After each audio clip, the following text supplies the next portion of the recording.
Massive stone towers pierce an empty sky. This enormous structure is called the Cage.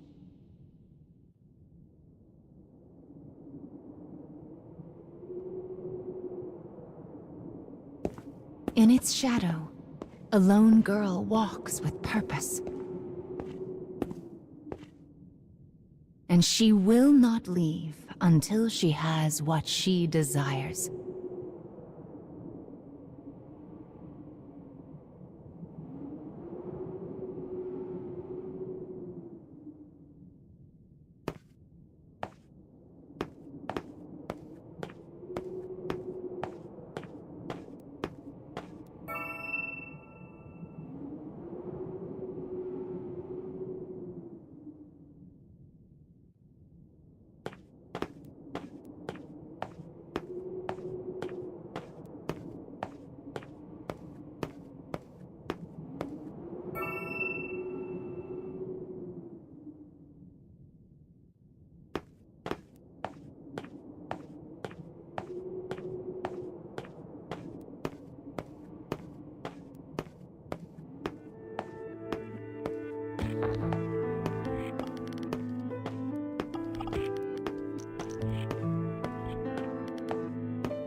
Well, look who's finally up.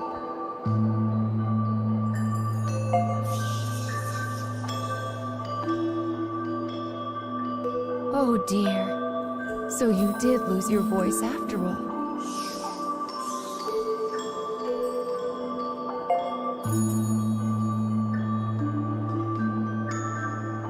Don't worry. Mama's here to help.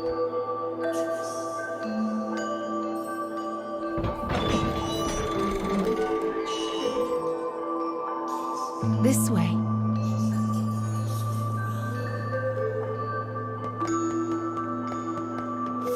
You've lost more than just your voice. But I'm sure you already know that, don't you?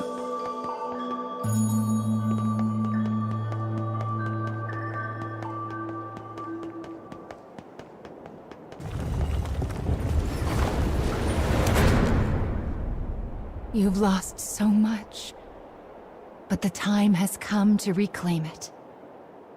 Life will be much harder if you can't speak after all. These stairs are the entrance to your prison, a place known as the Cage.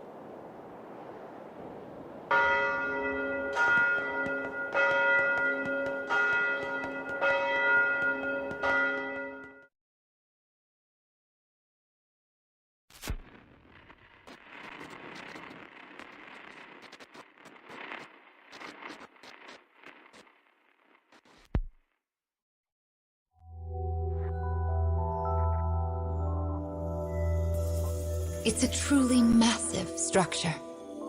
Where you woke up, and this sandy area here, are just small parts of it.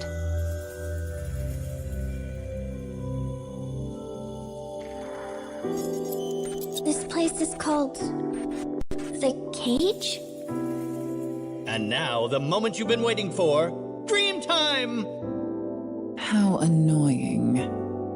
We all live under someone else's command. Our bodies and emotions are not free. One often lacks the will to choose from the remaining options. These feelings, they're all real. But my reality wasn't. I just wanted happiness. Normal happiness.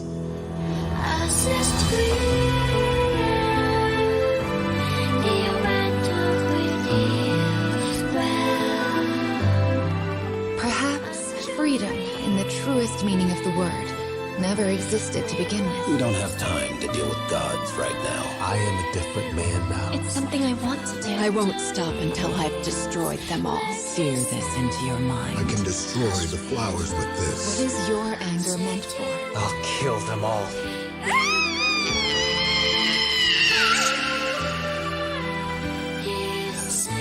Let's go. We have a final fragment to reclaim.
Goodness! Look at these rivers of sand. I wonder how such a thing came to pass. Make sure you don't get any grit in your eyes. I wonder where all of this sand is going.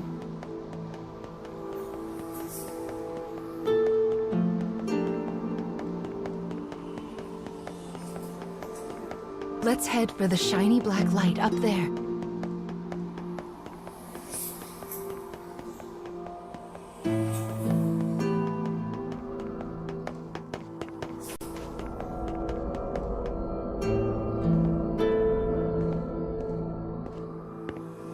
These strange statues are scattered throughout the cage. I don't know who made them, but I call them dark scarecrows. Anyway, this is the first one, so we'll start here.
Opening the menu already, are we? Mama was planning to give you an explanation later. Are you sure you want to fiddle with it now? So impatient. Sadly, all I can let you do right now is summon. I can't even permit you to use any of the things you've obtained so far. Are you still sure you want to open the menu? Goodness, you're not giving Mama much of a choice here.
Well, here's the second one. Are you ready?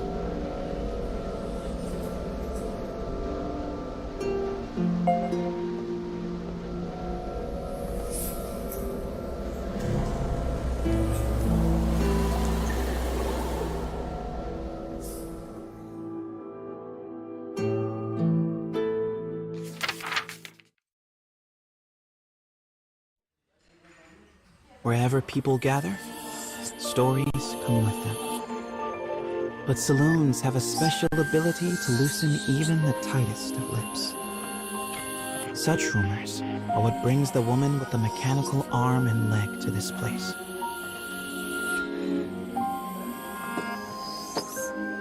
For she is a bounty hunter in search of her prey.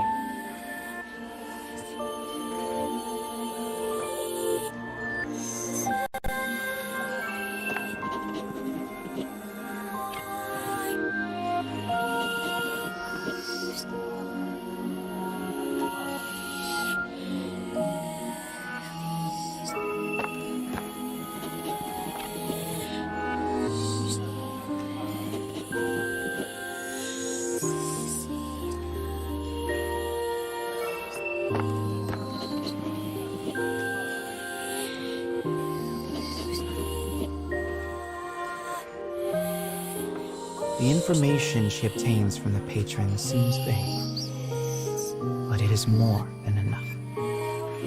Gathering herself, she exits the saloon in pursuit of her target.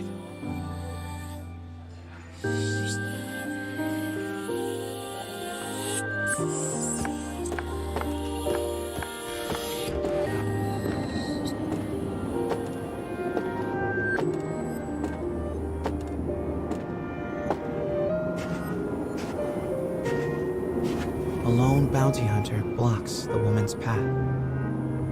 His breath is ragged and foul, his eyes a pair of tiny beads. "Give me all your money," he howls.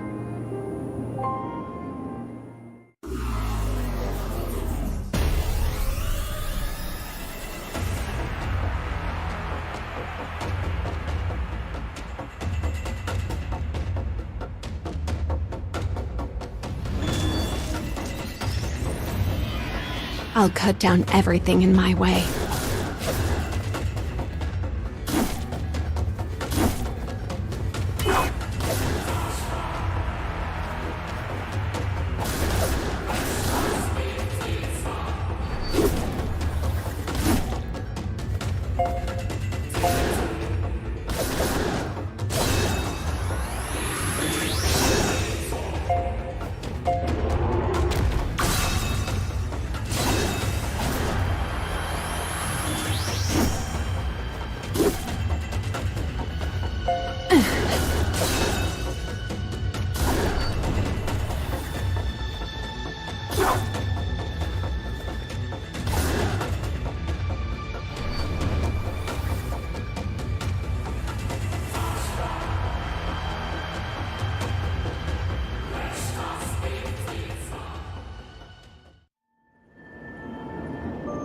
It is over in a moment.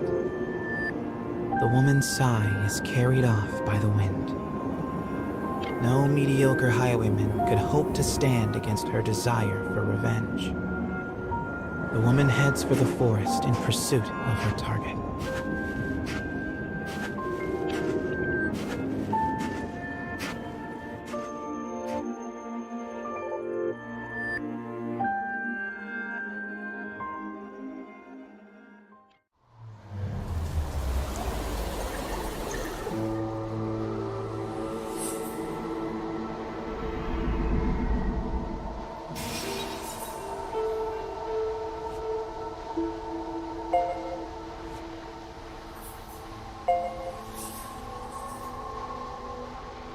We collect stories in order to regain what you have lost. But we also do it to make your wish come true. So let's keep it up. Slow and steady wins this race.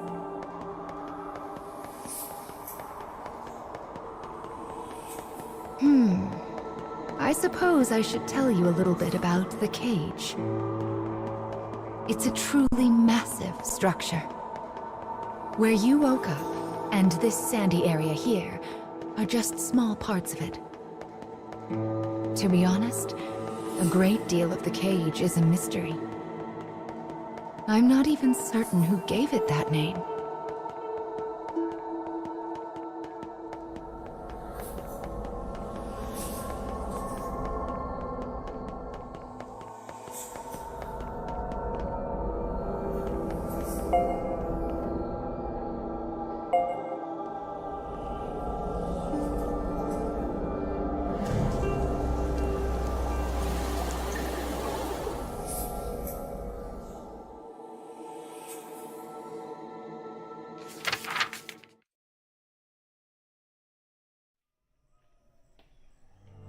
In a forest near a ruined church, a man surveys his surroundings.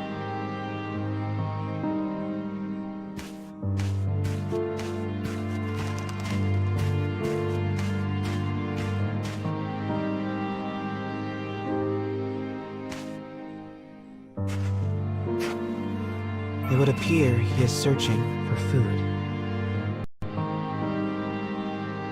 The expression on his bandaged face is clouded.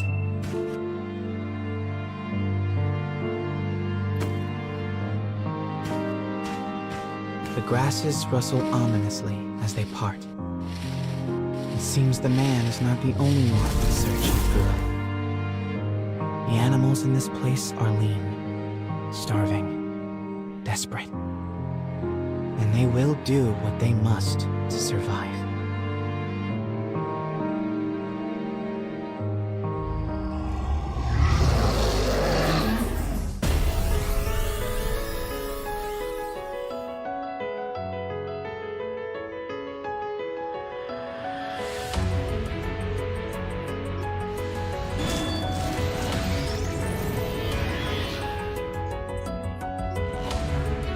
Enemy forces sighted.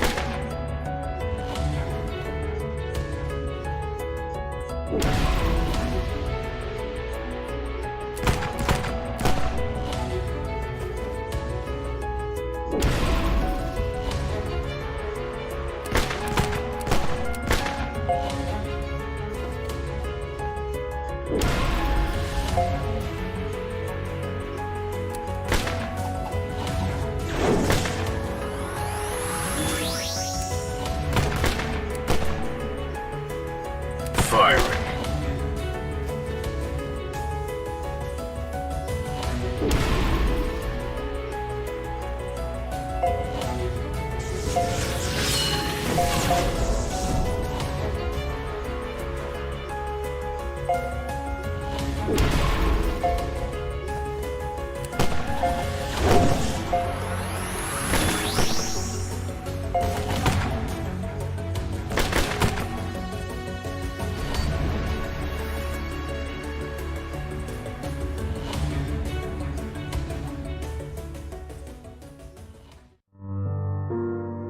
Having secured his prize, the man returns to the church.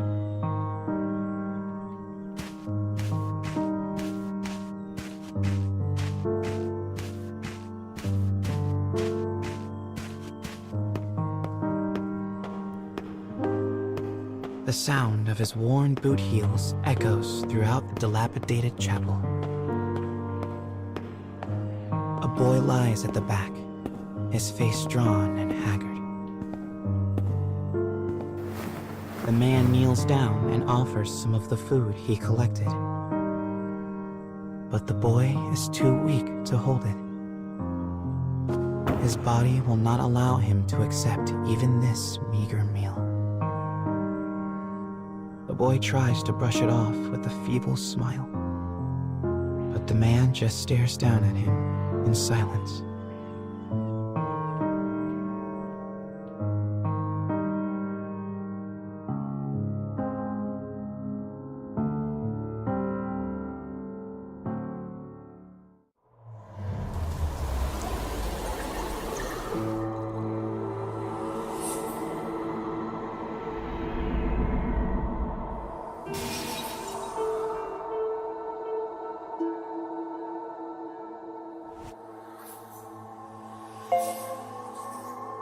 To think that poor sick child had to travel the wastes in his condition. Still, we've restored the third memory now. If we can collect the next one, it will mark the end of the staff's tale.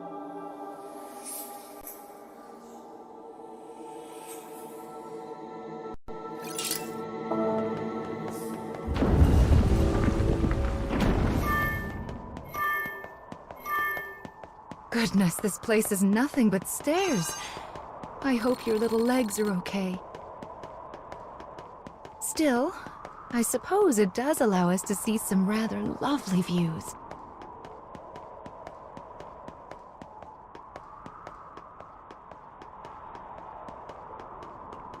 Be sure to rest whenever you start to feel tired, child. Someone once said resting is the shortcut to success after all.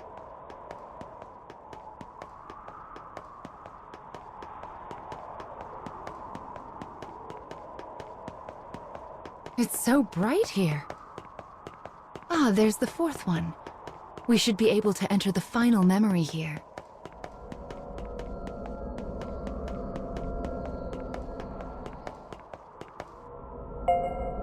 People who arm themselves tend to find their way into a fight. I fear you will have to face a good deal of death from now on.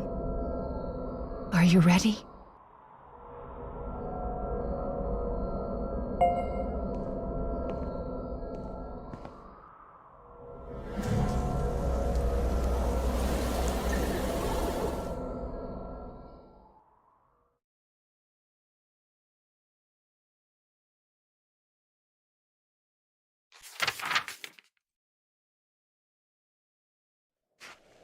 The woman who set out from town finally arrives at a wild wood.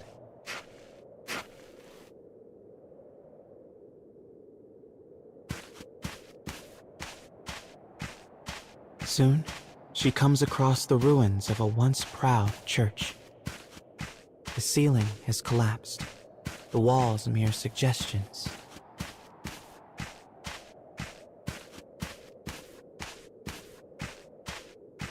But in the very back of the church, she finds a deteriorated clockwork soldier, as well as the corpse of a boy. As the woman approaches, the clockwork soldier suddenly rises. He levels his weapon at her and lets fly with a fearsome howl.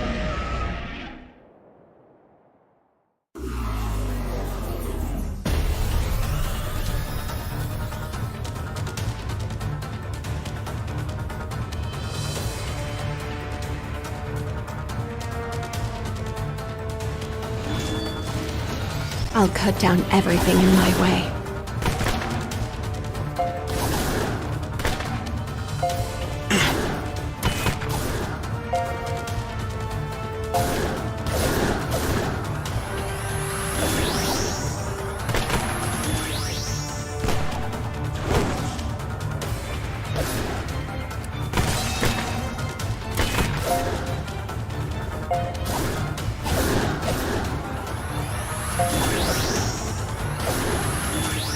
Missed.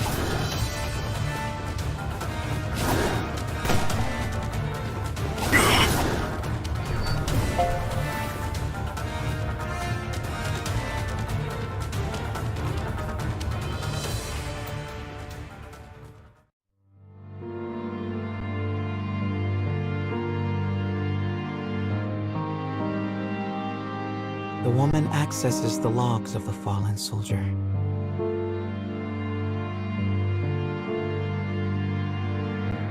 Boy was a prince, driven from his kingdom. The clockwork soldier traveling with him was his guardian and his friend. But alas, the boy's disease worsened and he perished. Now alone, the man remained behind and continued to safeguard his charge, killing any who dared approach the body. For 100 years, the man stood watch, Their kingdom fallen, his body rust, his mind shadow. Yet still he remained to protect his friend.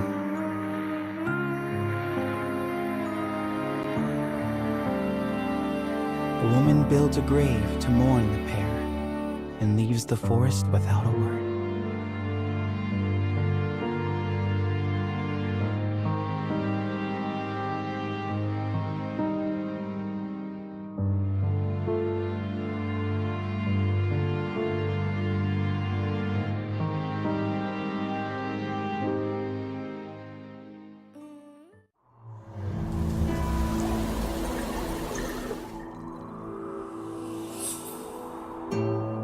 He was a prince who was driven away from his own country.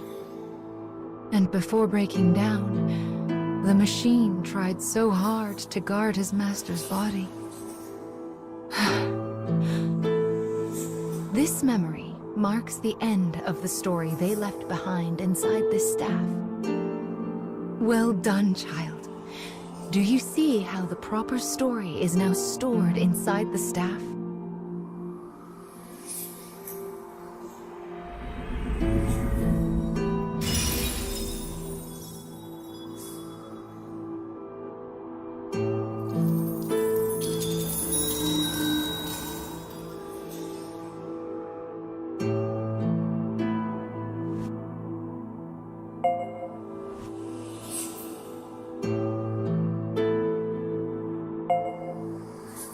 That is Will, one of the lost fragments that you should be collecting.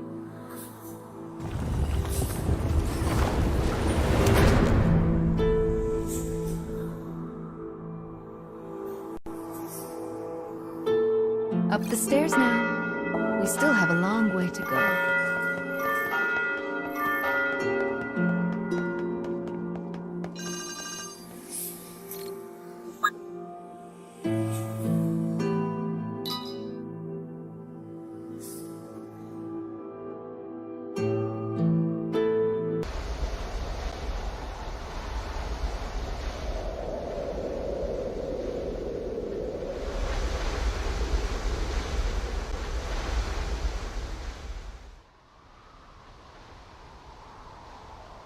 You have a long road ahead of you, so you'll need to increase your power.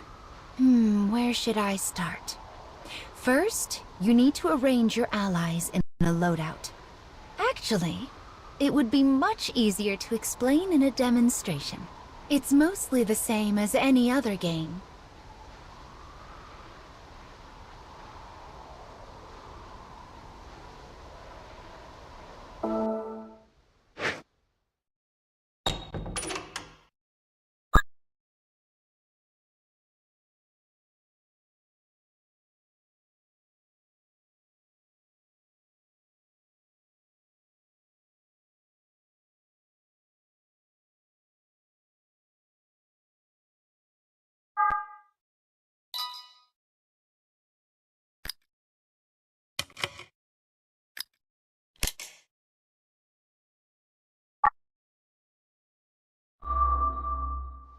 Well done.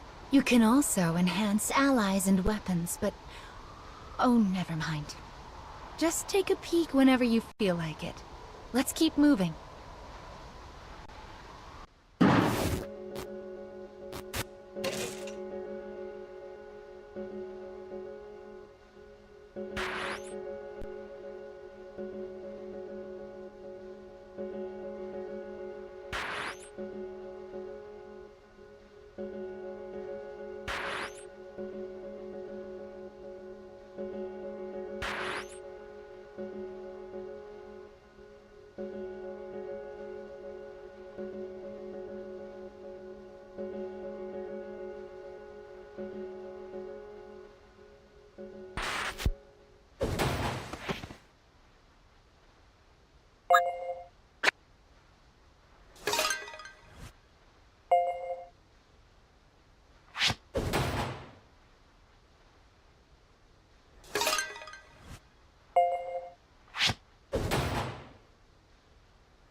The road splits here. Mama thinks we should go right, because it's the right way. But left also might be the right way. If it wasn't clear by now, Mama doesn't actually know.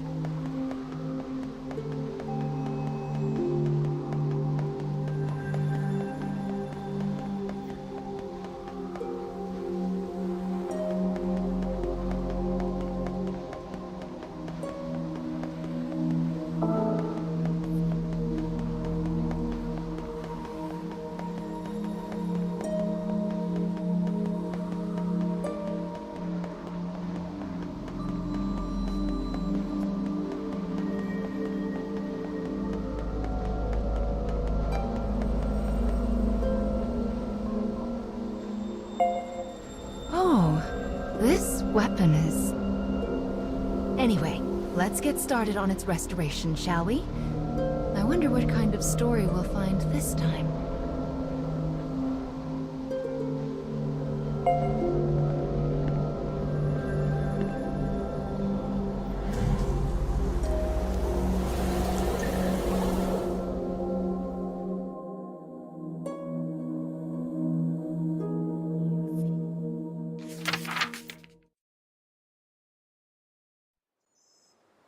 Once, two sisters with lovely ebon hair lived in a lush and verdant land. They hunted for food in the forest and did their best to each support the other.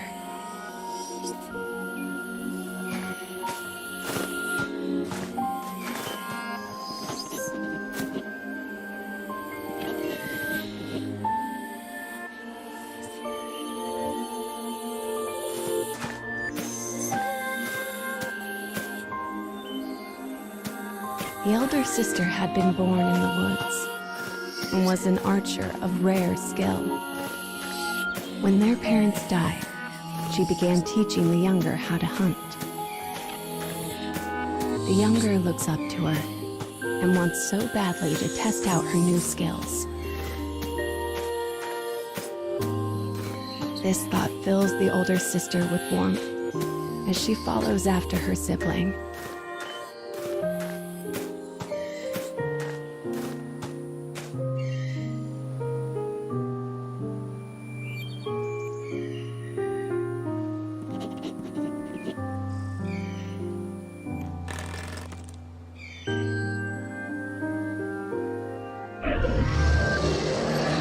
Suddenly, the elder sibling hears a beast cry out from the direction of her little sister.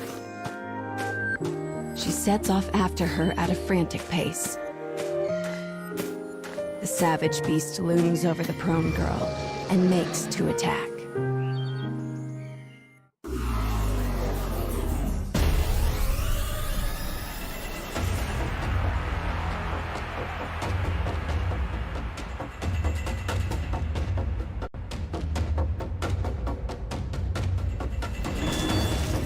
I'll cut down everything in my way.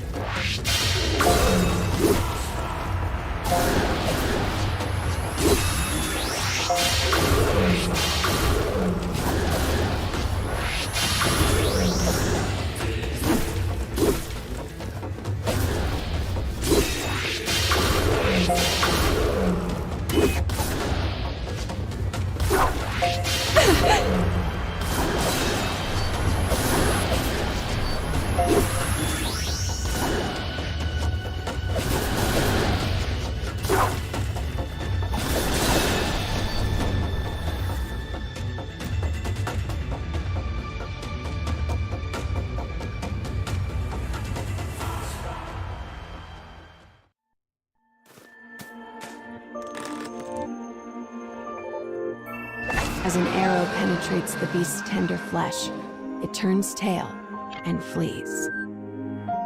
There was no way her little sister could have taken down the massive creature alone.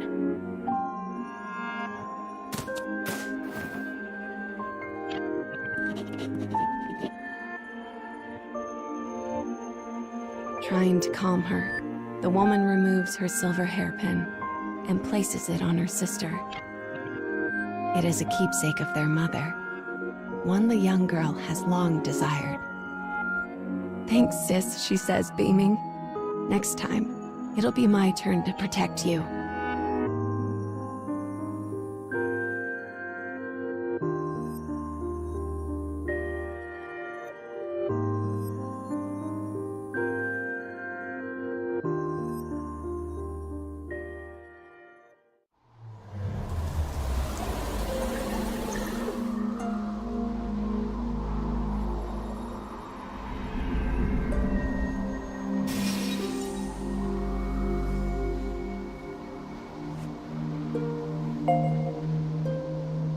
Yes, I see. The story of this weapon is all about that woman. I feel like we've seen her somewhere before.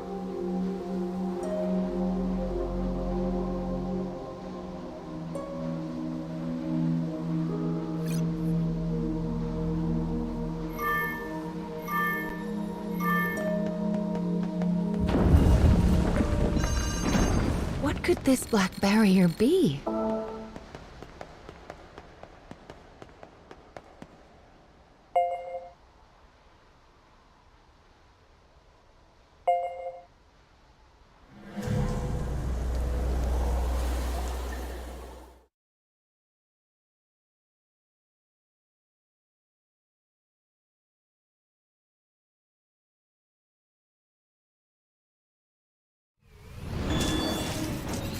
Enemy forces sighted.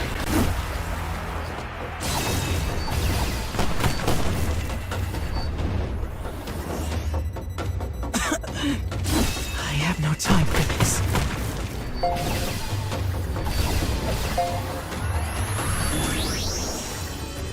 I've got enough death for everyone.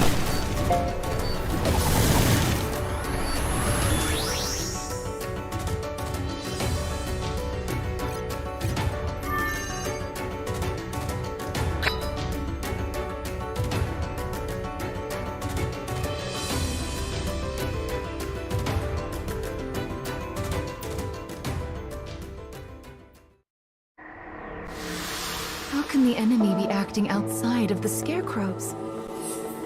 Well, let's just square them away as best we can as we go forward, okay?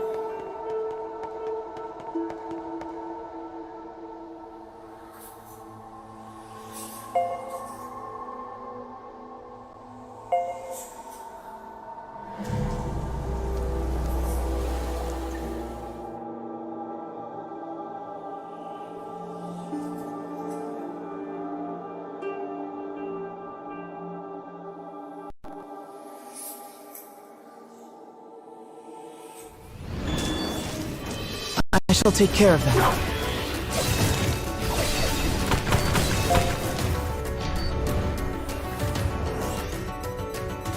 Continuing mission.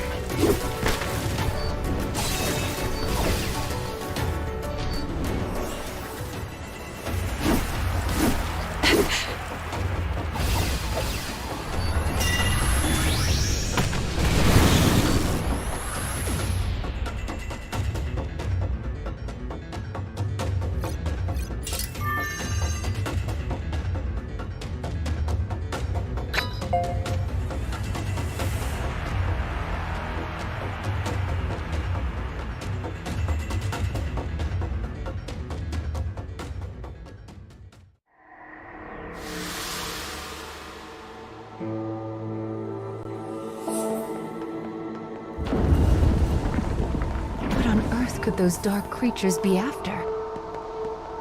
I'm sorry, child. There are just so many things that Mama doesn't know.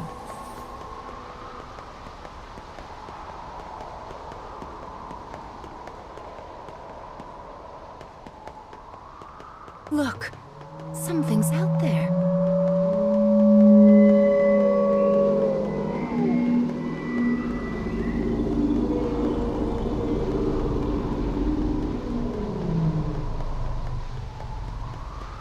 What could it be? There are so many mysteries in the cage, aren't there?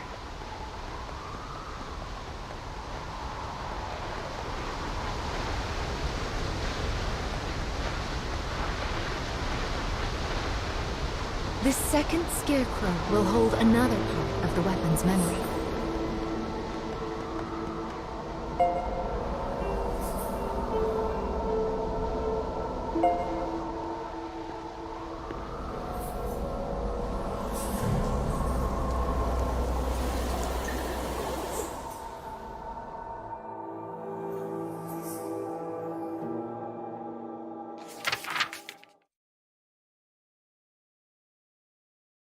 Done with their hunting, the black-haired sisters decide to return home before dusk.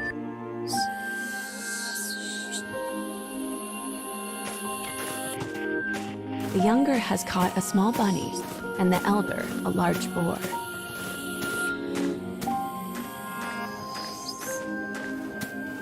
It is a typical day of hunting for the pair.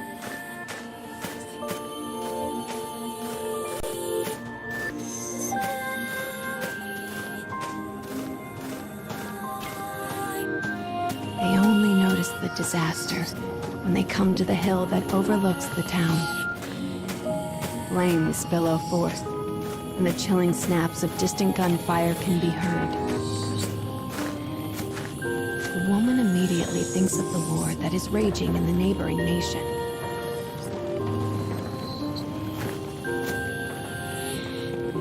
She tells her sister to stay put and goes to see what has happened for herself.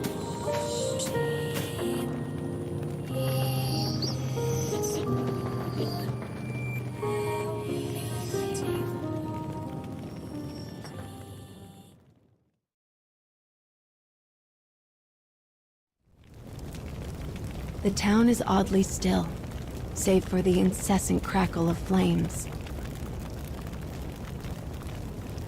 The woman gasps as she takes in the grisly sight before her.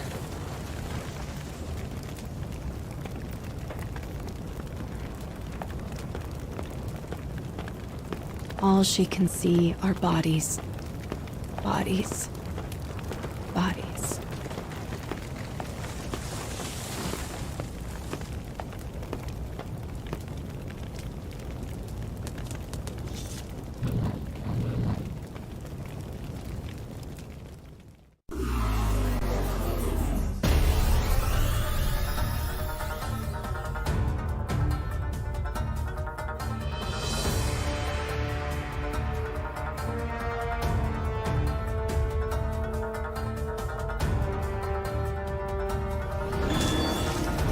I'll cut down everything in my way.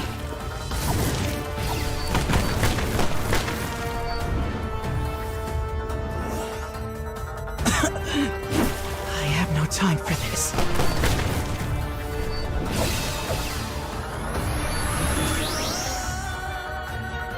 Continuing mission.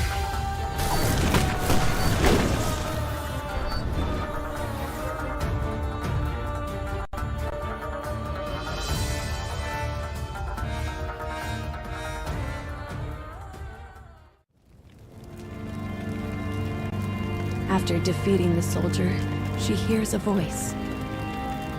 Her worried sister has followed her into the fires of the village. Enemy soldiers cry out all around them.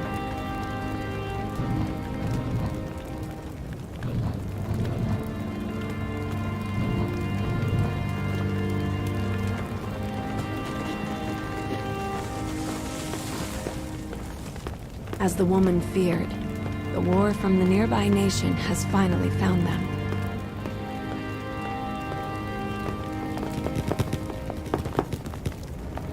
Strange and fearsome men surround them on all sides.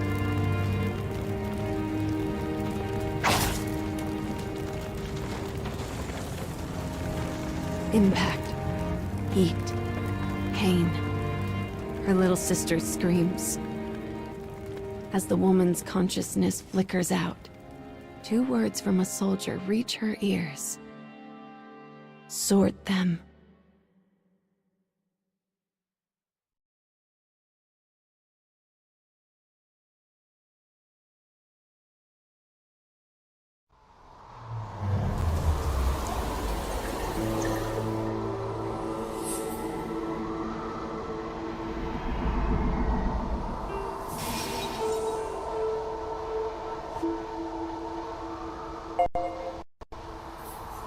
I see. This weapon speaks of war. I suppose it's rare for the memories in these weapons to be peaceful ones. That's a little sad.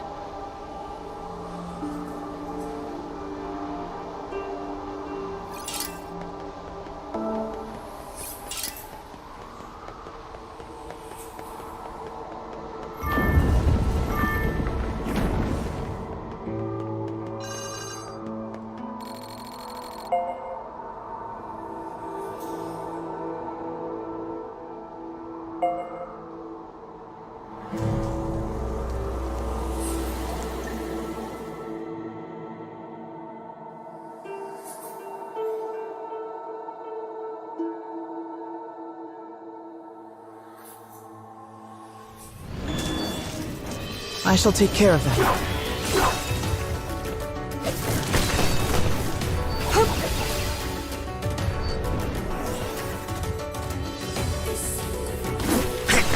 Target locked.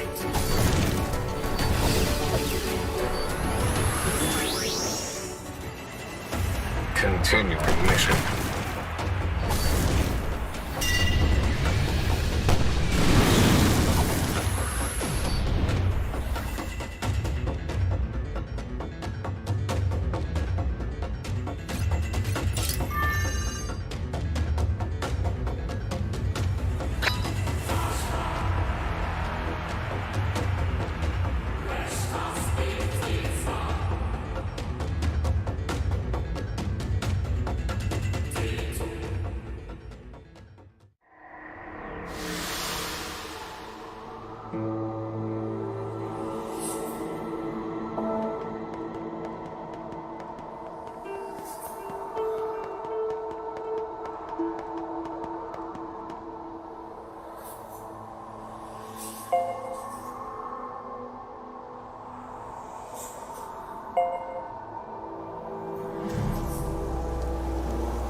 I shall take care of them.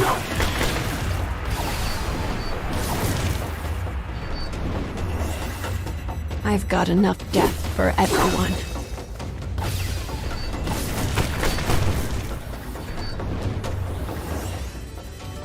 Continuing mission.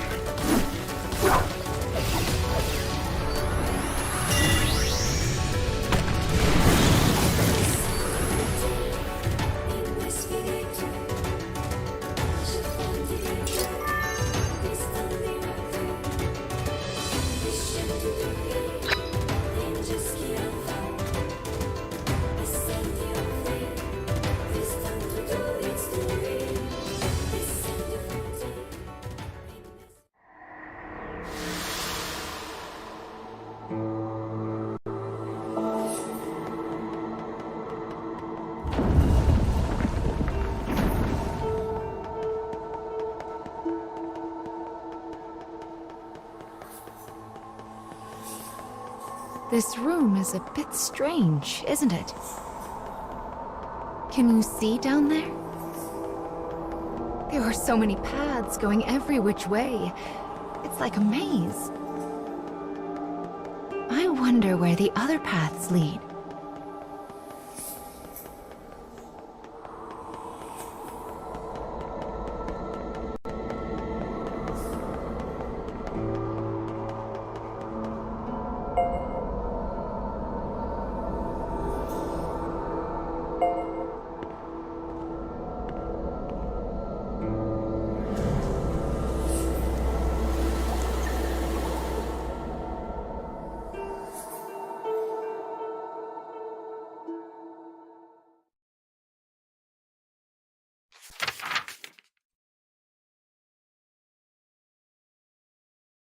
the black-haired woman regains consciousness in a world enveloped by haze. She hears a faint voice. It sounds similar to her little sister's voice, but also different, wrong. My sister. I have to save my sister. The woman's dim memories slowly become clear. The blow she'd taken, her sister screaming, the soldier's words.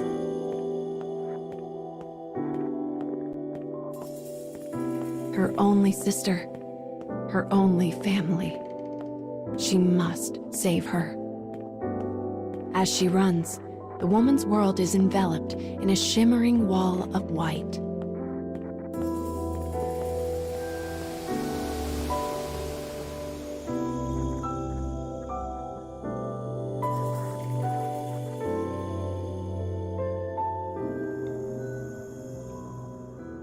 When the woman wakes anew, she is lying on the floor of an unfamiliar prison.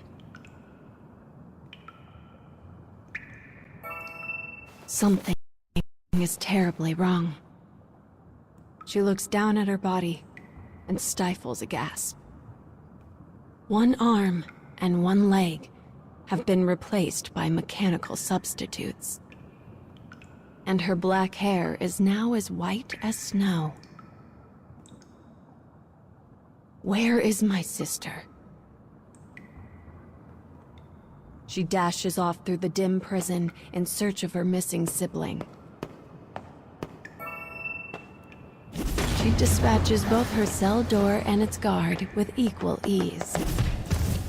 Only then does she realize the truth. Her body is now a terrible weapon. As this knowledge sinks in, darkness envelops her.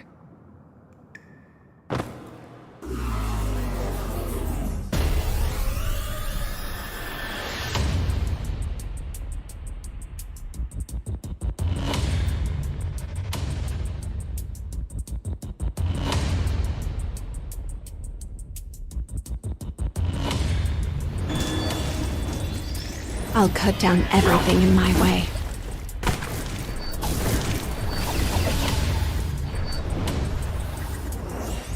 Continuing mission.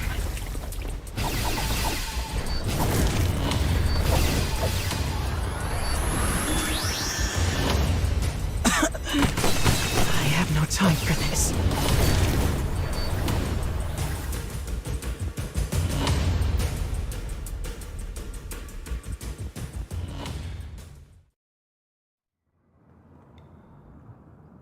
When she interrogates the dying guard about her sister, he grins madly and says, "Our kingdom will invade all.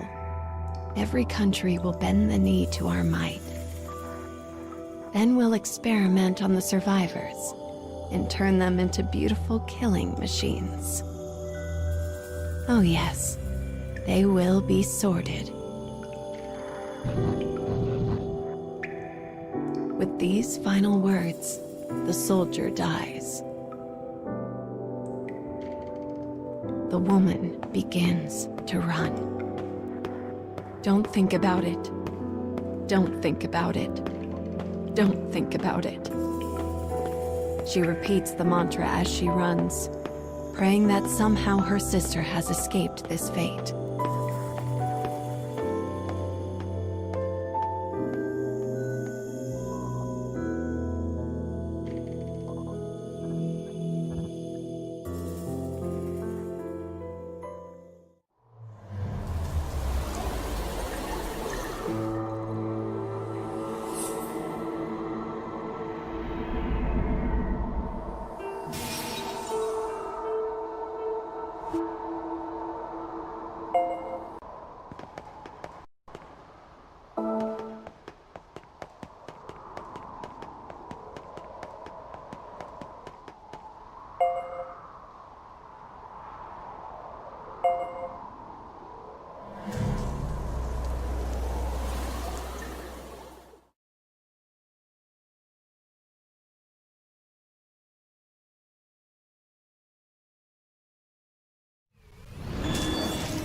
I shall take care of them.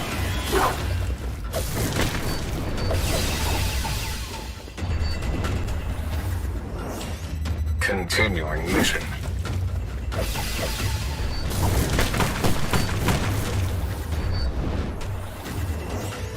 I've got enough death for everyone.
I shall take care of them.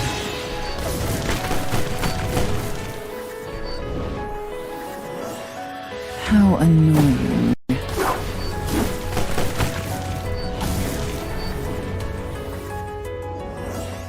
Continuing mission.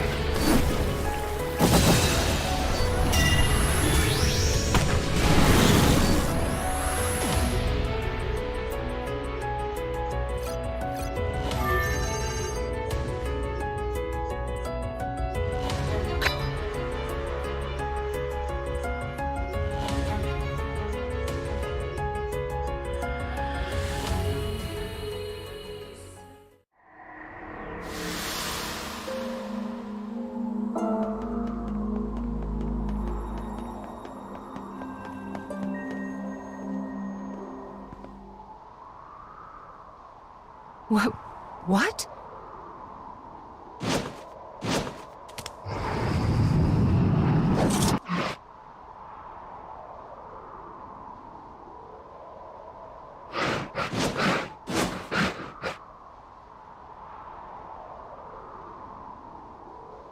That was...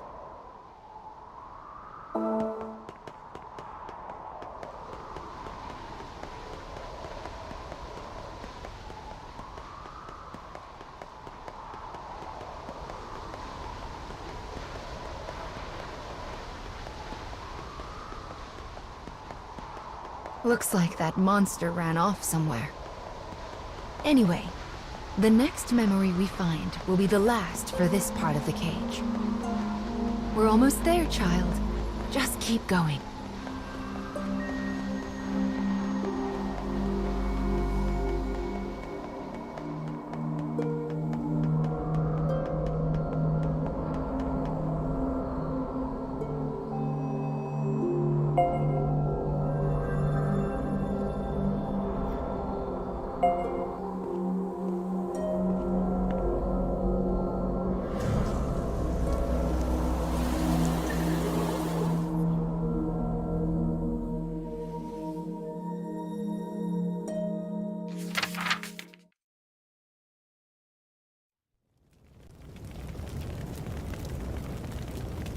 As the woman exits her prison, she beholds a town stained red with both flame and blood.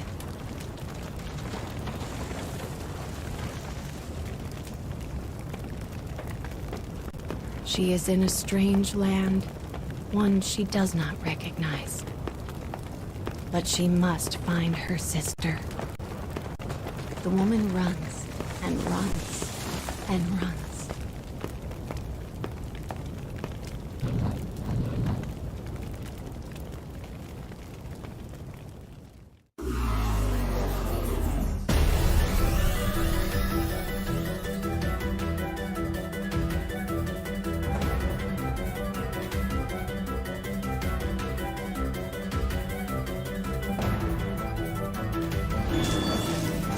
You should leave before I change my mind.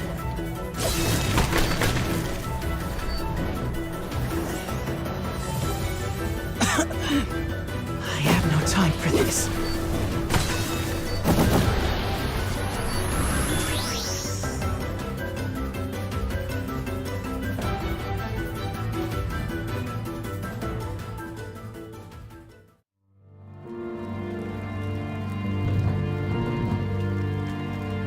That's a child. Upon hearing the wail, she dashes toward the sound.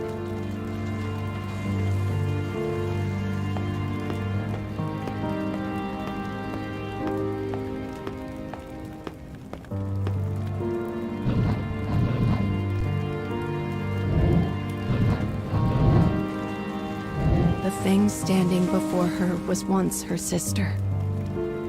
But now, all trace of her former self has been lost to the sorting.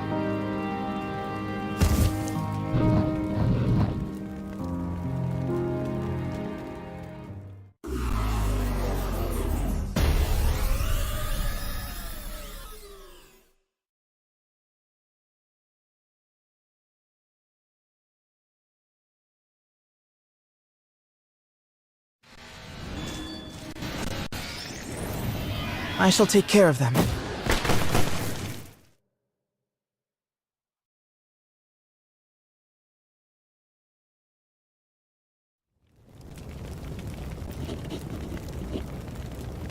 Her transformed little sister trembles, as if trying to remember something.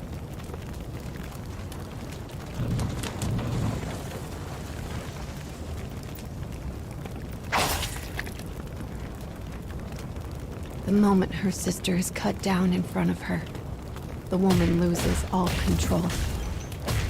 Even when her enemies are no more than mangled hunks of flesh, she cannot stop. Finally, the woman cradles her sister in her arms and gazes at her blood-stained face.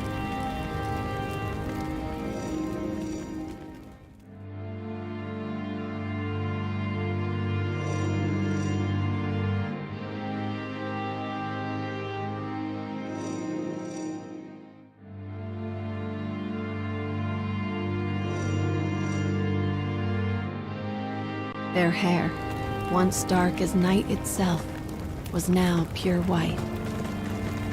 Yet the hairpin still glinted from atop the sister's head. The woman was alone. Her fate was sealed. And so she swore a vow to her sister. The fires of her revenge would rage until they consumed the entire kingdom.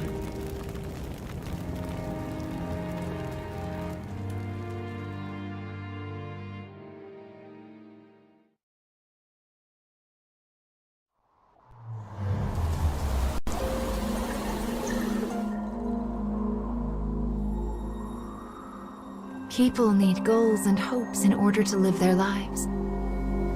And for her, revenge was itself a form of hope.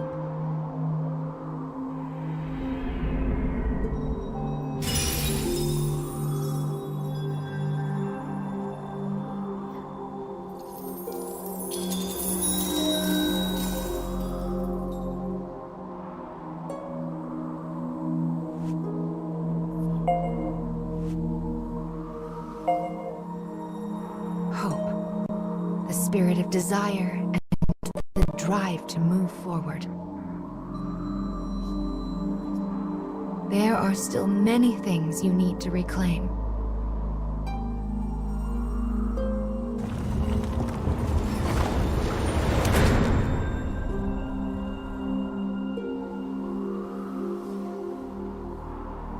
Come now. The next fragment is waiting for you.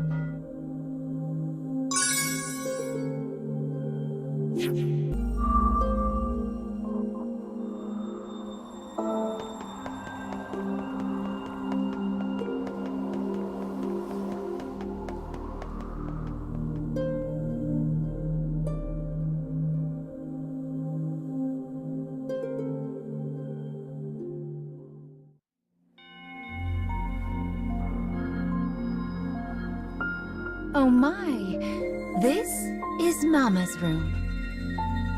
Dear me, it looks like we have trouble again. Mama will have to deal with this on her own. I sense dark foes on the other side of that door.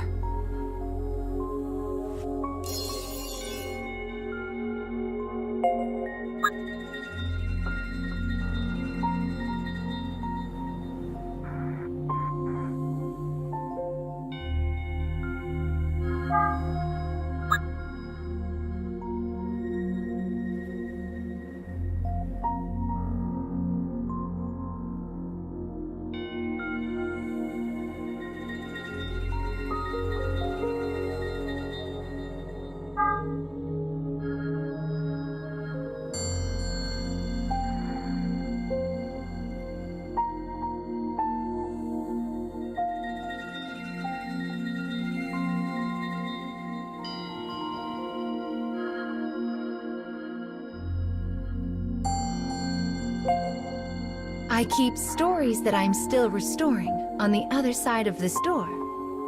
The dark foes have been sneaking in so much lately. We need to chase them out so we can restore the stories. Let's try a sub-quest, shall we?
Enemy forces sighted.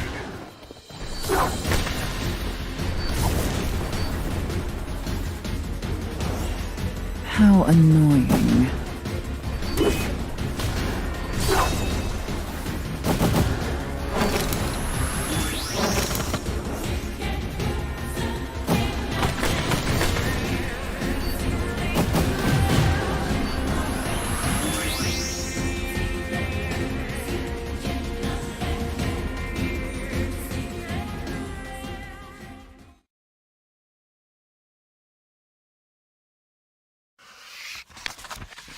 Built to protect mankind, 2 androids fight the machines.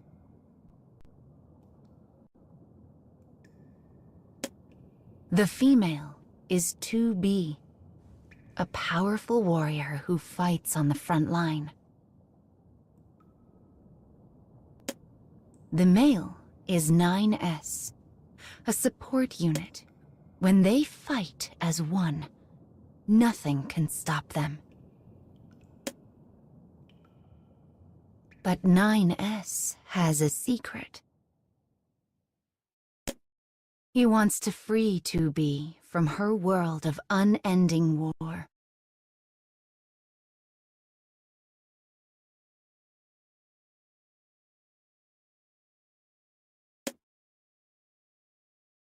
One day, as they pursue yet another enemy, they find themselves making their way through a massive limestone cavern. Foes attack and fall, one after the other. The machines stand no chance against them.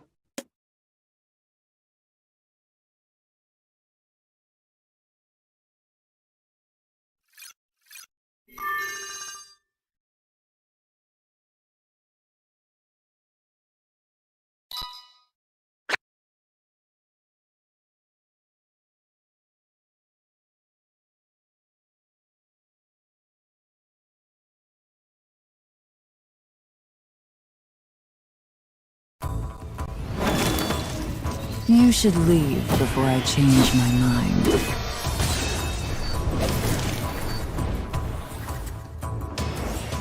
Continuing mission.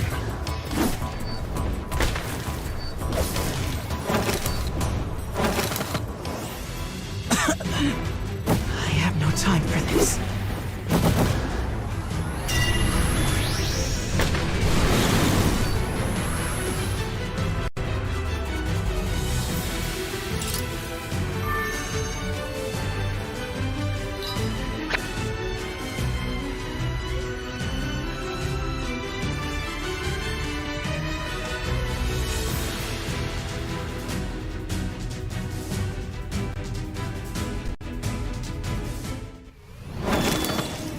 I shall take care of them.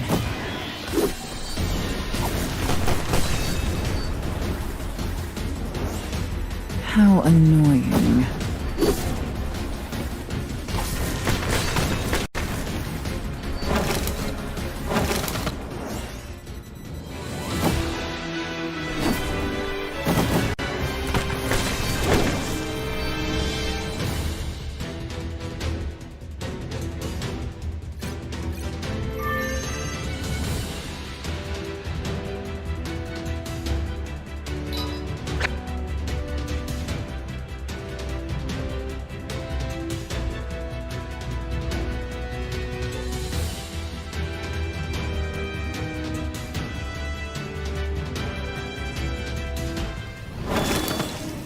You should leave before I change my mind.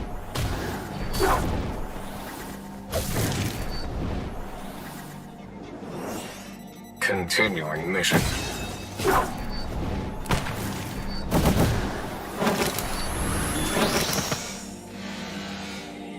How annoying.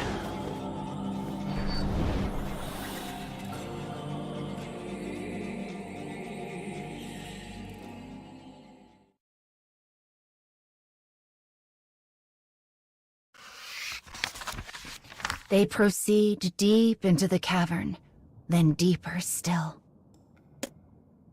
Finally, they reach their destination.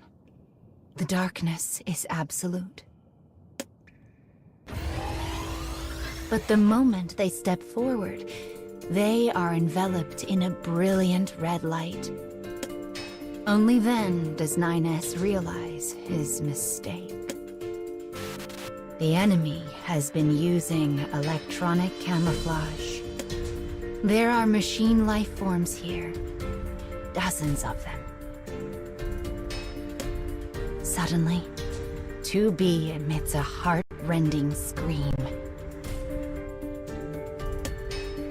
She is infected with a virus, a weapon designed to destroy an android from the inside out.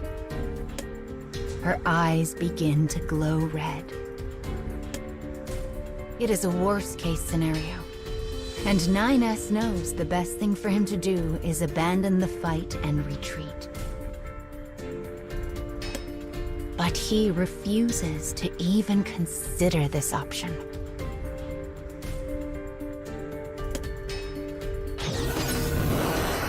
He will save 2B. He must. For that is his purpose in life. In a desperate maneuver, he links himself to her infected mind and begins diving into its deepest, most hidden parts.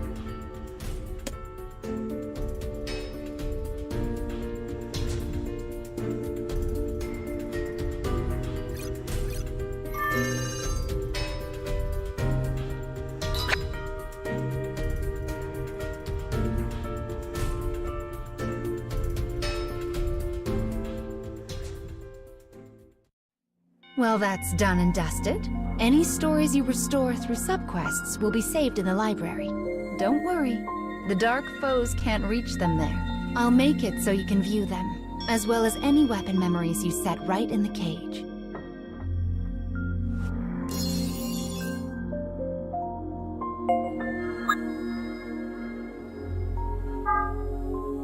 Now let's get back to the cage. We can leave through that door.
You should leave before I change my mind.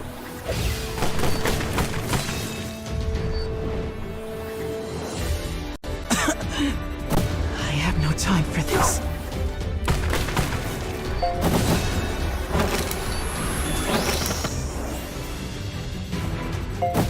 Firing.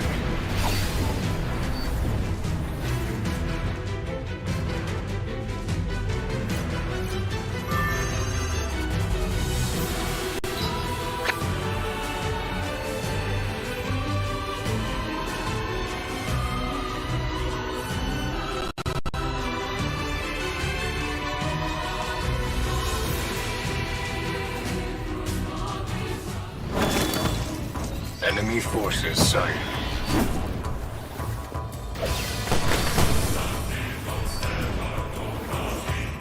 How annoying.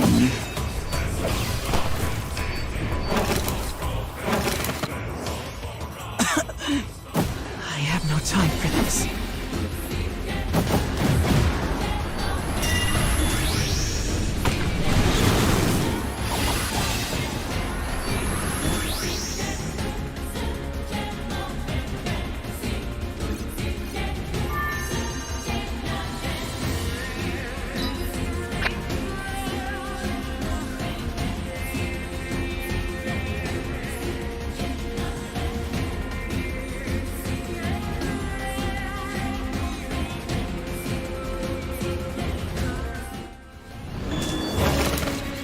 Enemy forces sighted.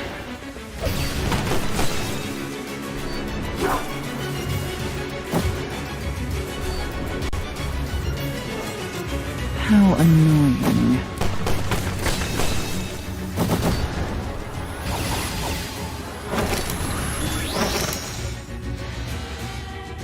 Continuing mission.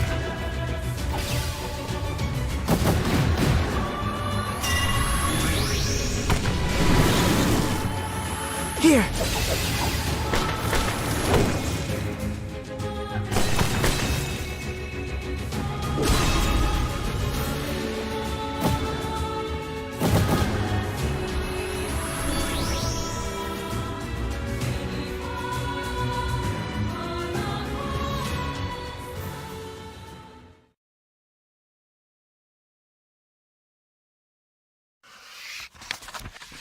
Tubi's mind is a maze, a labyrinth. Finally, he throws open a door and beholds a strange sight. Flickering memories of himself, all from the perspective of Tubi. He sees himself in a forest of metal, a frozen ocean, a boiling desert. But he remembers none of this. And all the memories end in exactly the same way. with 2B killing him. She does so over and over and over and over and over and over. But for each death, there is also a first meeting. Each time, he says, people who know me well usually call me Nines. He says this dozens of times, hundreds.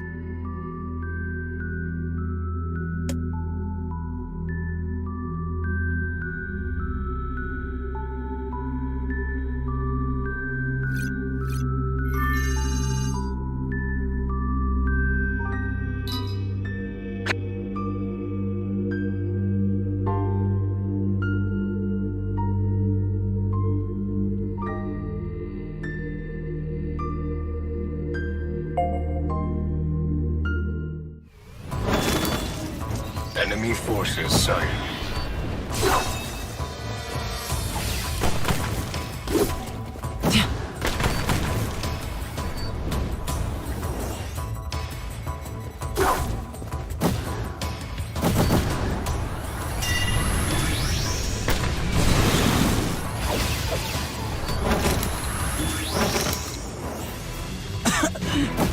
I have no time for this.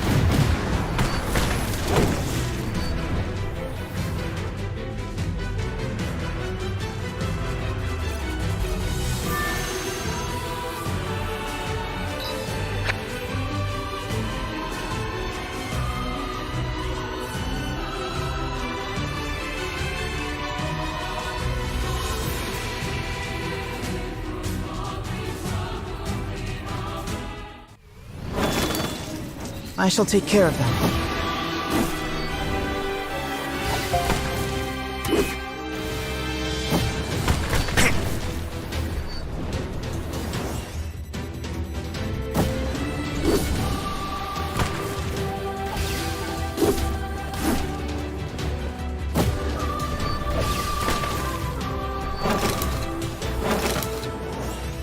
Continuing mission.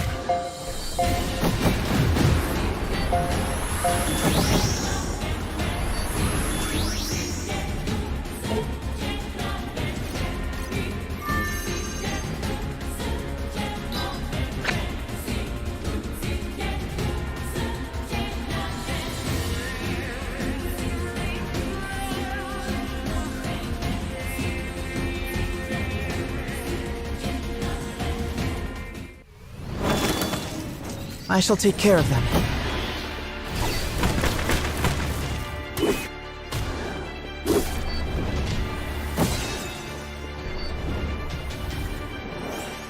How annoying.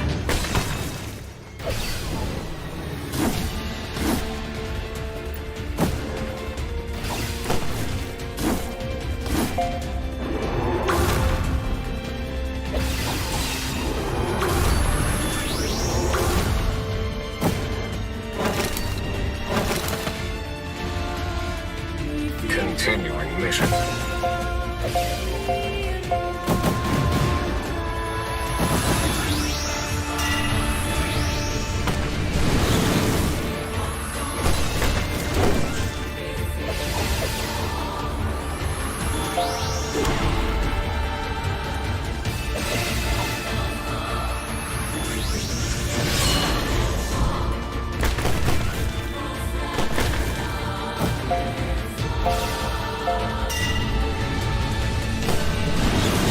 Here!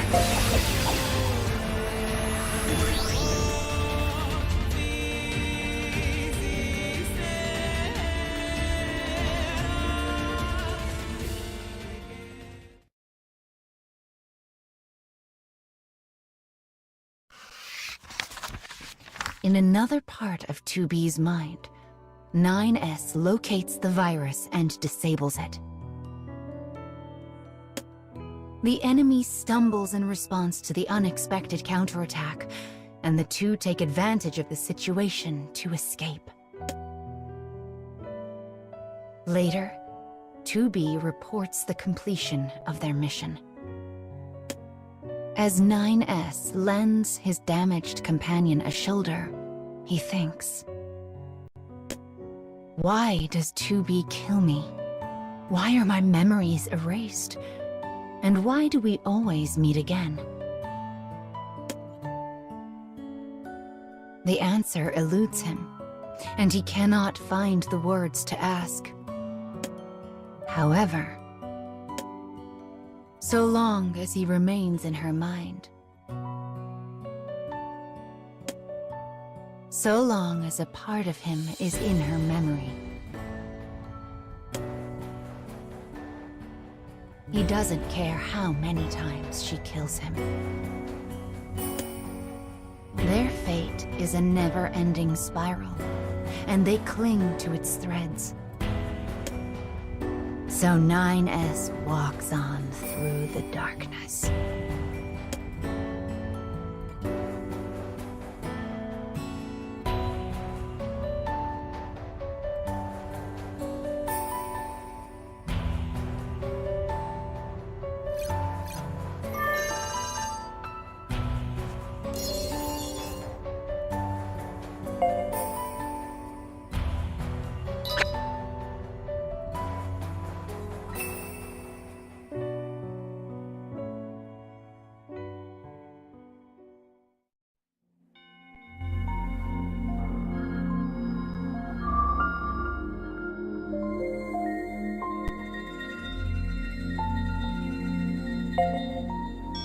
I suppose we should return to the cage.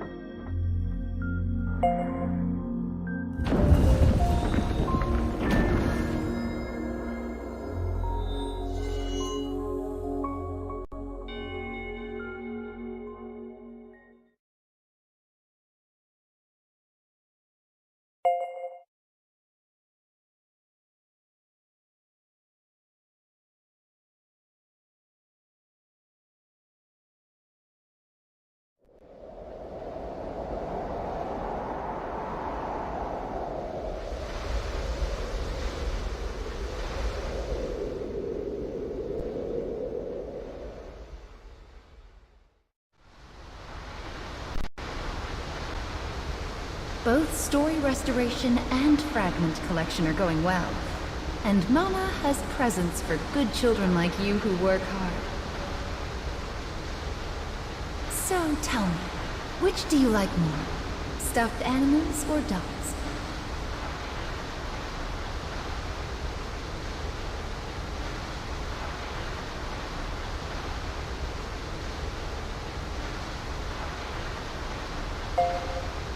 Aren't stuffed animals just the cutest?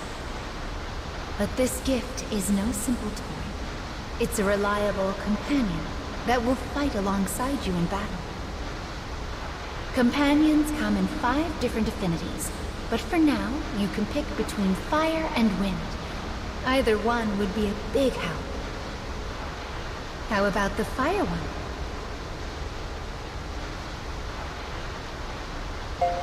I think that's a great choice.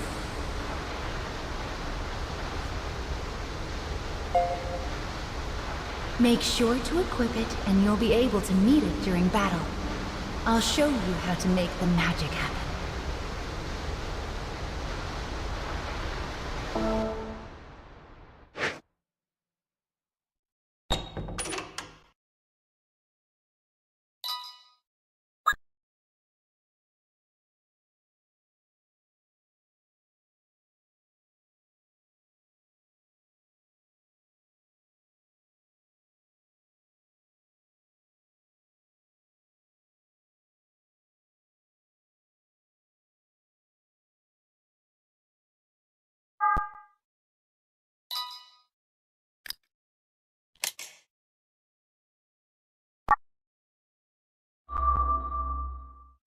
Now let's keep going, shall we?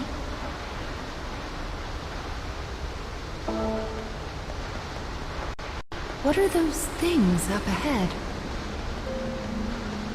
Oh my, bird statues.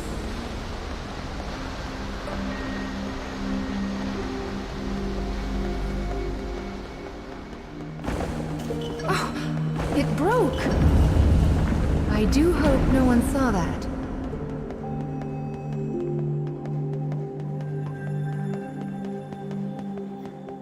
This building is so big. It's just like a castle. Let's fix the memory in the Scarecrow and then invite ourselves in, shall we?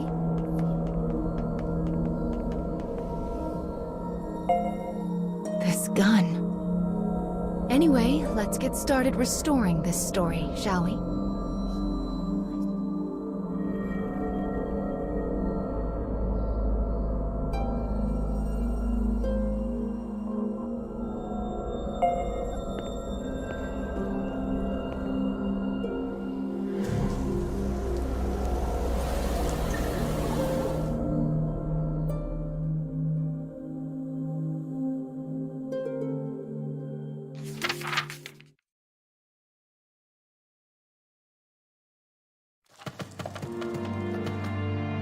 A mechanical soldier sleeps amidst the detritus of a castle storehouse.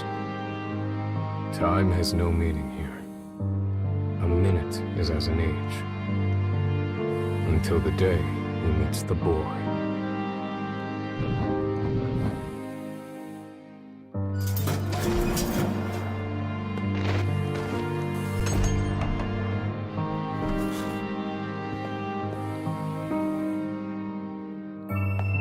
The exhausted boy can only mutter 3 simple words. Let me rest. Seeking to help, the man begins rooting around to prepare a makeshift bed.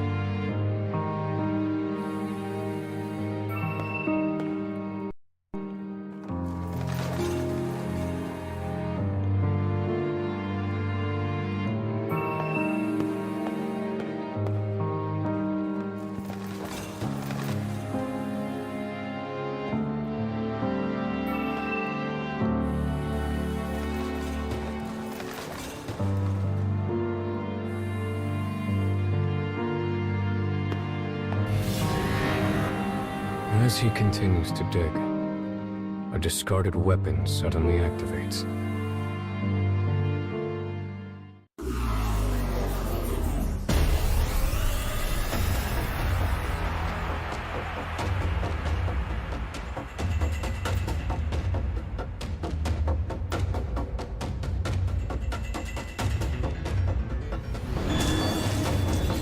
Enemy forces sighted.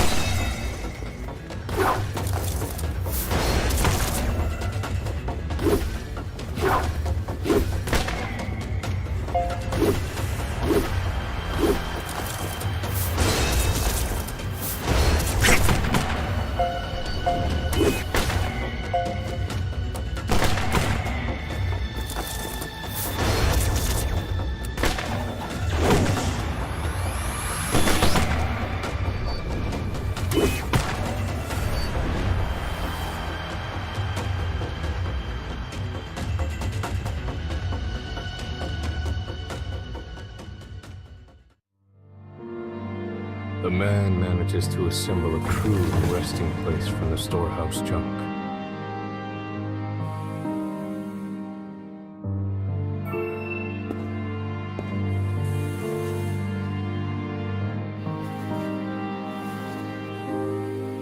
The boy wearily makes his way to the bed and manages a heartfelt thanks.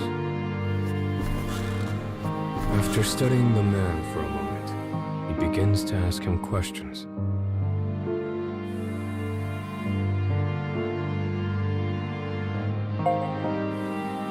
The man explains he was unable to carry out orders and discarded as defective. The boy responds that as his disease has grown worse, he too has been cast aside.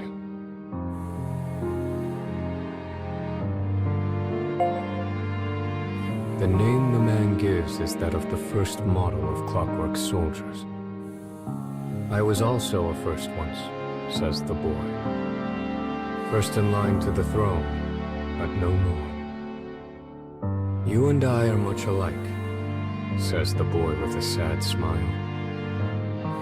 Weary of talking, the boy finally falls asleep. The man simply sits, keeping the boy's peaceful expression in the corner of his eye.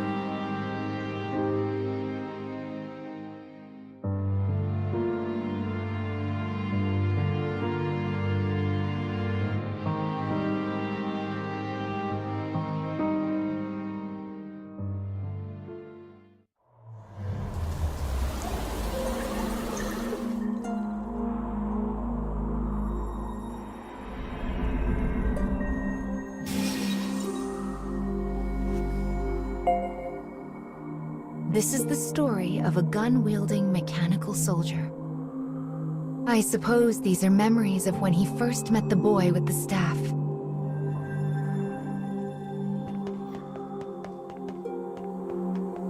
Well then, let's head over to the castle.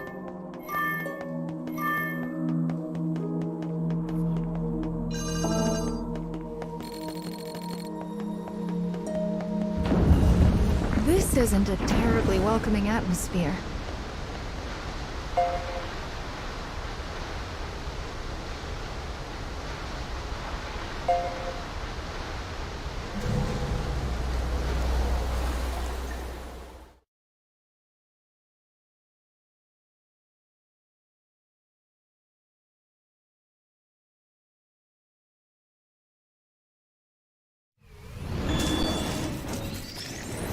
I shall take care of them.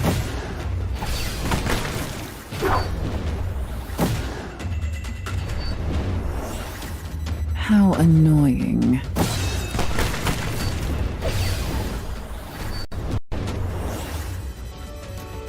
Continuing mission.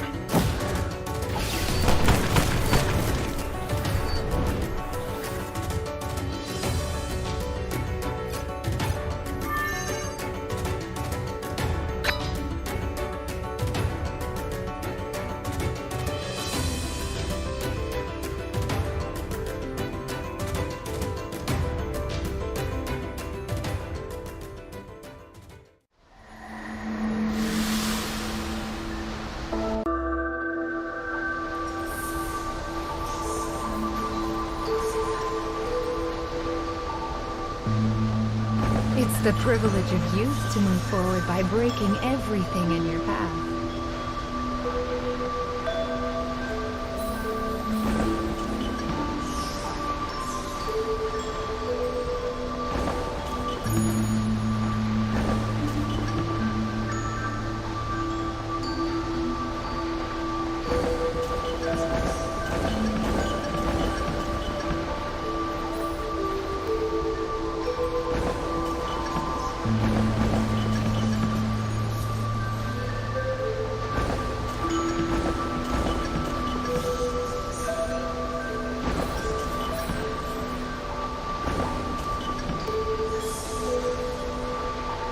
Don't you think it's about time we get a move on?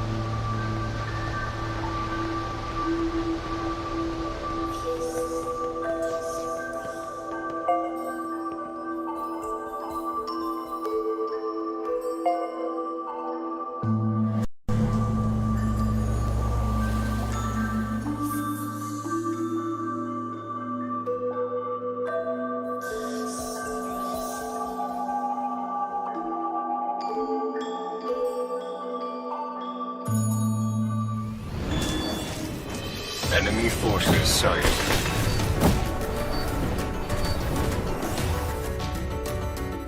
How annoying.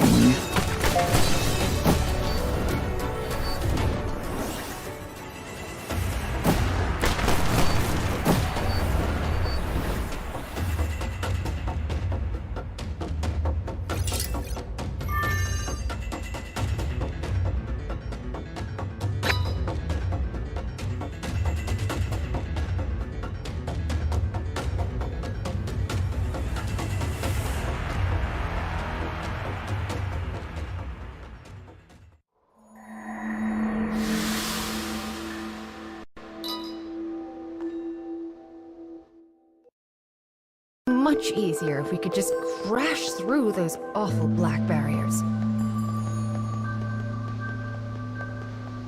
Now this is an odd room. Well, let's keep going.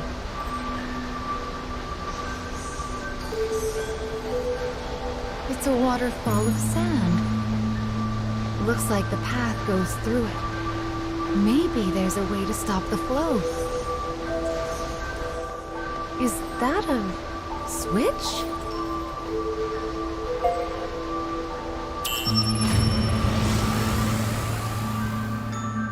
The sand stopped. Oh, how lovely.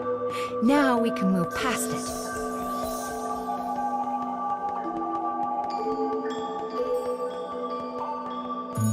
There's a switch here, too. Give it a push.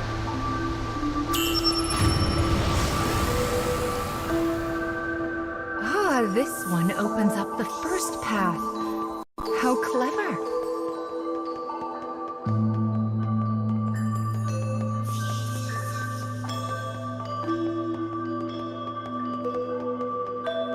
The path is open now.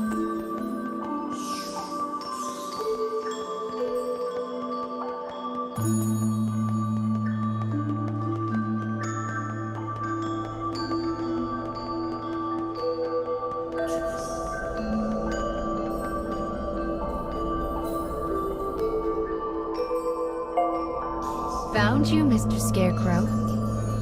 Let's get to restoring this memory.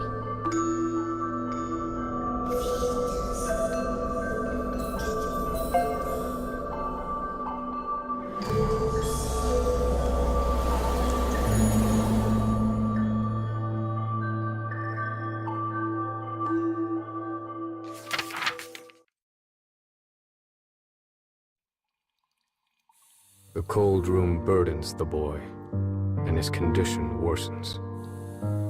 The man looks about and sees what appears to be a bottle of medicine.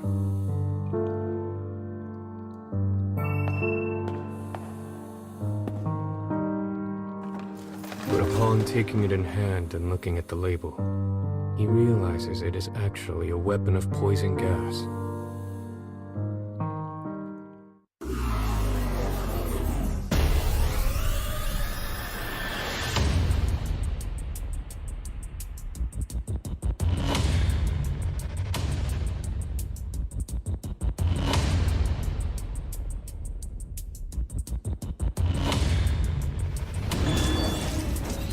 You should leave before I change my mind. Continuing mission.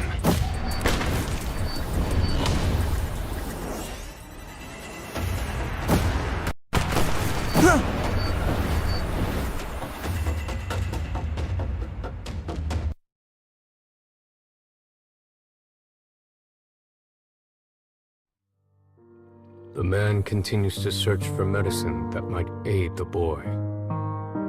It seems the storehouse expands beyond the junk pile pressed against the wall.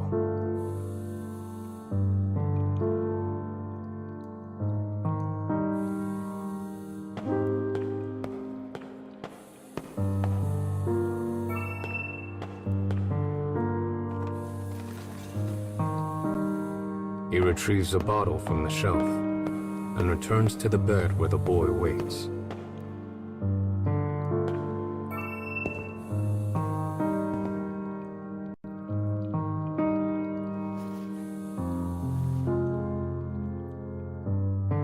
The boy looks at the man's gift and chuckles. "Empty bottles won't cure me, I'm afraid," he says as the man stares at him blankly. "Still," says the boy. He suddenly stands, as if a thought has come to mind.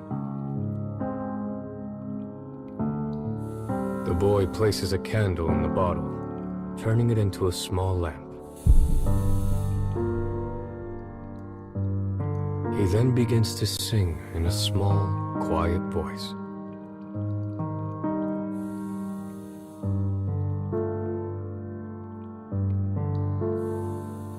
By the power of his will does the hero draw his sword. To stop the mean advances of the darkness in the world,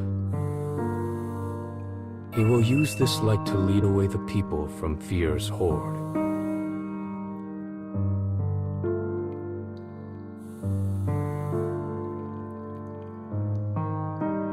It is the song of a hero who challenges evil in order to save his people. The lamp flickers warmly as the man thinks. "Thank you," he says finally. Those words should not have existed in the man, and yet somehow they did. The boy's shocked stare slowly becomes a smile, bright enough to last a lifetime. In the corner of a frigid room, these two companions are comforted by the same warmth.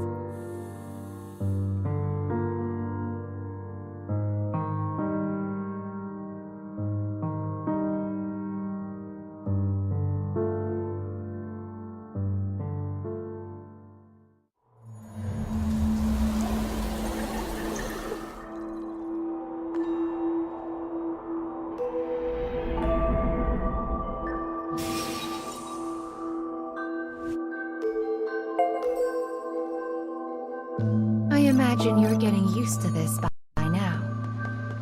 Wonderful. Let's keep it up.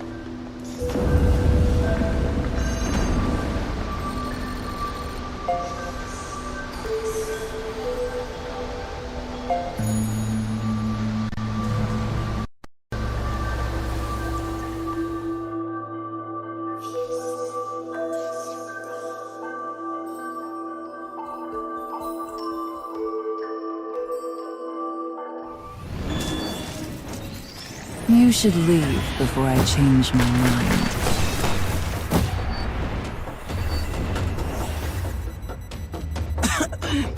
I have no time for this.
Enemy forces sighted.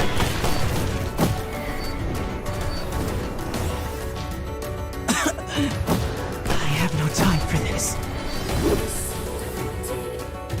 Come.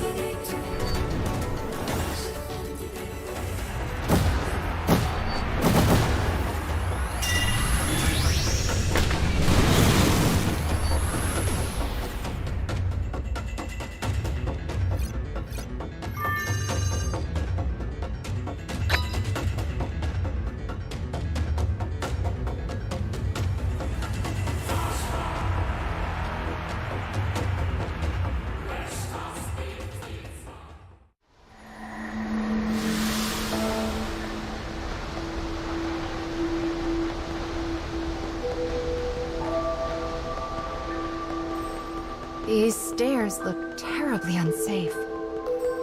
It does seem like an effective way to keep intruders out, though. The cage is just filled with mysteries, isn't it?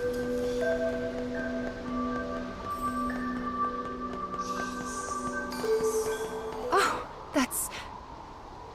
it's the monster that attacked us earlier.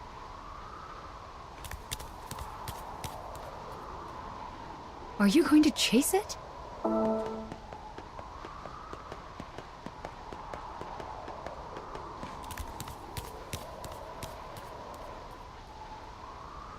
It's almost like it's calling to us.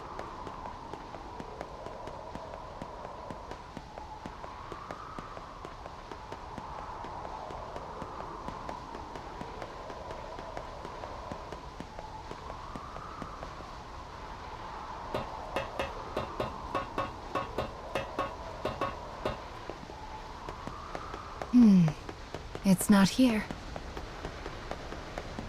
Well, let's take care of the scarecrow for now.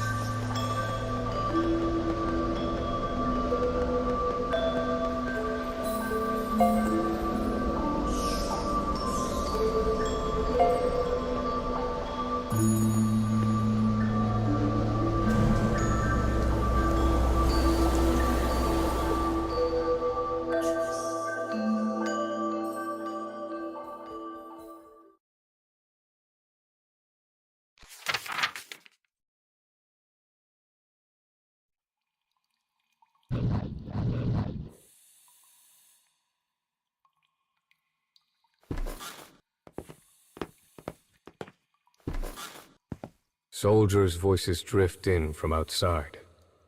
The kingdom has once again declared war.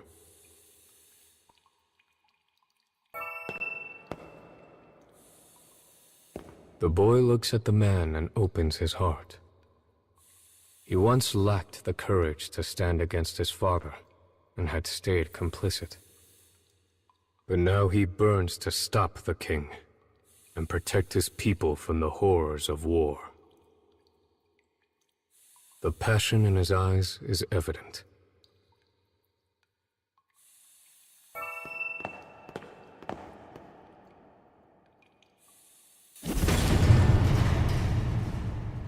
The man breaks through the door, and the boy follows after.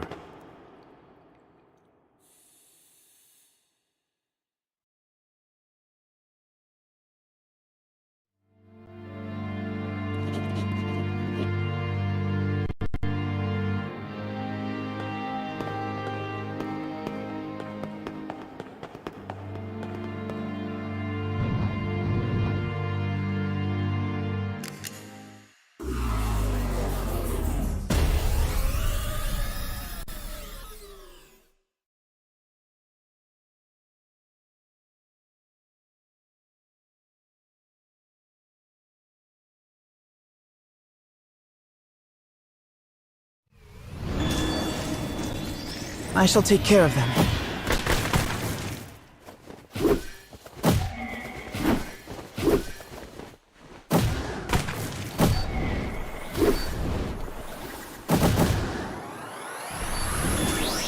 Continuing mission.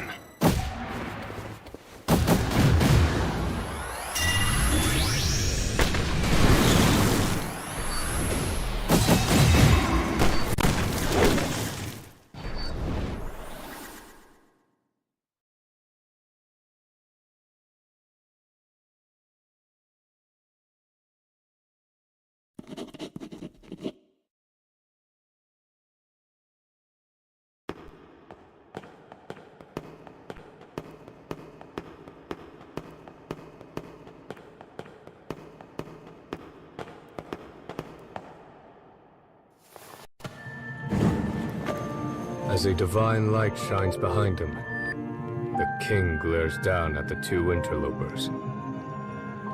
In a bold voice, the boy shouts up at the king. By my name as the firstborn, I propose this war be ended. In that moment, he is just like the hero of his song. With a sneer, the king looks to the clockwork soldier and says, the man freezes, but he cannot disobey his master, for that is how he was programmed.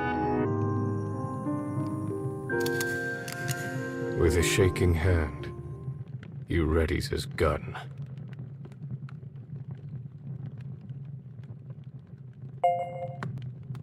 The boy stares straight at the man from the end of the barrel. Unable to resist his orders, the man's finger hovers over the trigger. In a final, desperate move, the man shuts down his own motor circuits. His finger lets go of the trigger, and he falls to his knees before the boy. It is the first time he has resisted orders of his own volition. all to save the boy. With an animalistic cry, the king rises up before the pair.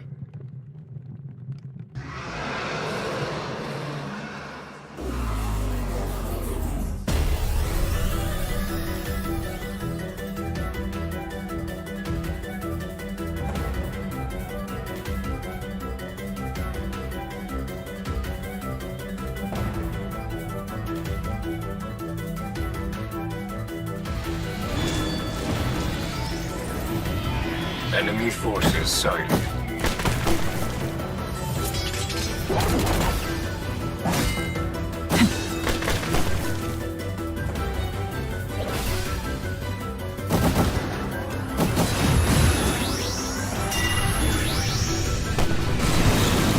Feel this fear.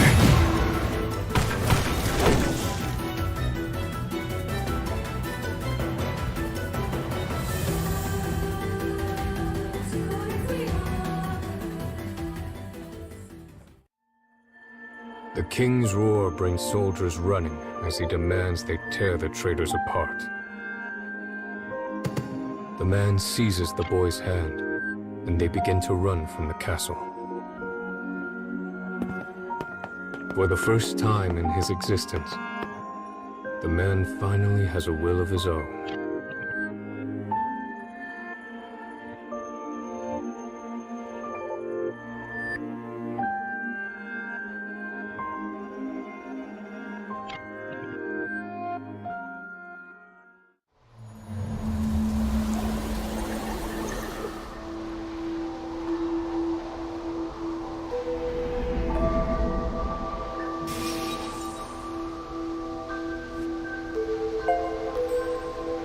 A memory of war.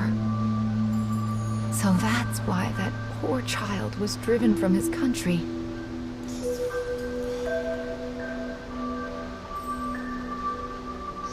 The king wished for control, while the prince prayed for peace and happiness. They were both thinking of their country. So why did it have to end up so? Why is there a person in a place like this? Excuse me, miss.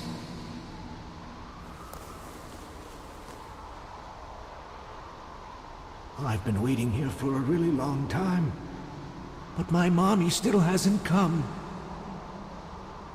Oh, I miss my mommy so much, and I was hoping you could put me in that scarecrow like you did with Mr. Monster.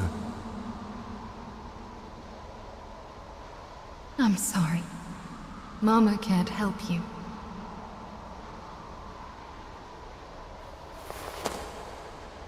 Let's be off.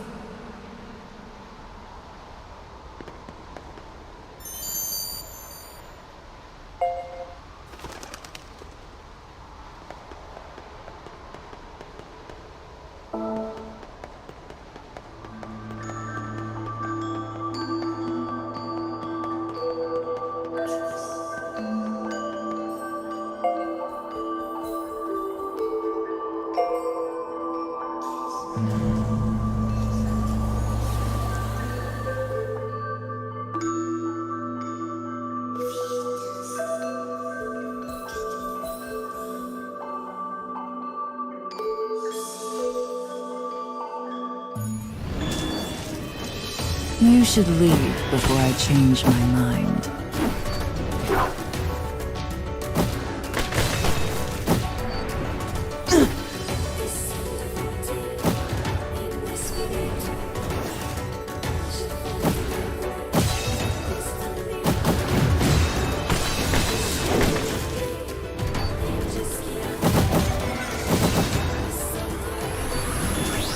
Continuing mission.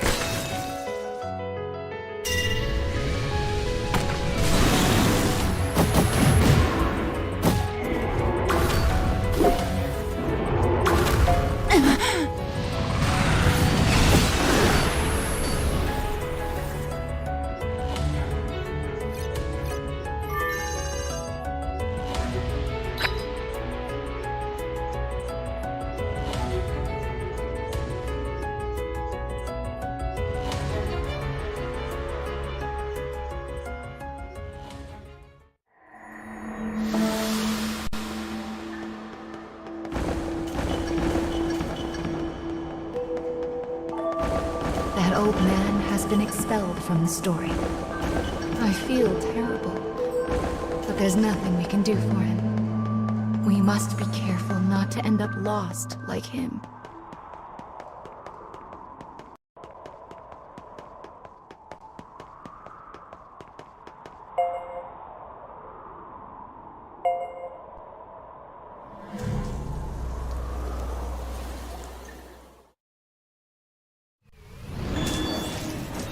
I shall take care of them.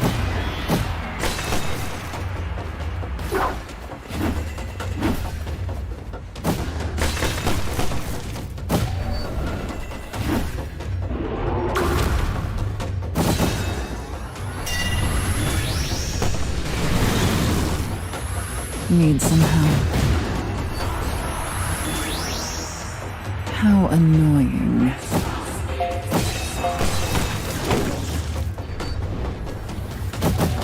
Go!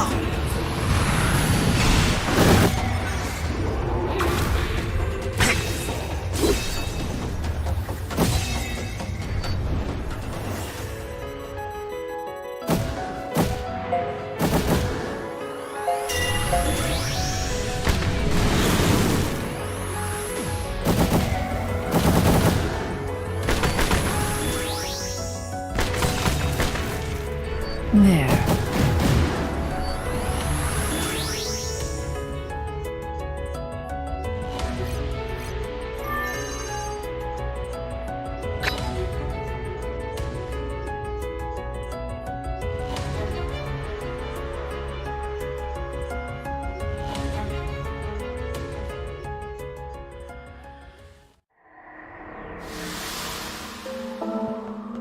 It seemed like that old man knew about you and the monster. And he spoke like a child. I wonder what happened to him.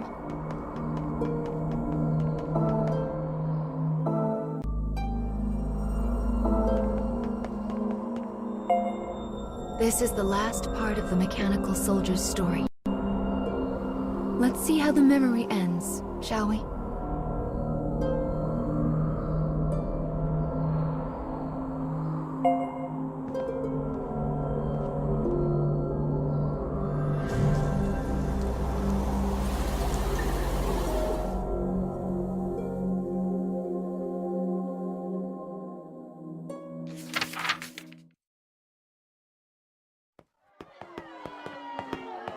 The escapees arrive at the town outside the castle and find people in a panic over the impending war.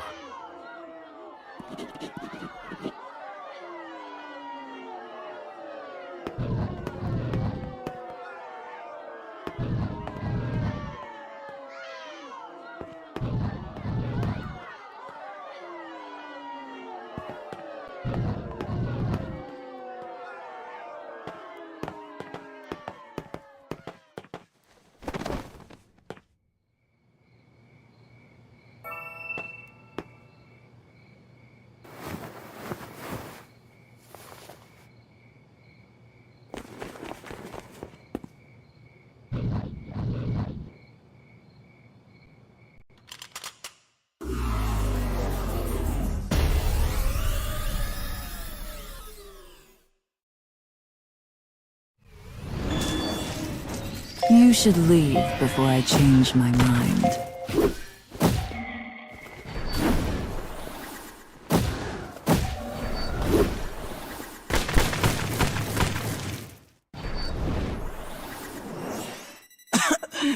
I have no time for this.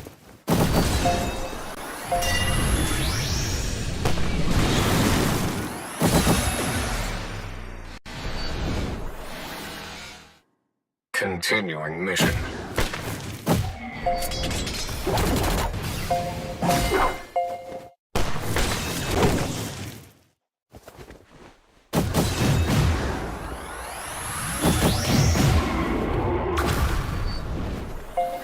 Come.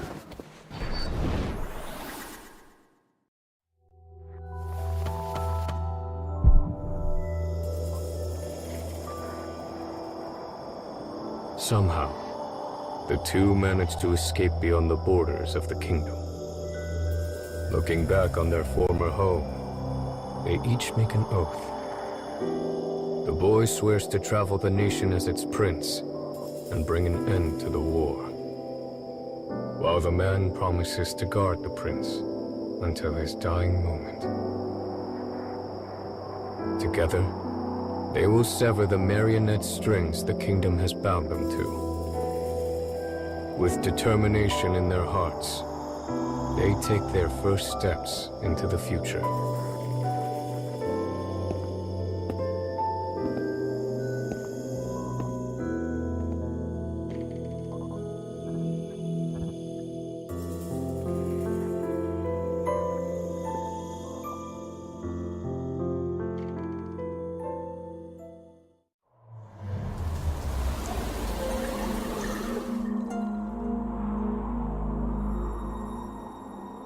They both fought, the boy for peace and the machine for him.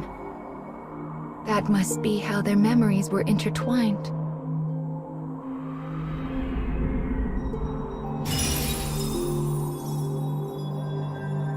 This is the third fragment.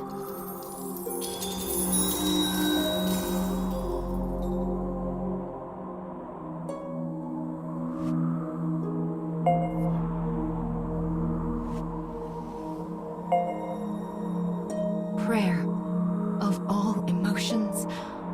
I believe this one might be especially human. It is a heart that fills in the blanks of a vague future. Well, do you feel anything different?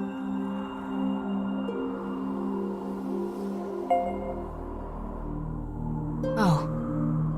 Well, there is still so much you lack. We'll take baby steps to get it all back. One at a time now.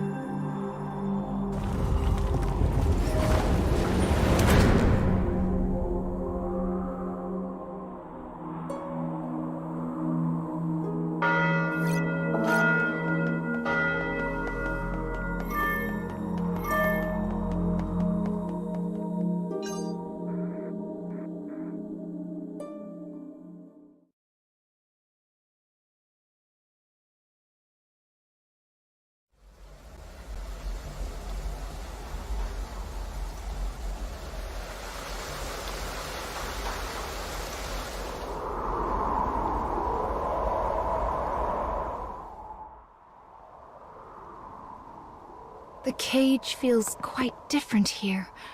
How lovely. I have something special for you that should serve as a nice change of pace. Once you're all refreshed, I know you'll find your second wind.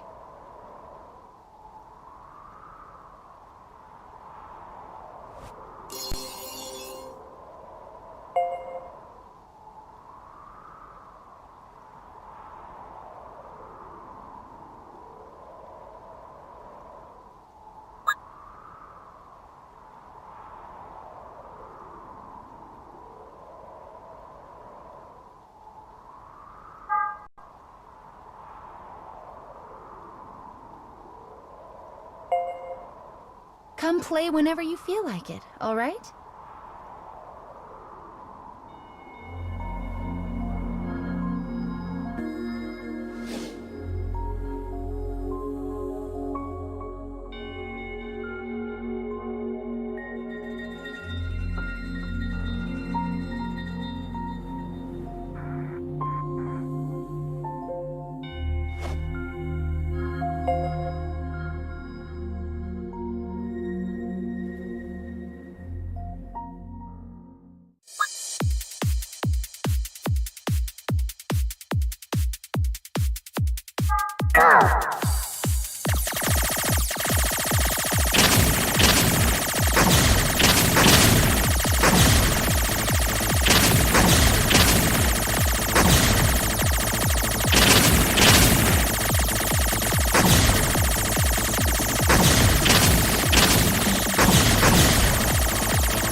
should leave before I change my mind.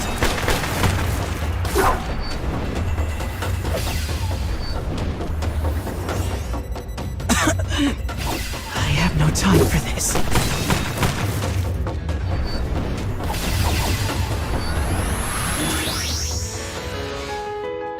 Continuing mission.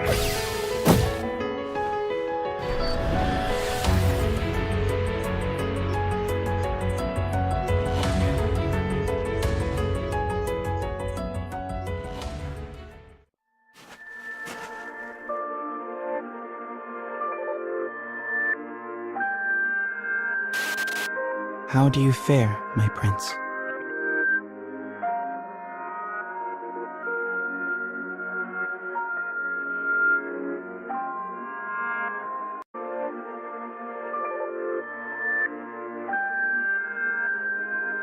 He asks about my condition as we walk through the forest toward the wasteland.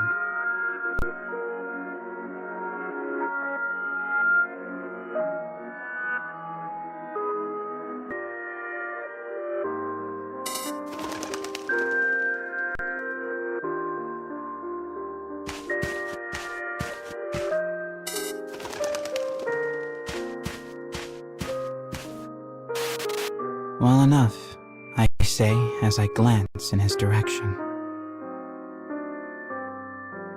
But shouldn't you stop and conduct some maintenance?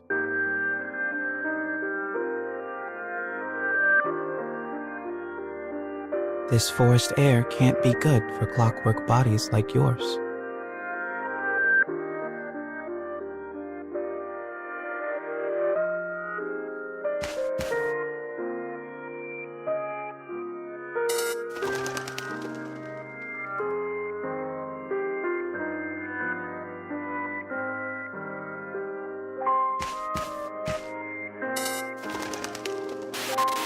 All is in good order, my prince.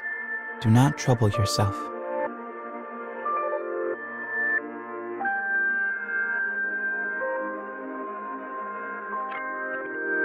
I know he only says this because he worries about my illness.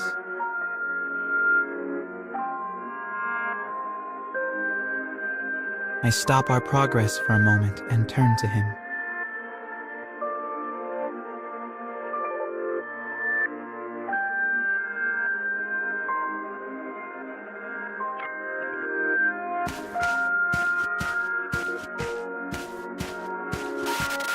And what if a fight finds us?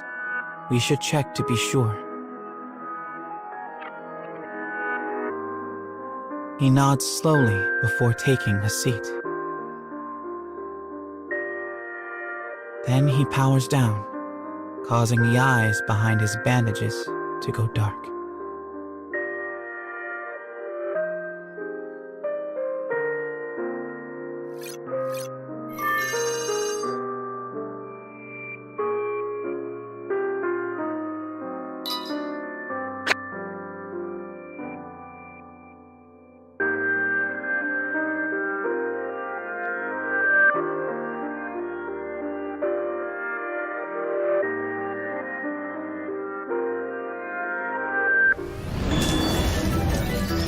You should leave before I change my mind.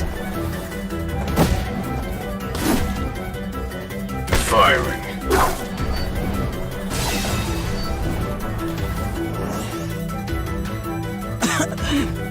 I have no time for this.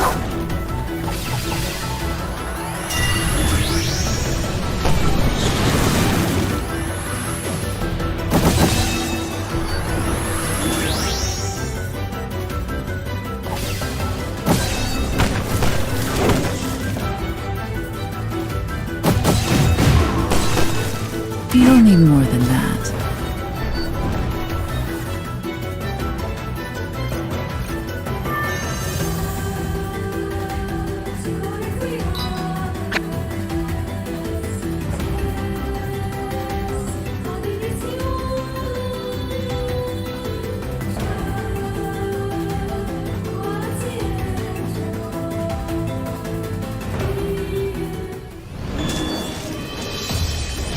You should leave before I change my mind.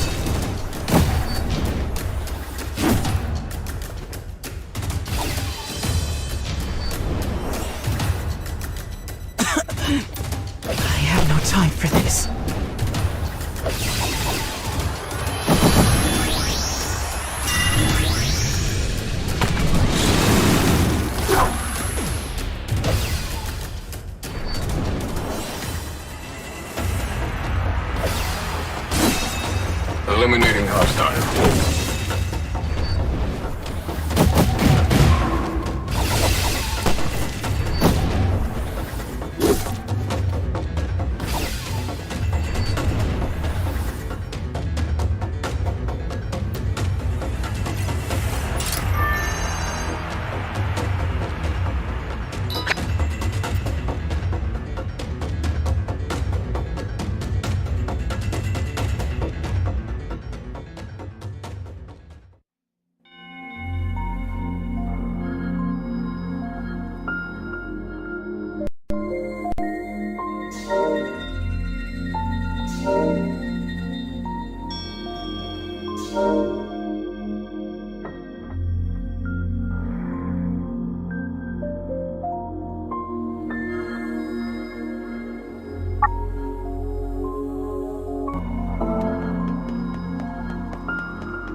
It's been awful and dusty for the most part, but the air here is nice and clear.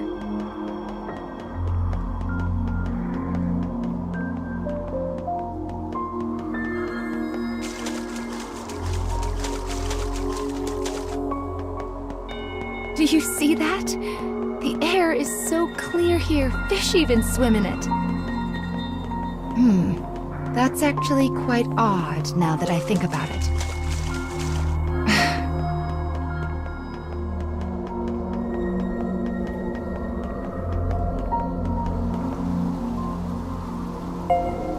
Looks like we found our first memory in this area. Oh my, this looks like a katana. Maybe we'll hear a story about a samurai. Let's have a look, shall we?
A man sits alone.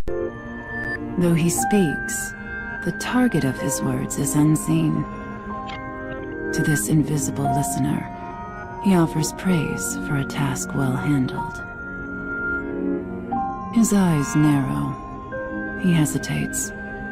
Then, his voice a rasp, he murmurs an instruction. On to the next. The target of his words is revealed behind the scrim of a dividing wall. She also sits alone. In her hand rests a small scroll adorned with a face. Slipping the scroll into the folds of her robe, she stands and makes her response. Understood.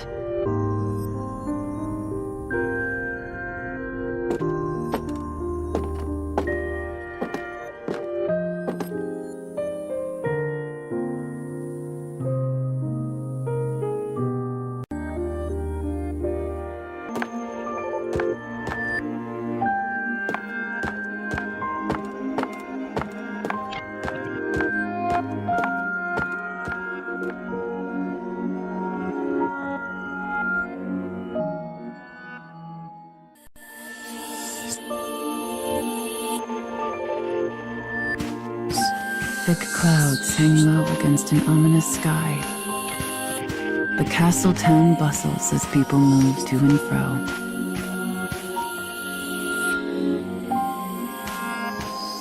A family traveling the road catches her eye.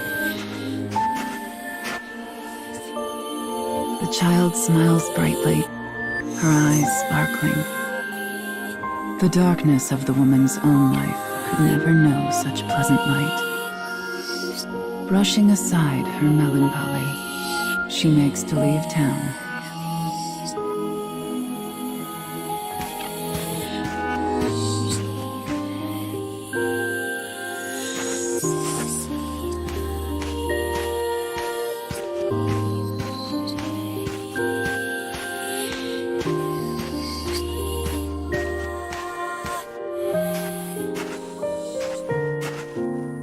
A sudden glimpse of silver catches the woman's eye as an assassin appears before her. A thin razor of a smile crosses her face. She knows this is exactly where she belongs.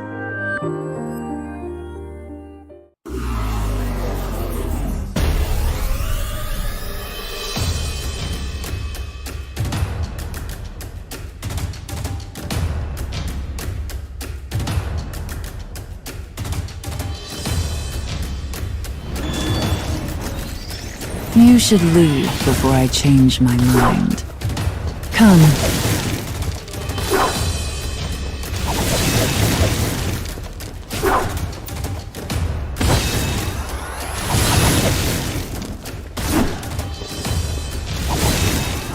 I'll cut you down.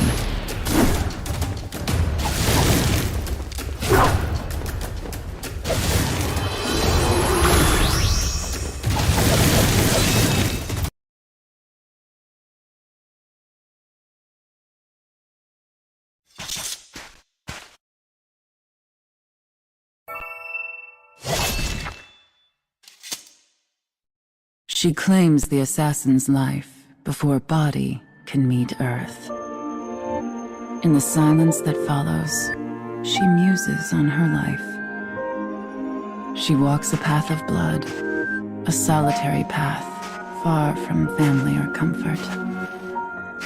Had she ever smiled as that child did? Could she? Such thoughts swirl in her mind as the woman considers a life she knows she will never have.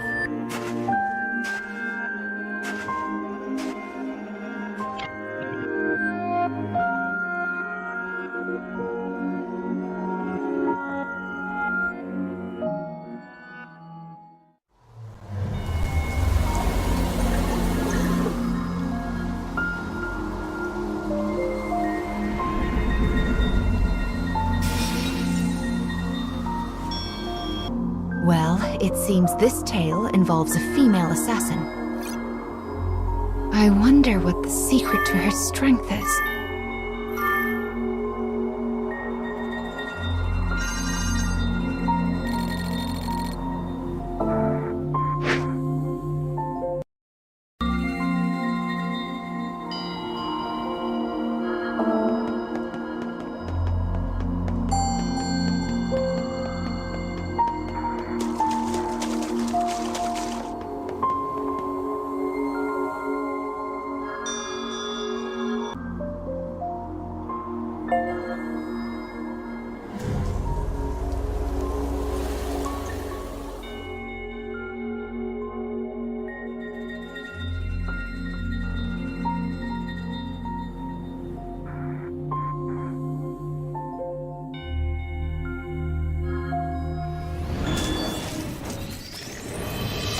I shall take care of them.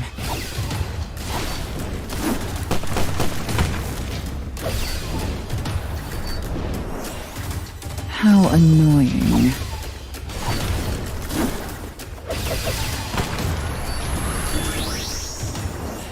I have no time for this.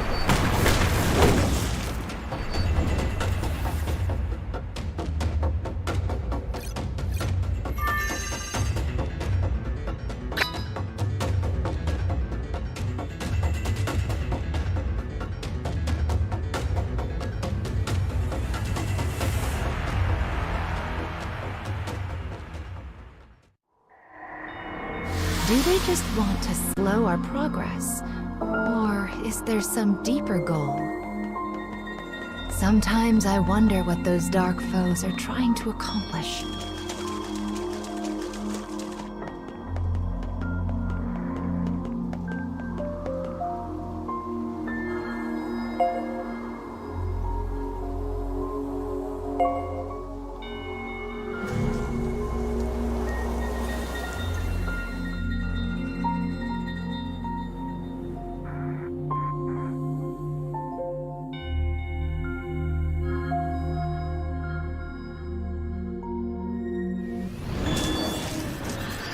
Enemy forces sighted.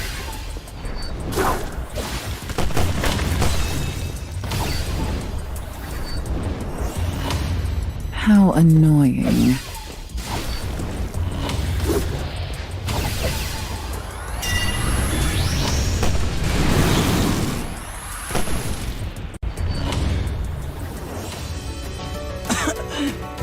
I have no time for this.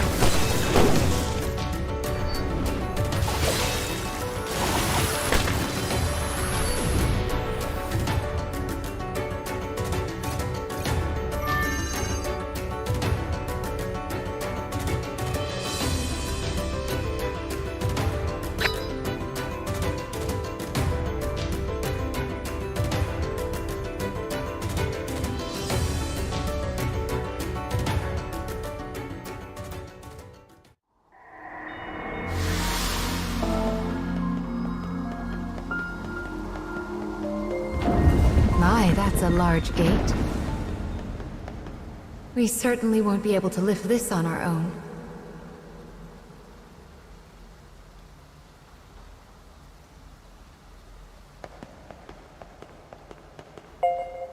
What a good eye you have. Here, let Mama take care of that for you.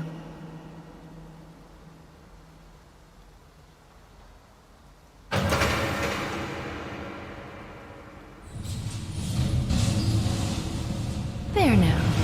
That wasn't so hard.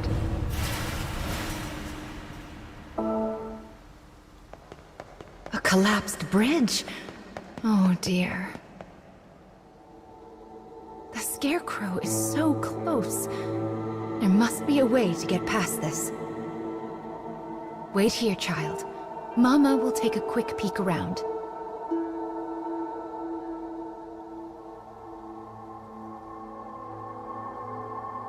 Oh, but this is a bother. Who even lowered the water in the first place? I do wish these levers weren't quite so heavy.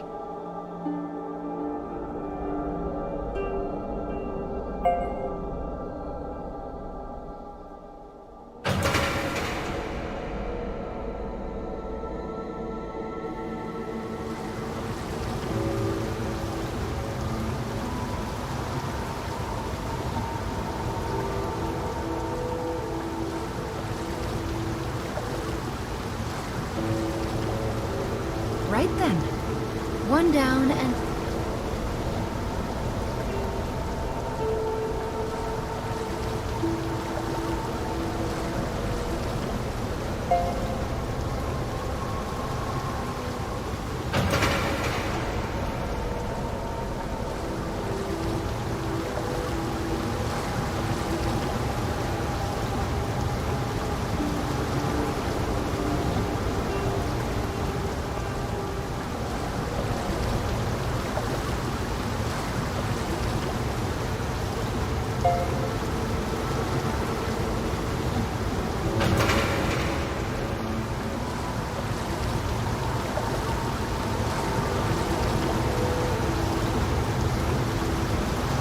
I think our mission is going quite well so far.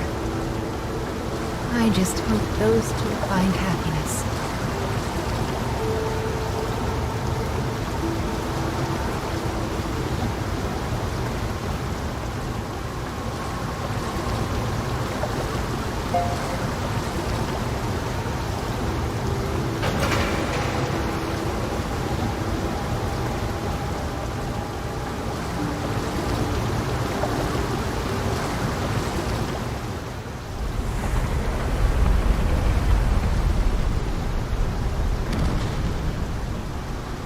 Wonderful!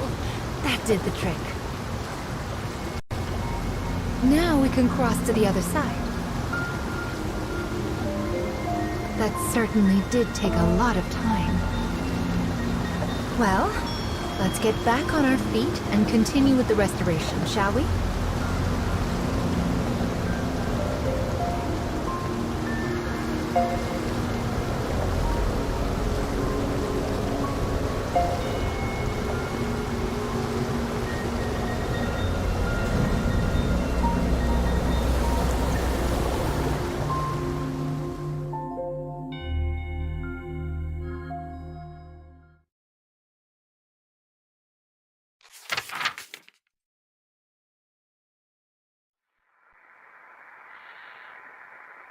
The girl stirs from a thin sleep, her features weary as a woman thrice her years.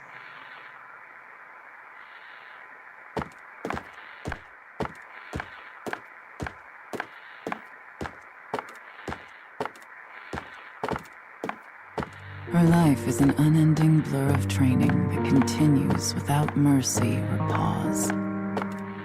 Bones creak, flesh stings, pain is her constant companion. Yet she forces herself down the hall all the same. When she arrives at the garden, a bellowing roar orders her forward. Coming, she replies in a voice devoid of all feeling.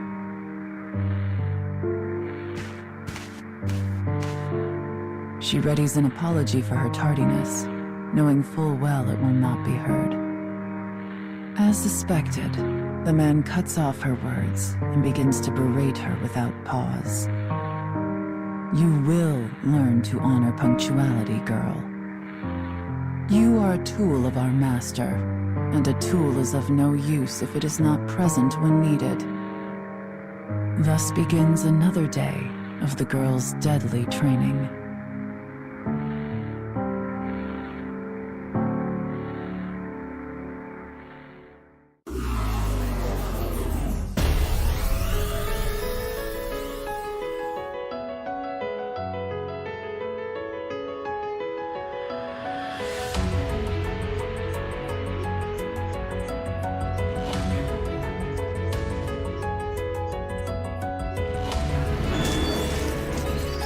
Enemy forces sighted.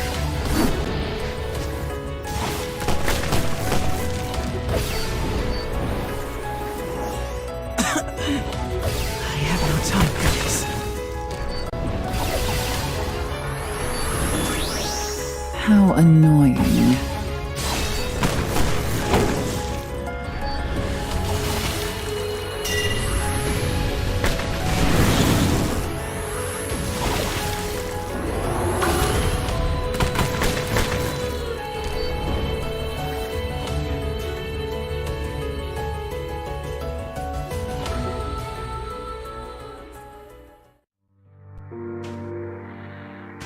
Her family has served their lord's clan for generations.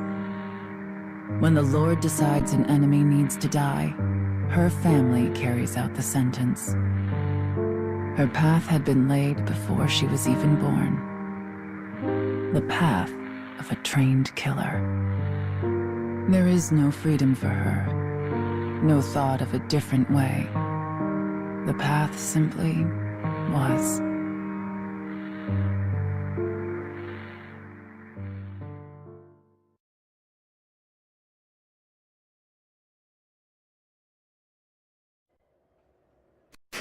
The woman does not bemoan her fate, for she has never known another.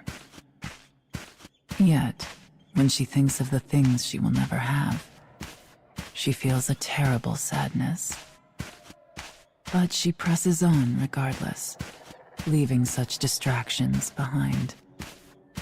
At some point, she realizes that rain has begun to fall. Through the droplets, she spies a castle with a dark and enigmatic aura. Soon she finds a lone guard standing before a gate. Moving without sound, she looses her sword.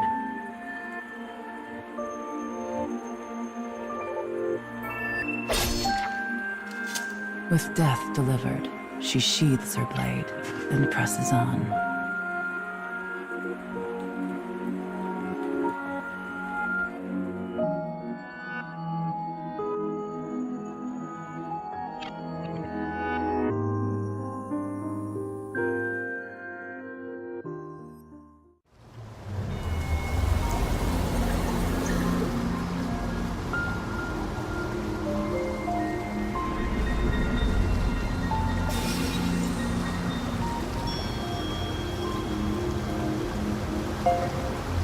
Her whole life had been decided before she was even born.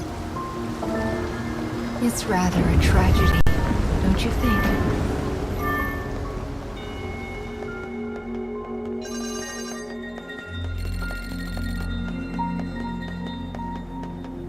I'm sure you must have a birthplace as well. A place you...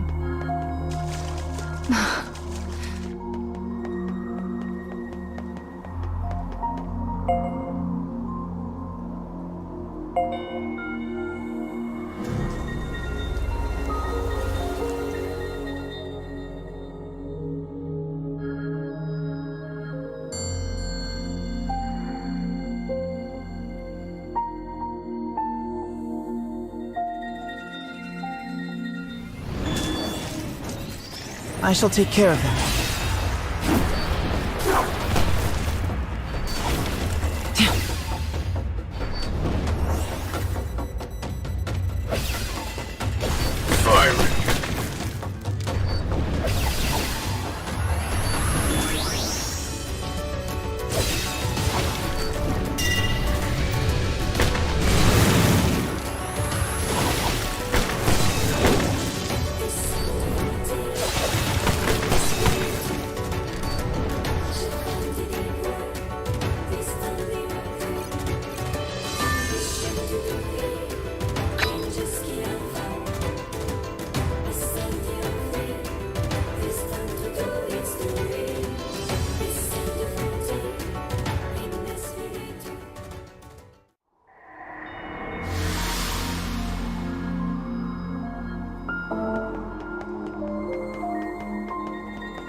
You should leave before I change my mind.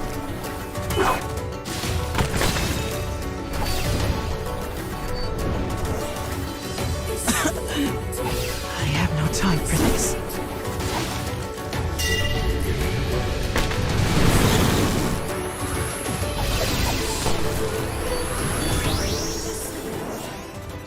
How annoying.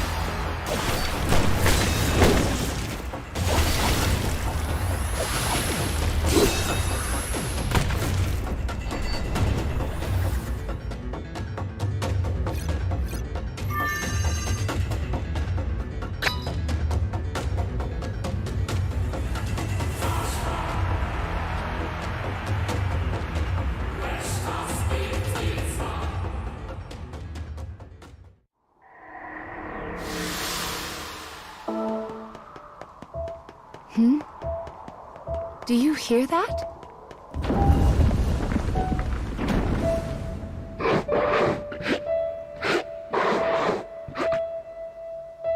That's...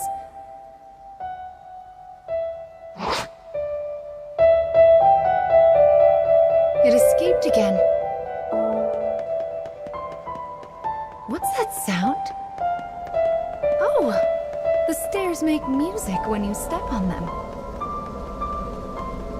Do you think that monster was playing the steps?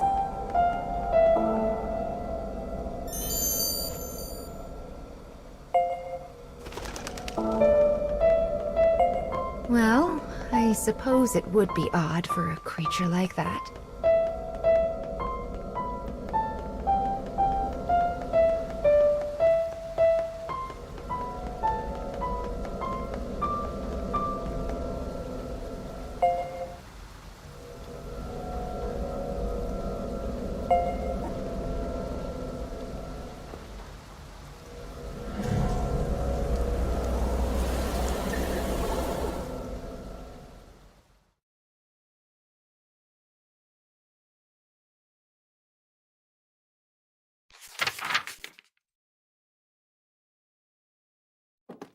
The woman moves ever deeper into the castle in search of her target. Her mission is to kill the son of an enemy lord and halt his possible succession. The enemy army values blood. If the successor were to die, chaos will inevitably follow.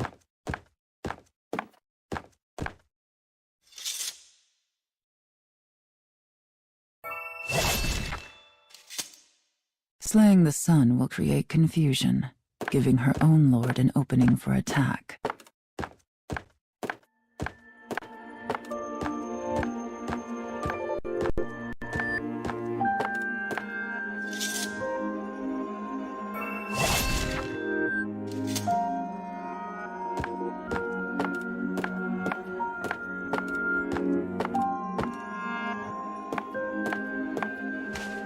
She passes through the corridors and moves toward a reception room. Outside, the rain falls in endless gray sheets. A child sits alone, his frame made smaller by the size of the room. She recognizes the boy's face from her scroll. Without a word, she draws her sword and points the tip at the child's throat. Yet he simply stares at the cold steel, making no move to escape. As the woman studies the child's haggard face, she realizes something. This is no son of a lord, but instead a girl frocked in boy's clothing. The woman asks her target why this is. As if a dam has burst, the girl suddenly lets fly with a torrent of grievance. I wish this house and this entire nation would fall.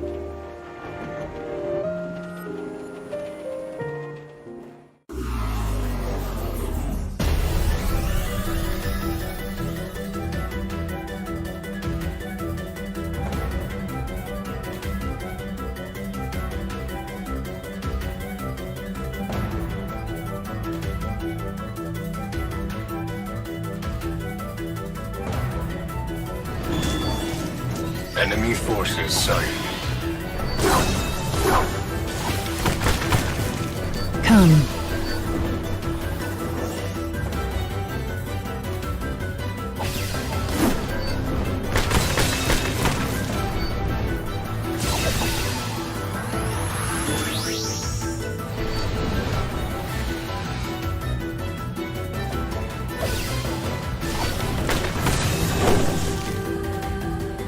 I will turn the battle in our favor.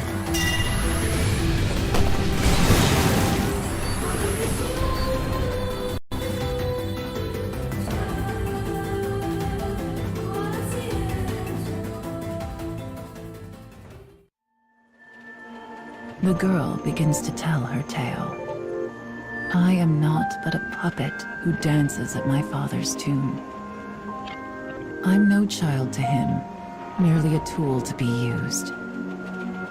I even denied my own heart and took false gender in order to fulfill my role. And as this house's tool, I live only to be killed. So please, just bring this to pass. End me. The girl's eyes turn to rest on the woman. This is who I used to be. Set to walk a path before I had even drawn breath. The woman's sword wavers. Her hand hesitates. Outside, the rain falls as if it was trying to blot out the very earth itself. And yet somehow, it feels quiet.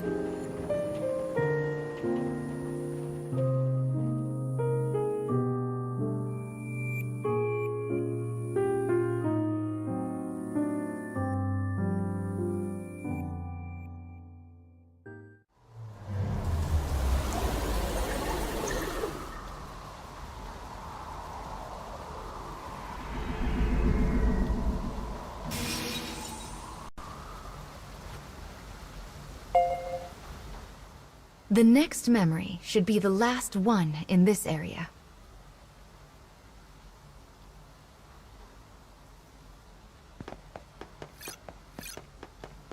I wonder what that monster wants, and those other dark foes for that matter.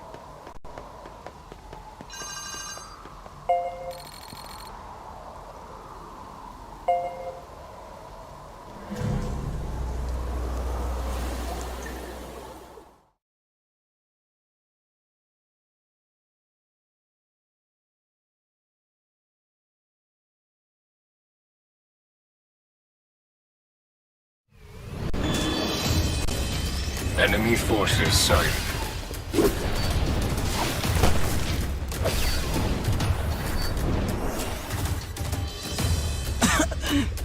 I have no time for this.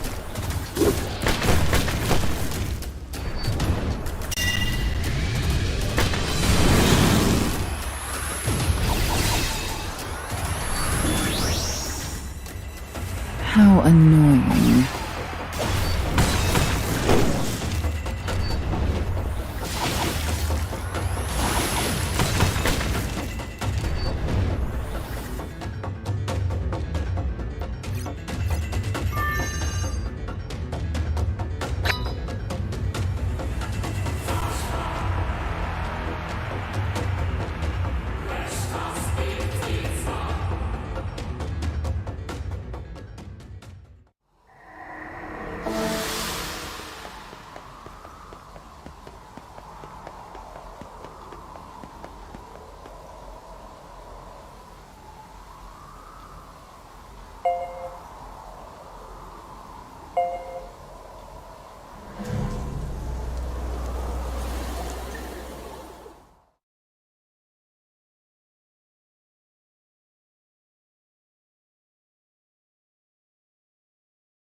I shall take care of them.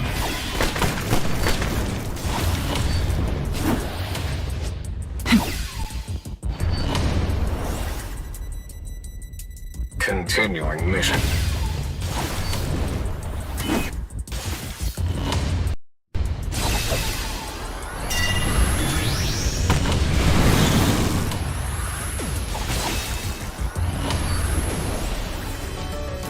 I have no time for this.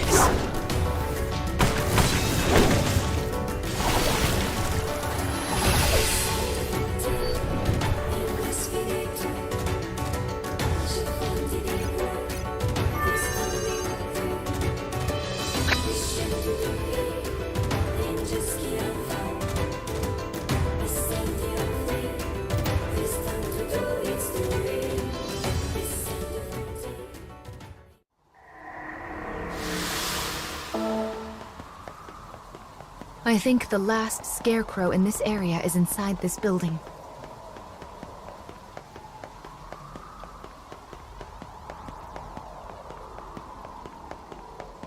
Oh my, again! What terrible timing these things. Mama will open this straight away.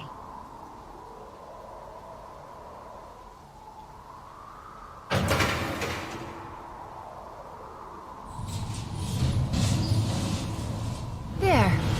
Can you get through now?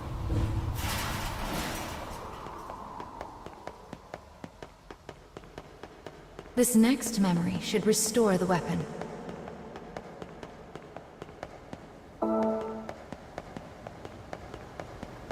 The scarecrow is right there. Brave faces now.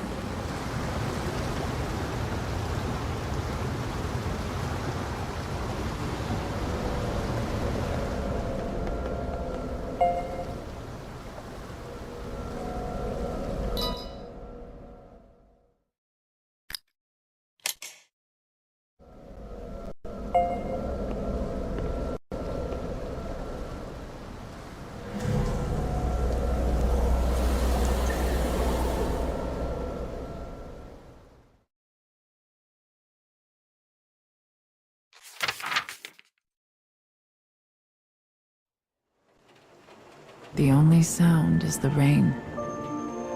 A long moment passes.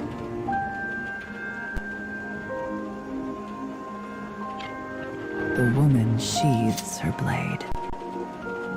She then asks the bewildered girl, "Did you mean it when you said you wish your house would fall?" Shaking, the girl nods. The woman responds, "Understood."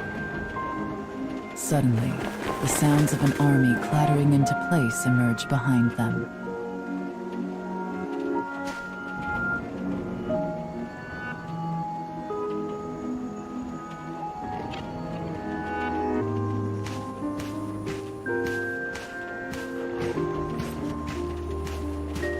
a score of soldiers bursts into the reception room. The woman's face is the very picture of composure.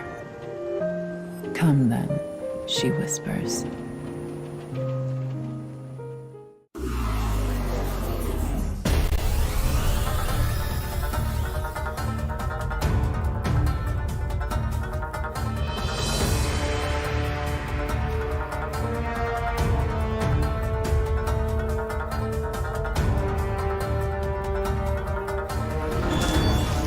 Enemy forces sighted.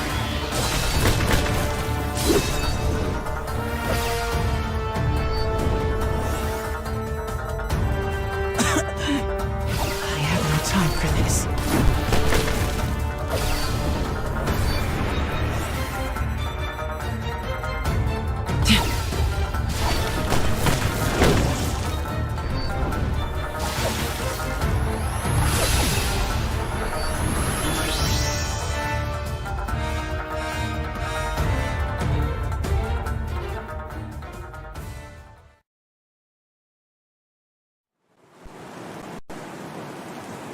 The girl runs over and takes her hand. Why had she done this? The sound of the rain begins to fade. People cannot choose the station of their birth. One can scarcely even choose their own manner of death in this violent, bleeding world. But perhaps one can choose to let another live. I was a tool of my house who carried out her role. My hands are stained with sins beyond counting. I doubt this will absolve me of my actions, but it might make a nice gift to bring with me into hell. She can no longer hear the rain.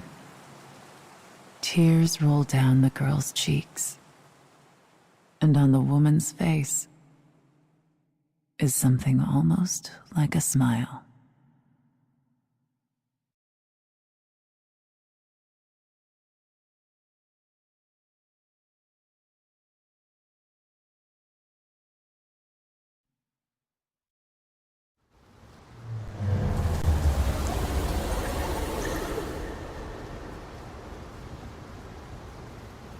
Perhaps freedom, in the truest meaning of the word, never existed to begin with. We are bound by heavy chains, which closes many doors, and one often lacks the will to choose from the remaining options.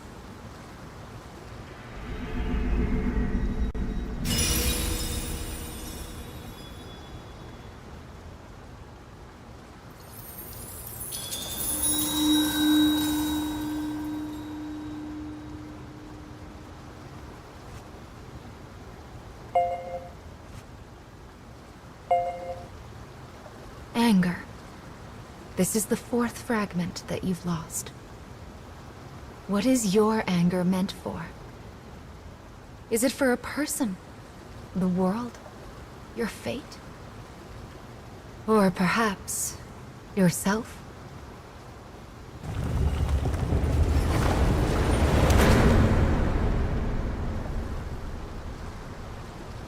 The time when you will also have to choose draws nearer.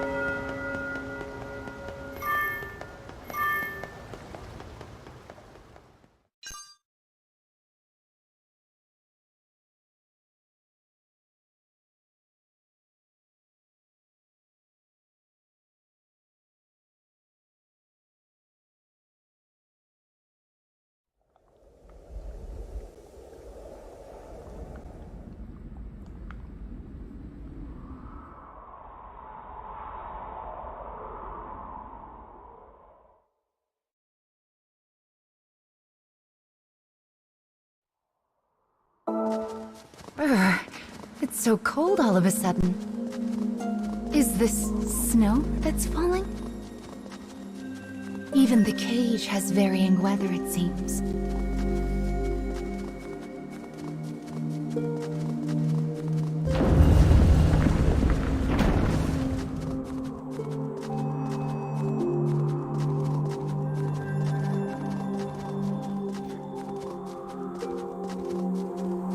falling snow, glimmering icicles.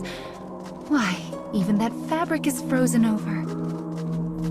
I never thought I'd get to see such a beautiful sight. Mama is truly touched. The fifth weapon should be here, as well as the fifth fragment. Now, let's head for the Dark Scarecrow.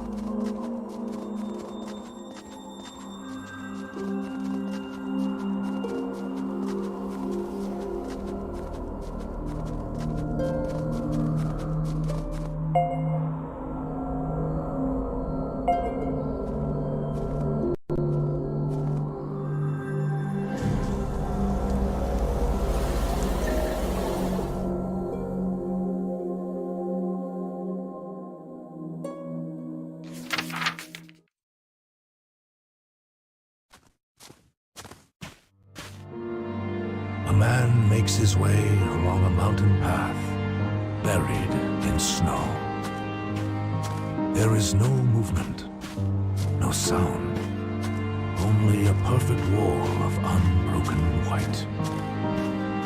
His breath comes out in a set of steady white puffs. Before long, the sun begins to set. Yet the man's pace does not falter. A rift in the ground blocks his way. The crevice is so deep, he cannot see the bottom. The man produces his trusty hand axe from within a deep pocket.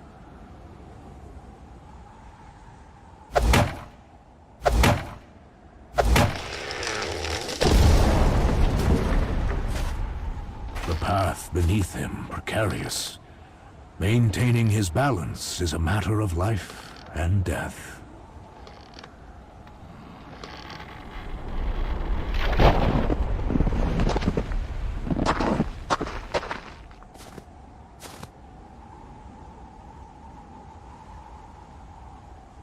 Once he moves past the danger, he again makes for the peak.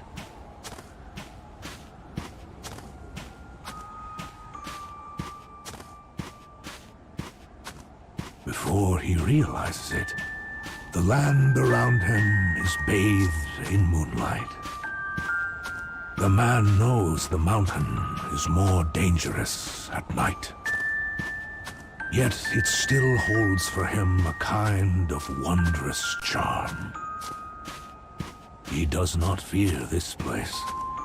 Instead, he trusts in his strength and experience.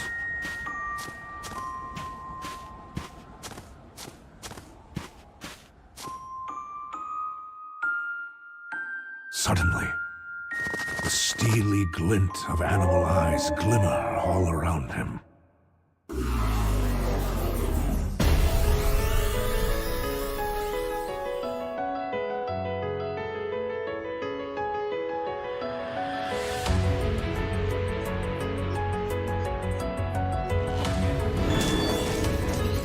Think you can stop me? Ha!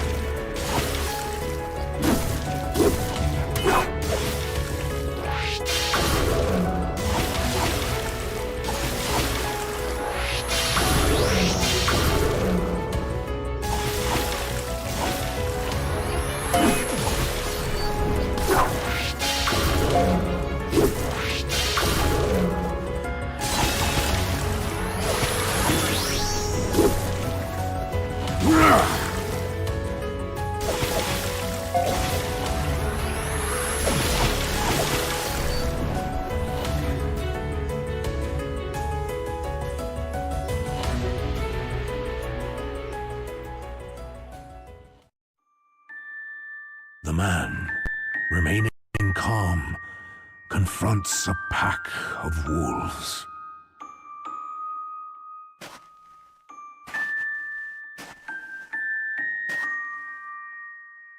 Don't run. Don't turn away. Don't look them in the eye. The final roar sounds. After fending off the wolves, the man renews his trek.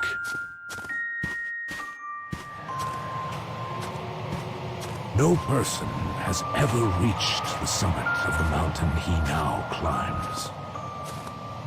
Yet he does not fear, for he has conquered many peaks long thought impossible. He forever seeks the line between life and death within the harshest environments. This pursuit is his entire reason for living.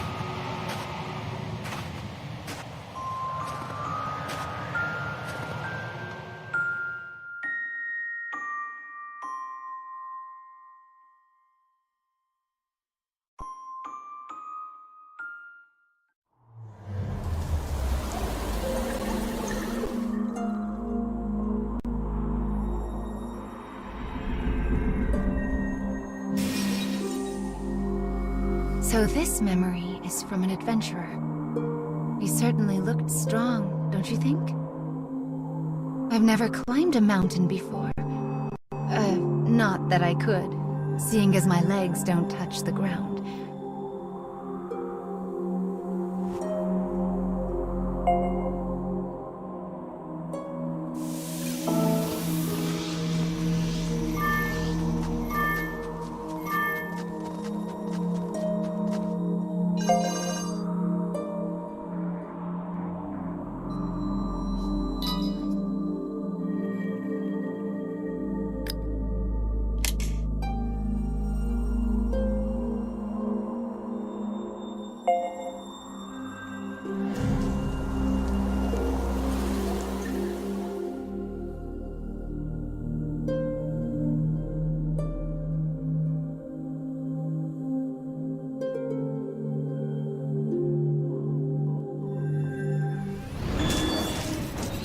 Enemy forces sighted.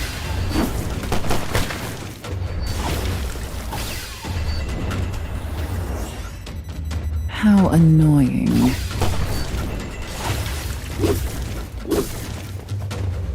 Thanks, buddy.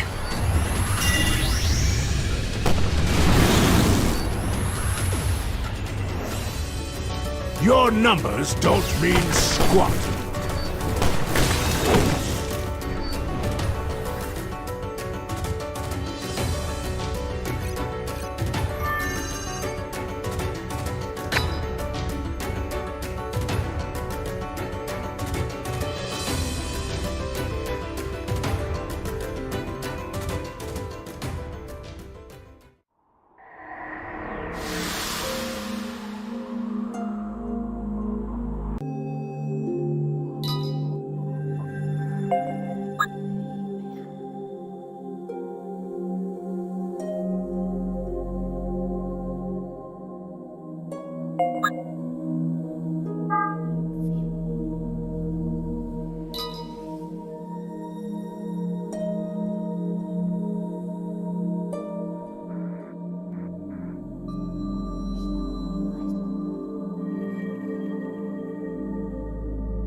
You should leave before I change my mind.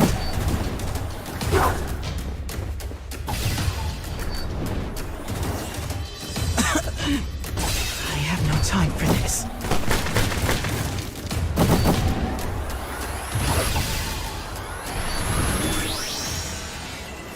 Continuing mission.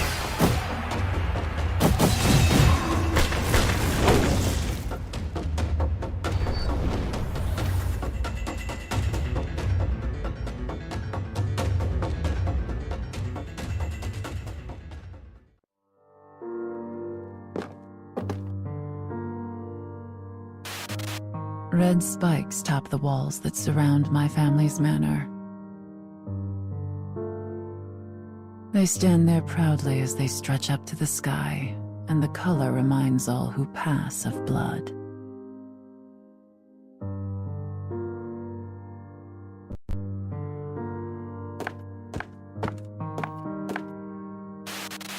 But these spikes are not there to keep intruders at bay. Our family has no need of such defenses.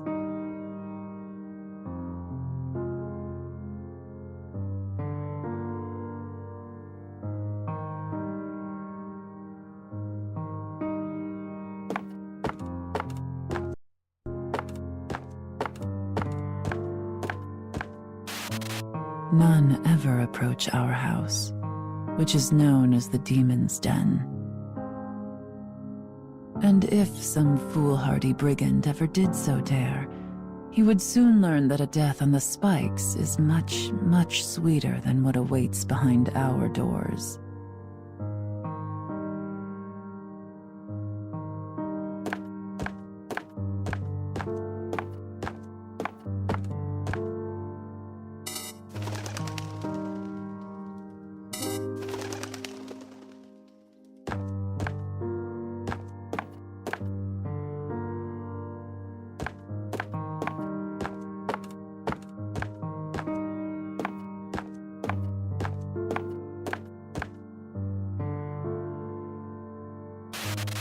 No, the spikes are not meant to keep people out. They are there to keep the demons in.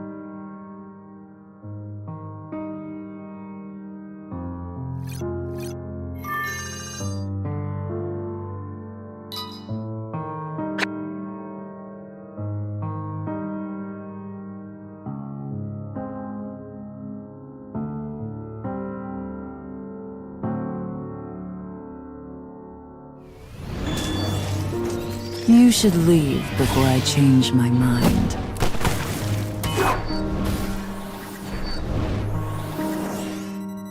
I have no time for this.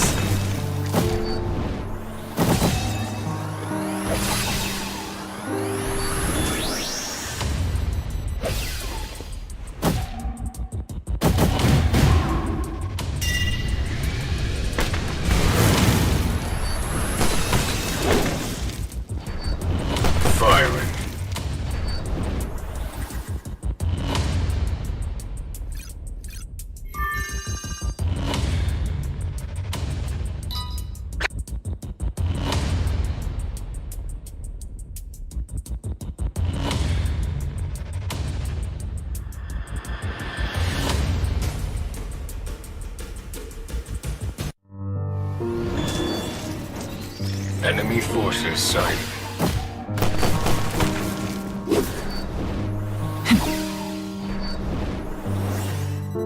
How annoying. I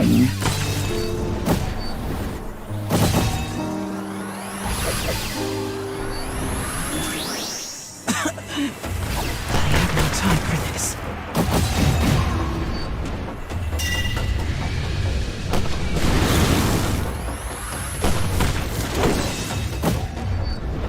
Predictable.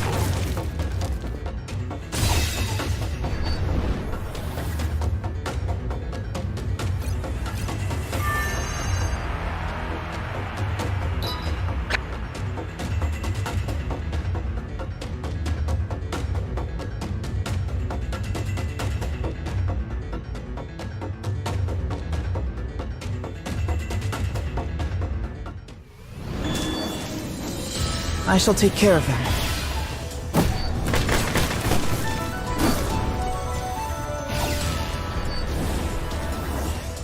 How annoying. This will give us an advantage.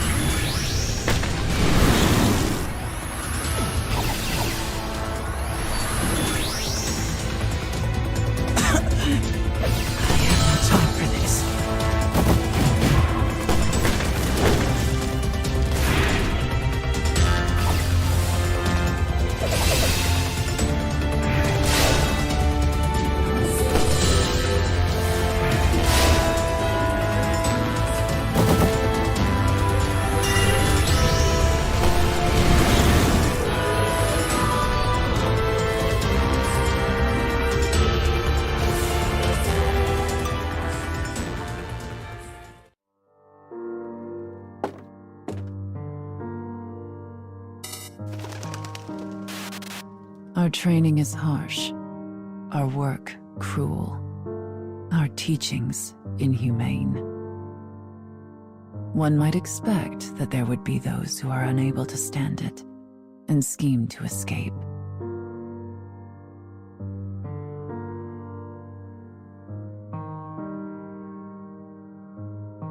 And in fact, there have been a few brave souls who attempted to cross the wall.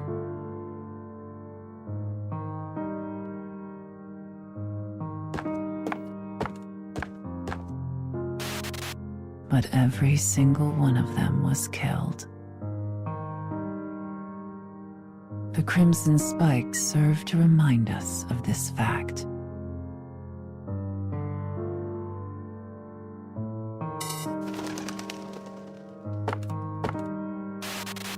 I personally knew one man who plotted escape. He was the elder brother of the Lord in Power, my uncle.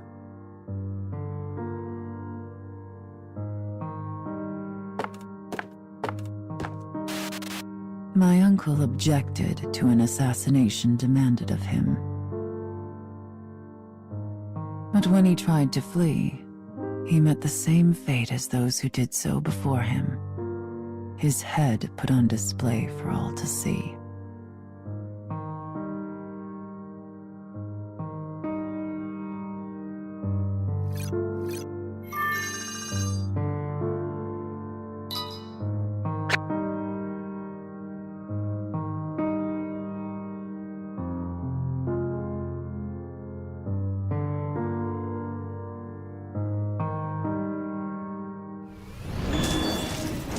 I shall take care of them.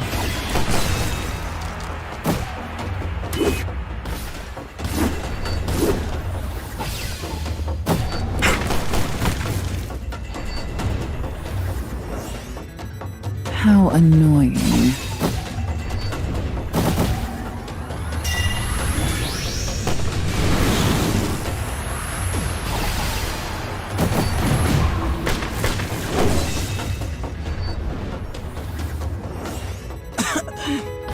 I have no time for this.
You should leave before I change my mind.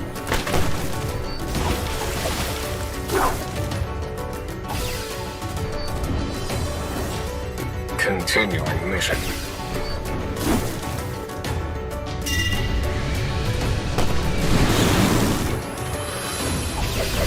You ain't ready for us!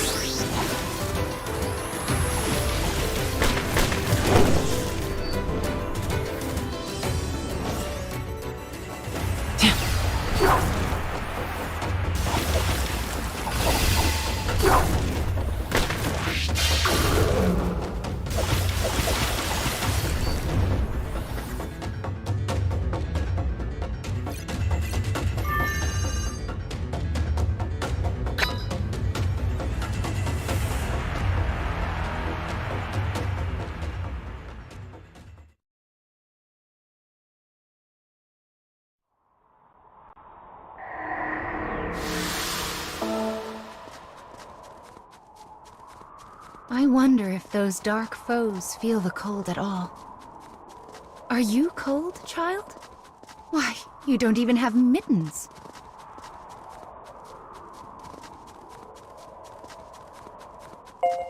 Are you sure you aren't cold? All right, then. Mama will be quiet.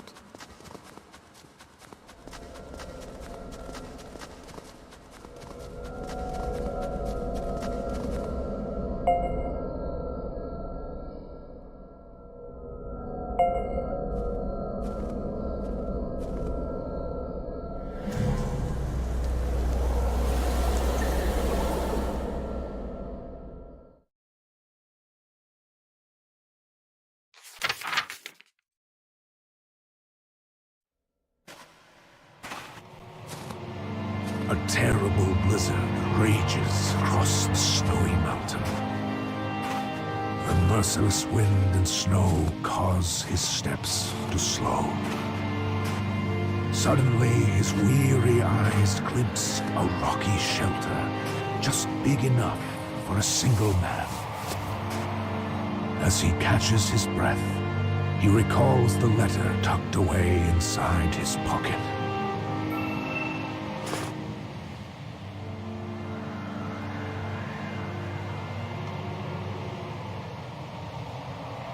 His daughter had given it to him before he started his climb. He fishes in his deep pocket once more and produces a handmade charm. The oddly shaped decoration seems to warm the man from somewhere deep inside.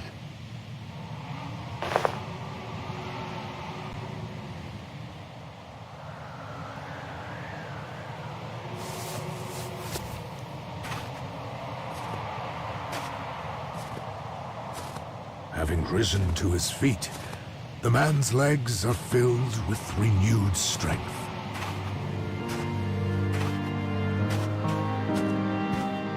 Halfway up the mountain, he comes across a frozen lake.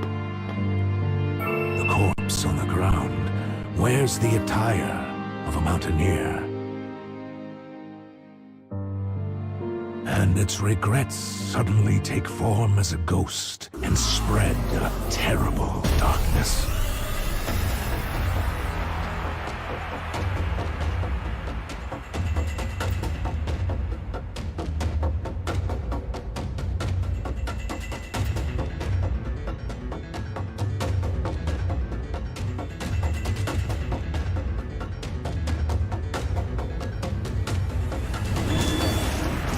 Enemy forces sighted.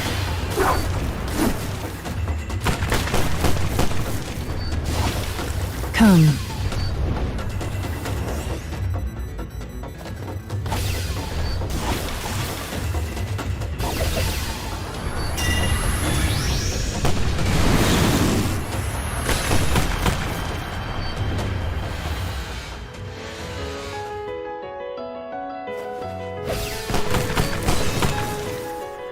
Fatal blow activated.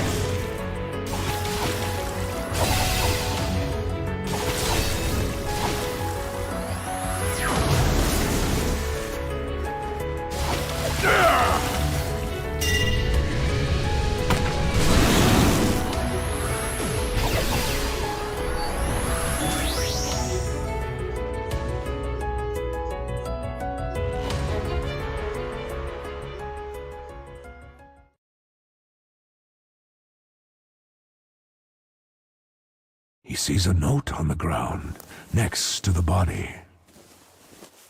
It is an apology to the mountaineer's family. It spells out his regret at ever attempting his climb. The note is written in a cramped, unsteady hand. Perhaps it is due to cold. Perhaps to grief.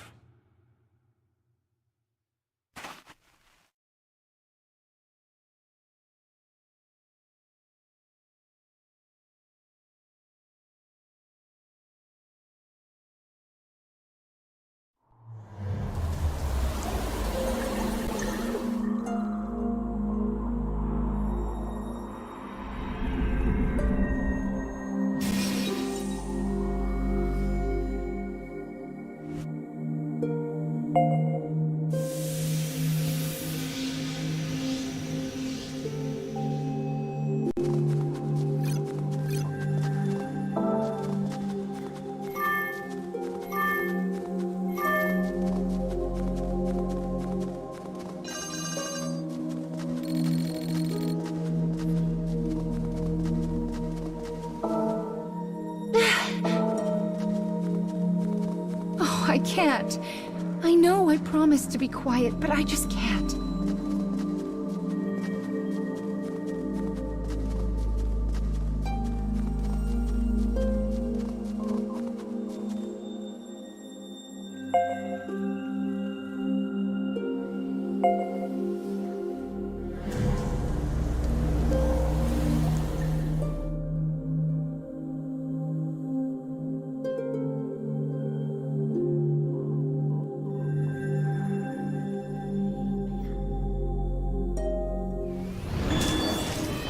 Enemy forces sighted.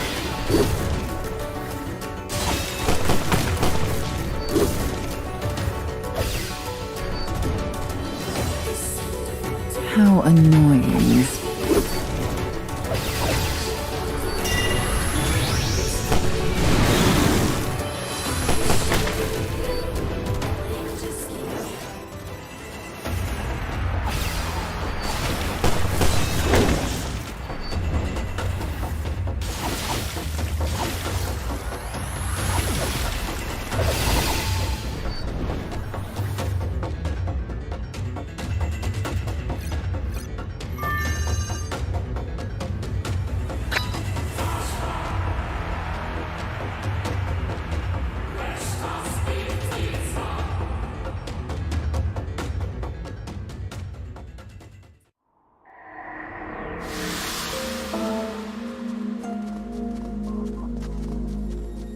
Make sure not to slip on the snow now.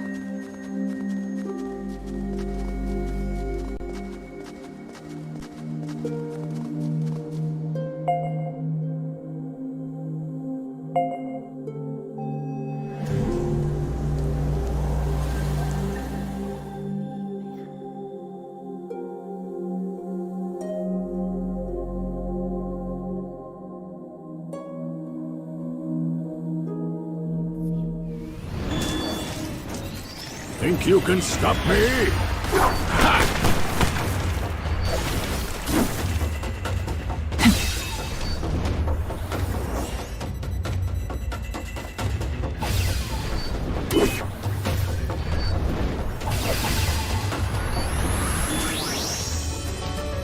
Continuing mission.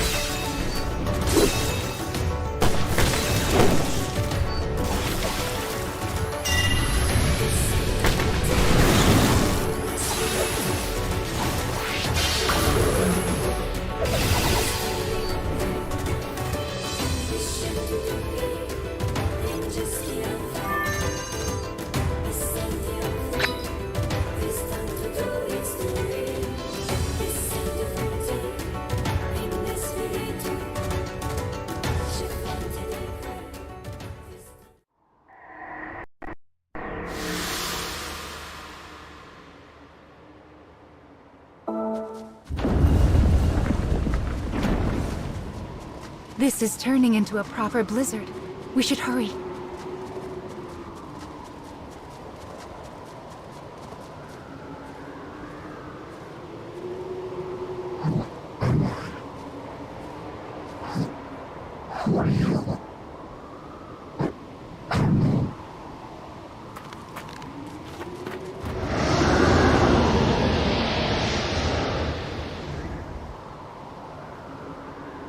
I wonder if it's trying to tell us something.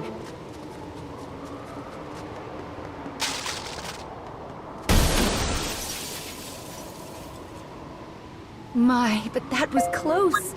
Be sure to take it slowly and watch your step, okay?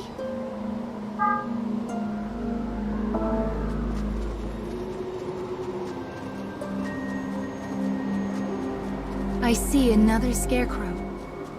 That's the third one. Let's get this done.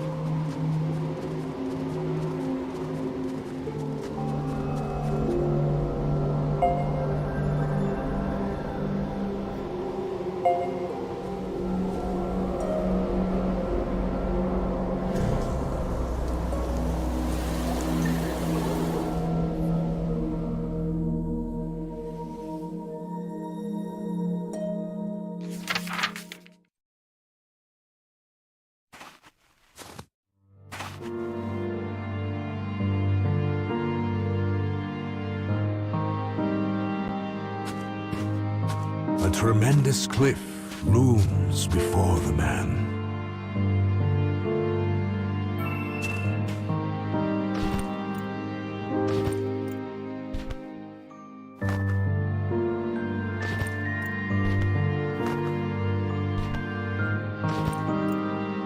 If he can conquer this, the mountain will be his.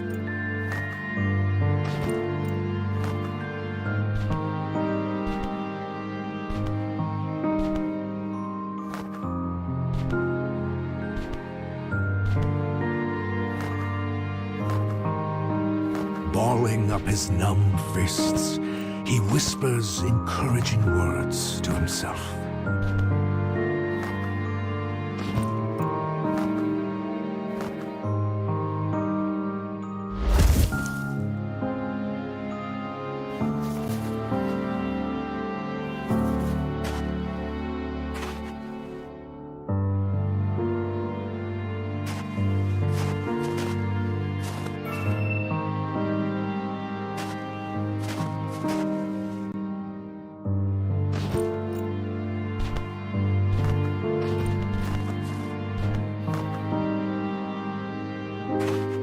Though his frozen body threatens to rebel, he finally reaches the summit. And though the mountain has supposedly never been climbed, he finds a ruined shrine. Intrigued by this mysterious sight, the man ventures onward.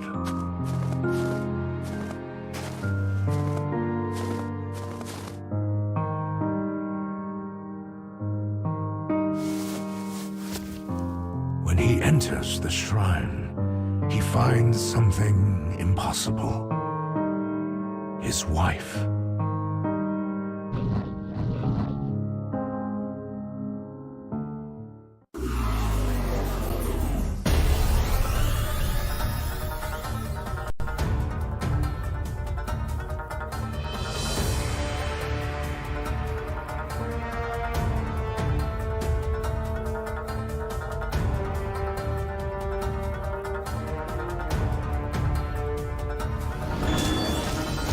Enemy forces sighted.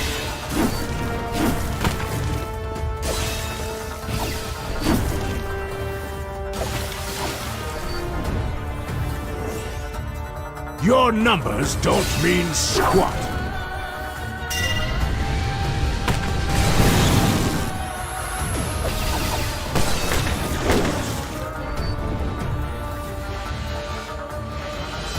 Why did you leave us?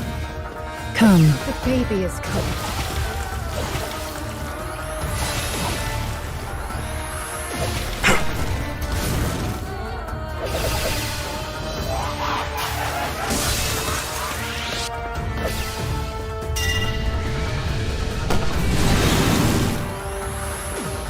Thanks, buddy.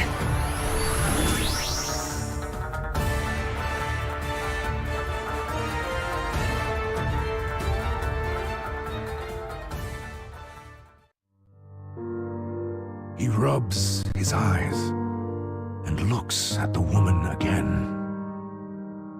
What he thought was his wife is in fact the frozen corpse of another pregnant woman.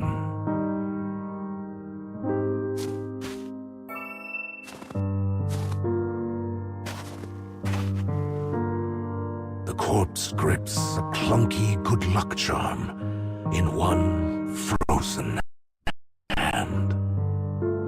It looks just like the one his own daughter gave him. Enough. Time to go. The hallucination solidifies his resolution to return home to his family.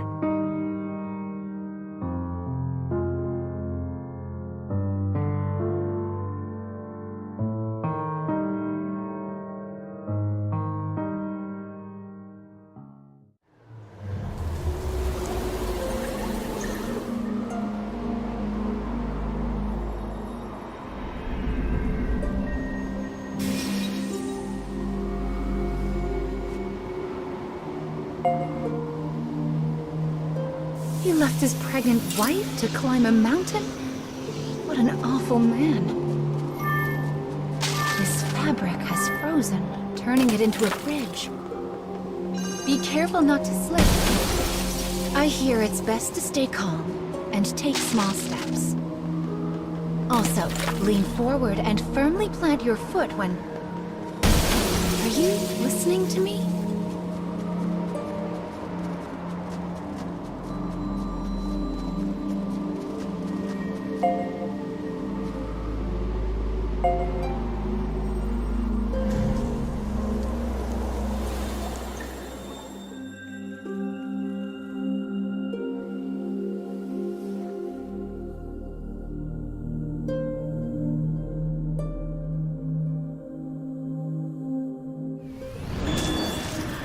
Enemy forces sighted.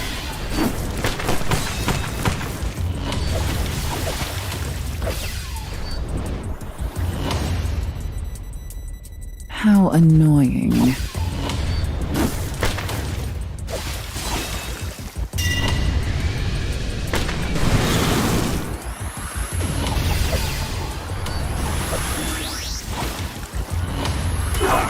What a slowpoke!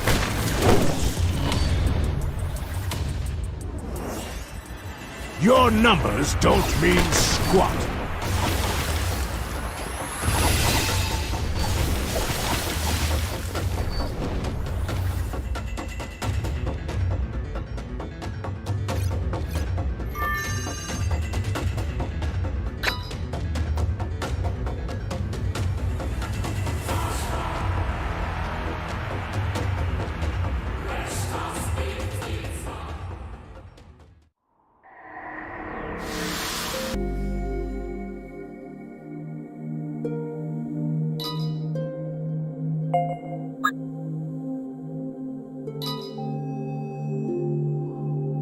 The blizzard has come.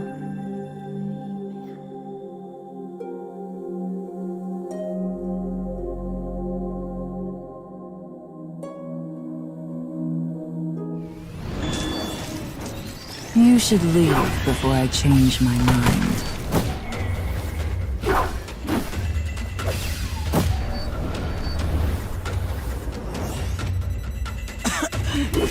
I have no time for this.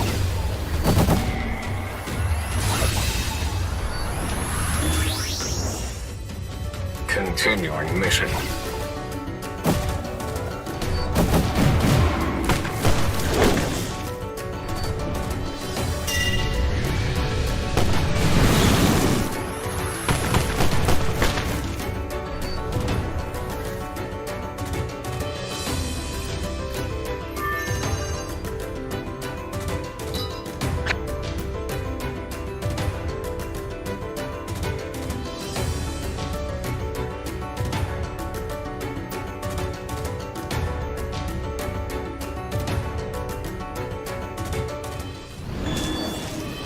I shall take care of them.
Enemy forces sighted.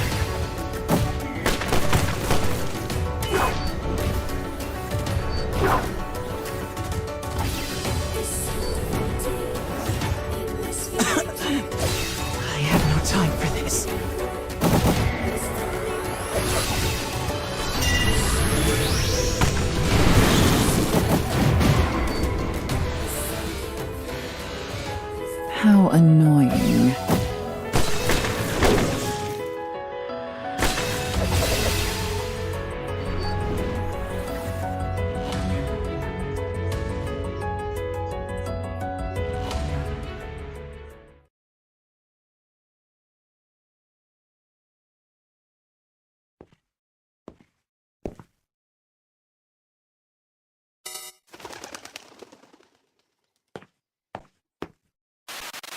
As the prince's disease worsened, so did grow his impatience. It would seem he desires to achieve peace as quickly as possible. So when I suggest we rest in a church until he feels better, it takes a good deal of effort to get him to agree.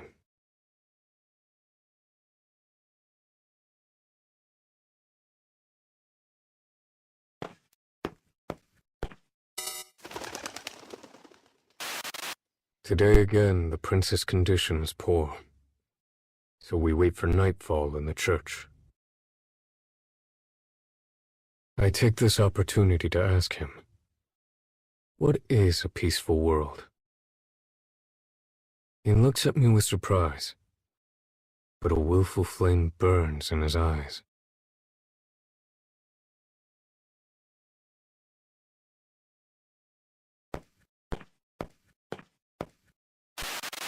After a moment, a thin smile crosses his lips. He reaches out, puts a hand on my chest, and says, "It means you never have to hurt here."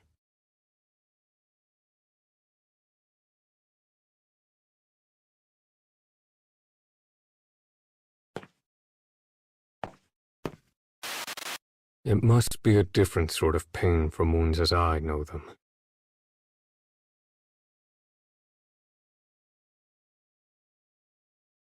He does not notice my lack of understanding and continues to talk.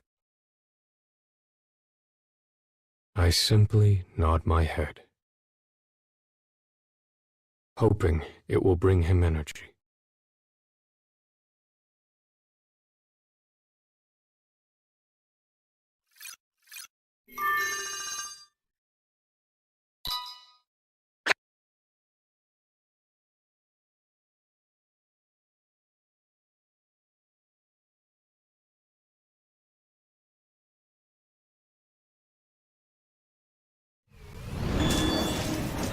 Enemy forces sighted.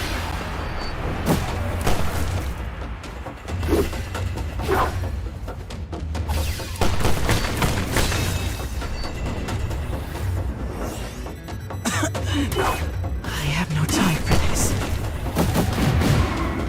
There.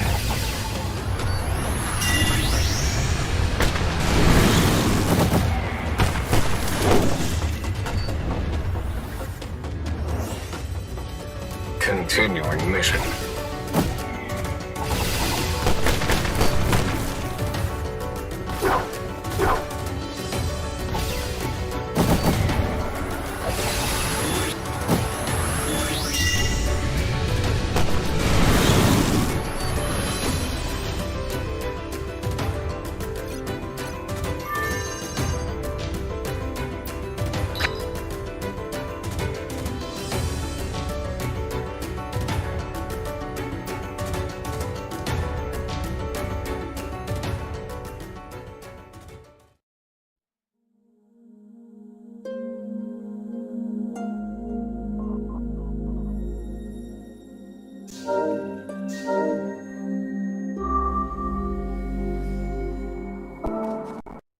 The blizzard has calmed somewhat, hasn't it?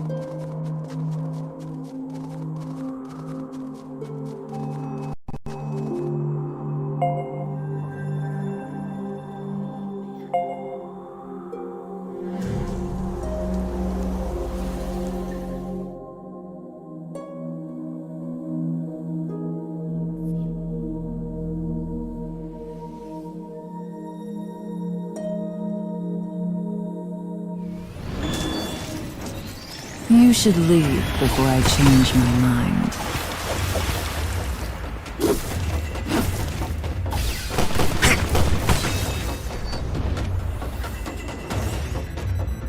Your numbers don't mean squat.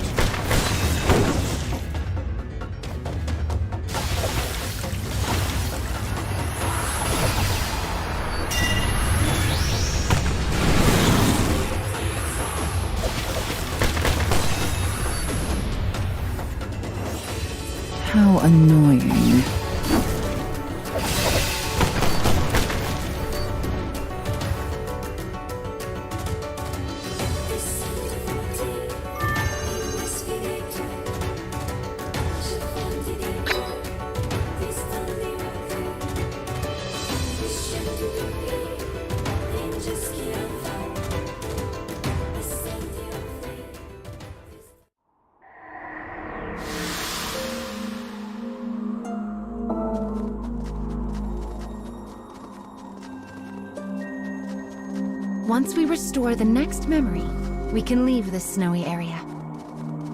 It's pretty, but it makes it hard to see or keep your balance. No matter how lovely it is, I wouldn't want to be out here for too long.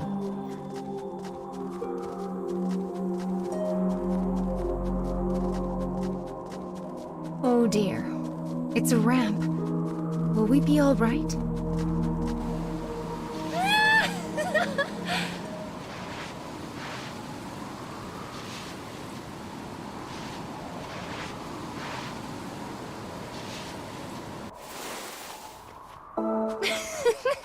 Oh goodness, my poor bum is frozen. Still, that was great fun. Perhaps we'll come back here sometime.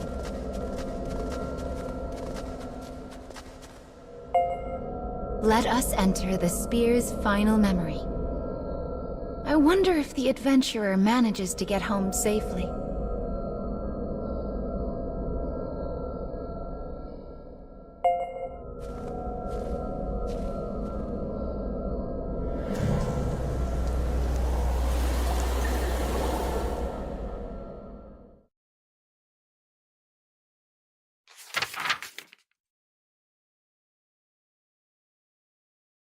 A lonely house, illuminated by a dim light, sits in a forest of deep snow.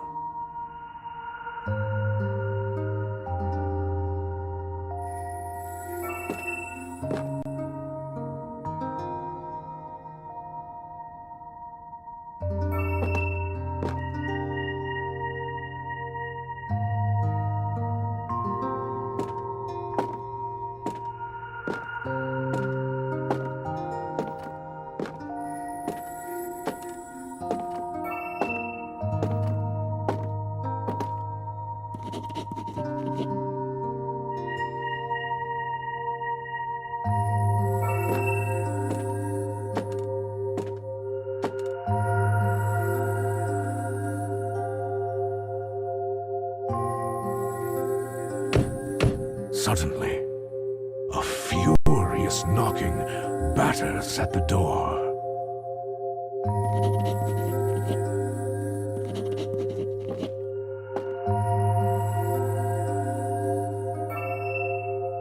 The door flies open to reveal an aberration that looks strangely like the girl's father.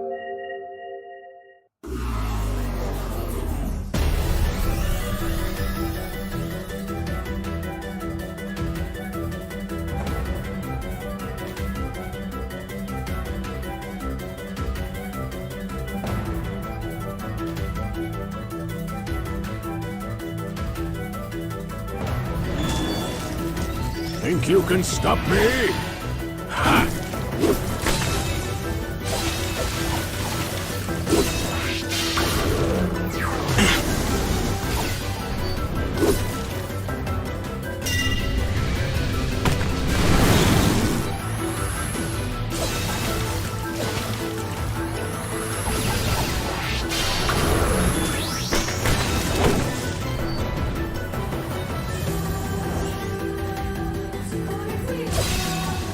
You'll need more than that.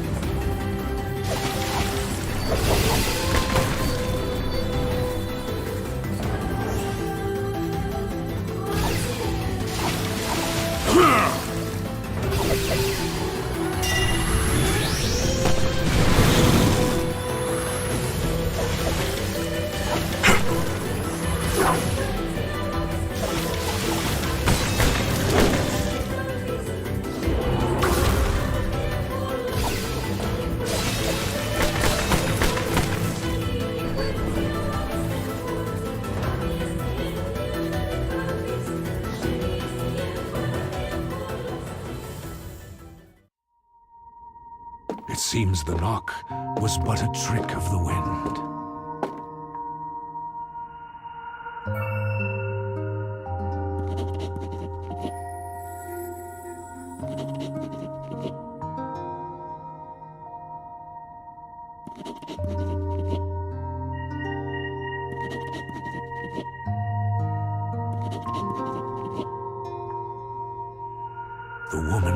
presses against her swollen stomach and collapses to the ground.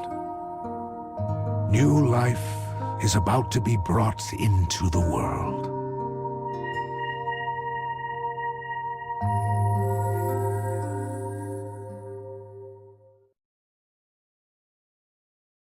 The man is in darkness.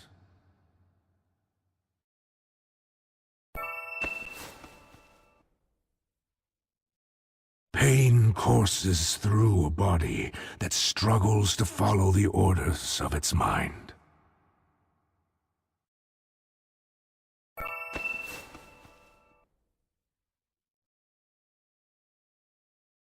With each movement he makes, his arms and legs grow heavier.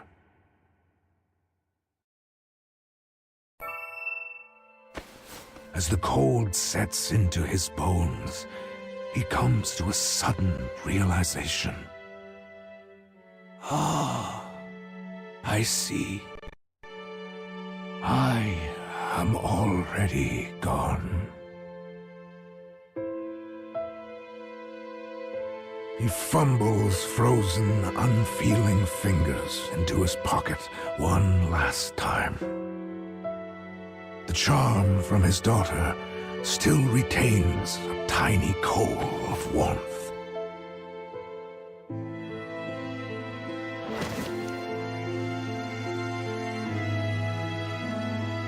With the sensation of his family at his fingertips, he slowly closes his eyes.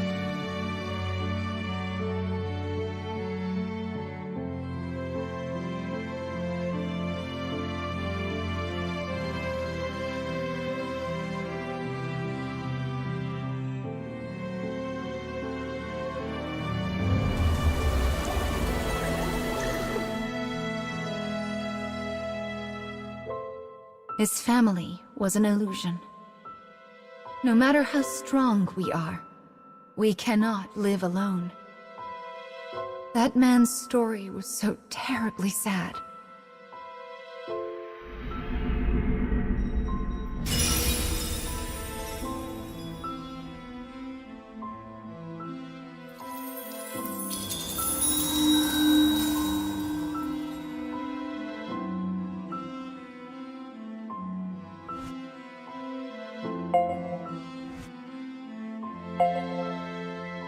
It seems grief waits for everyone at some point in our lives. Yet there are times we have no choice but to keep moving forward. That's why you've come all this way, isn't it?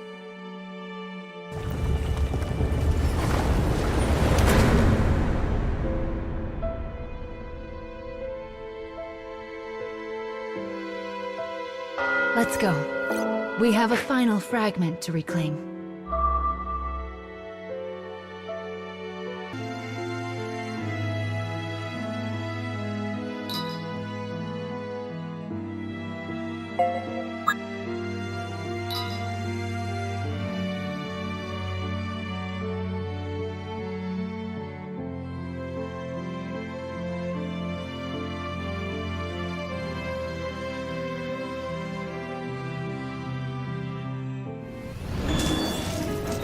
You should leave before I change my mind.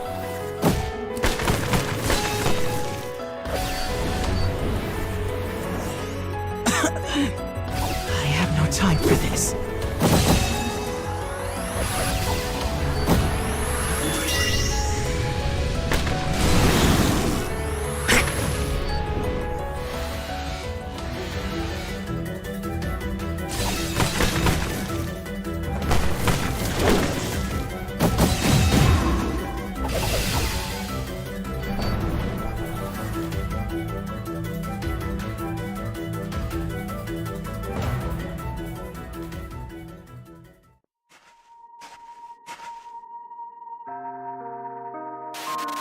It's so much easier to start a war than stop one.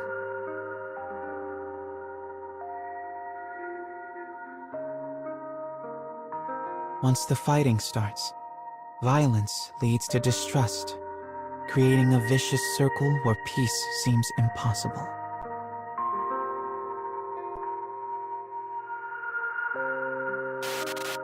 This is why we are currently traveling from country to country, to create a third power which might mediate negotiations and find a way to lead us out of this bloody war.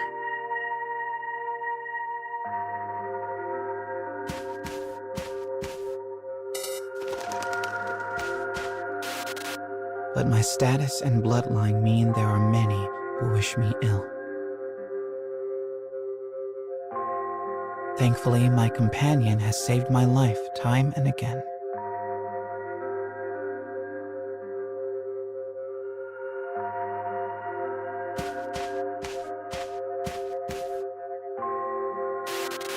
He is a clockwork man, and there is little I can offer him.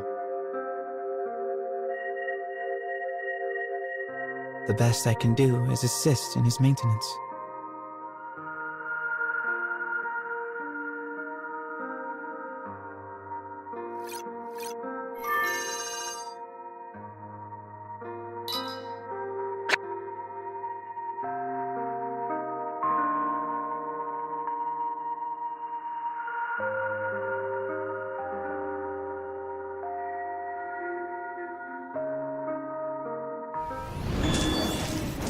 You should leave before I change my mind.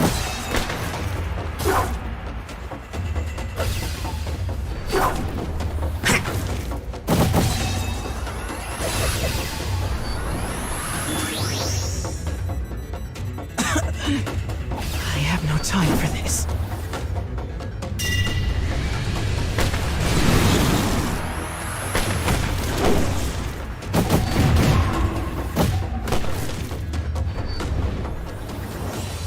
Continuing mission.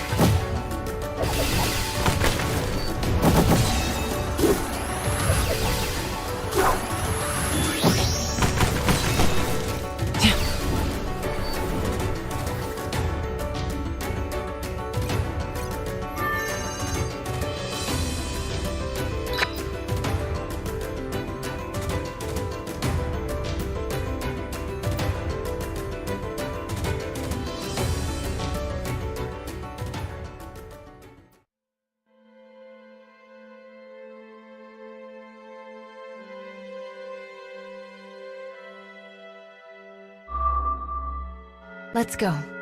We have a final fragment to reclaim.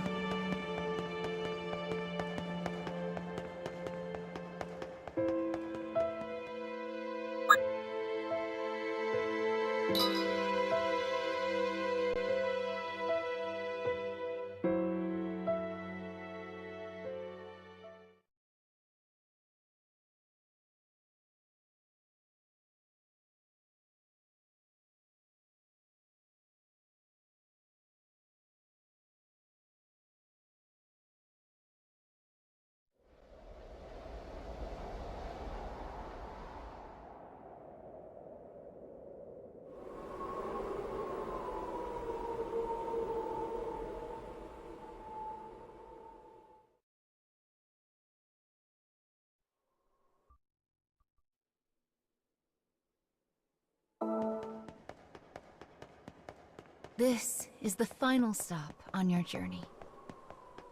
The time has come to restore the final memory.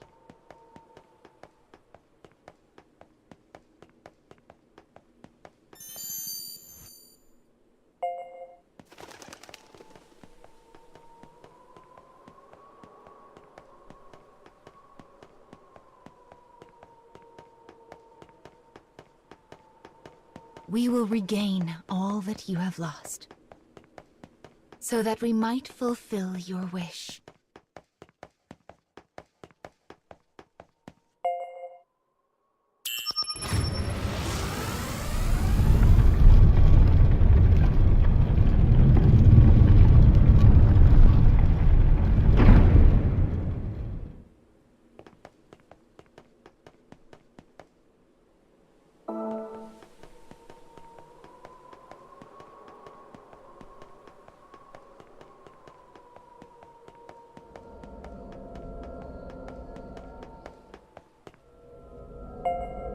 Your memories are engraved in this scarecrow. Let us begin.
Enemy forces sighted.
I know it's painful, but let's keep going. These memories are deeply entangled with you. Restoring them will not be easy. Do you know what that monster is? It is a creature who steals and eats human dreams for want of their form. But perhaps you know more about that than I do.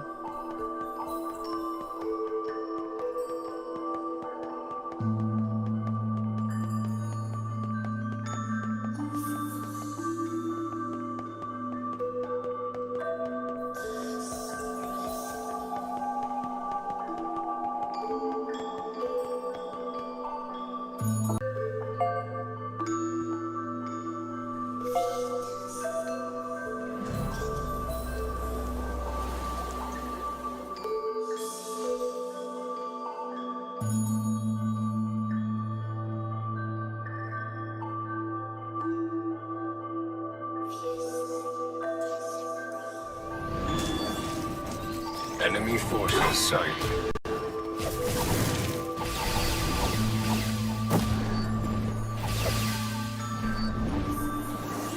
I'll kill them all.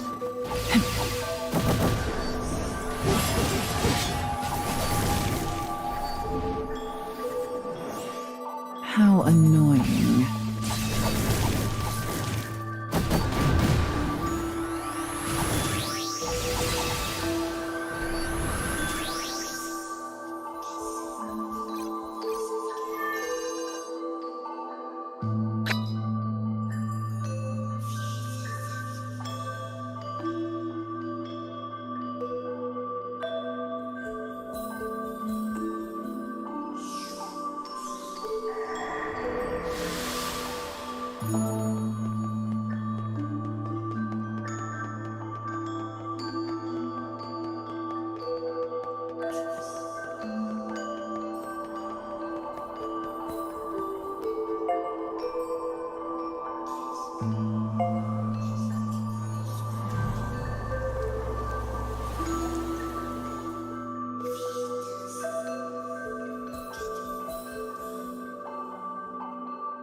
I'm not afraid.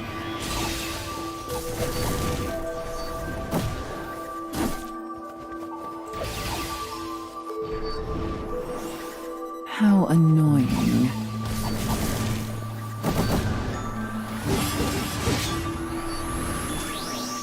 Continuing mission.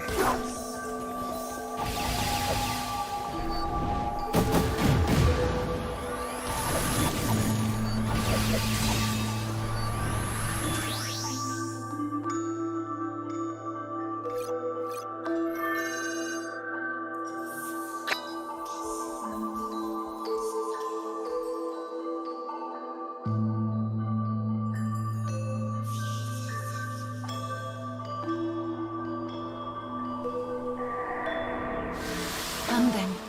Let us search for the next scarecrow and memory. Do you remember how to use this terminal?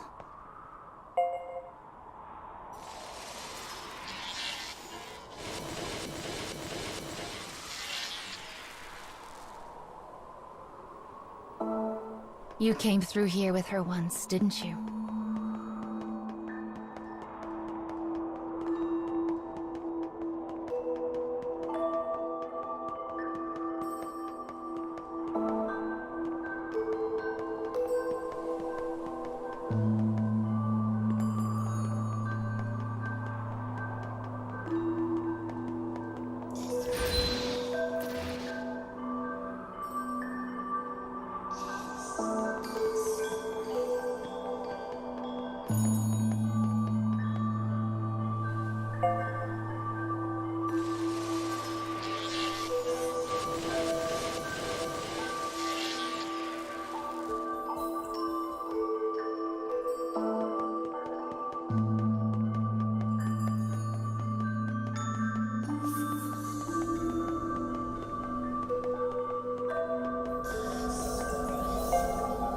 This is the second memory.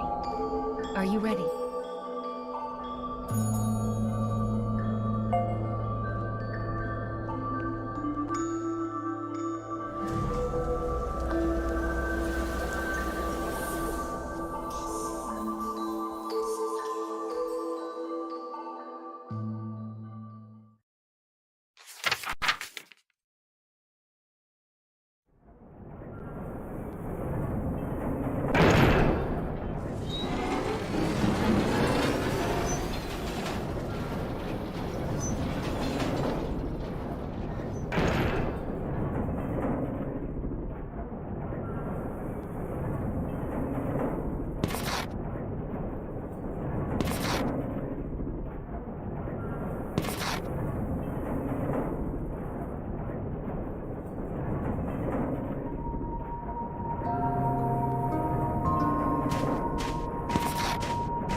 I'm not afraid.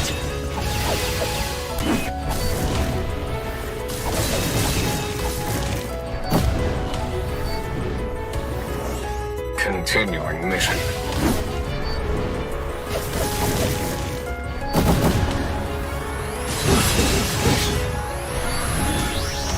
How annoying.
you all right?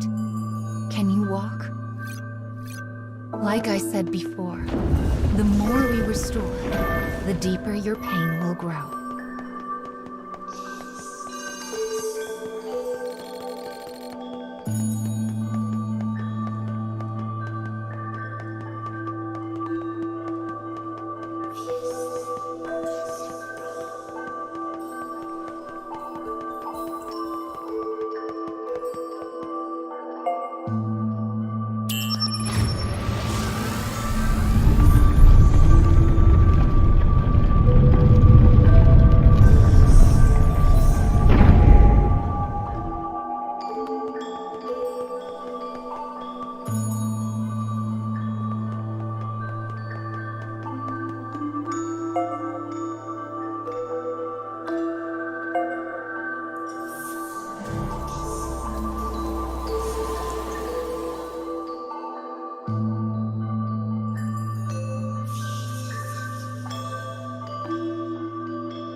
I'm not afraid.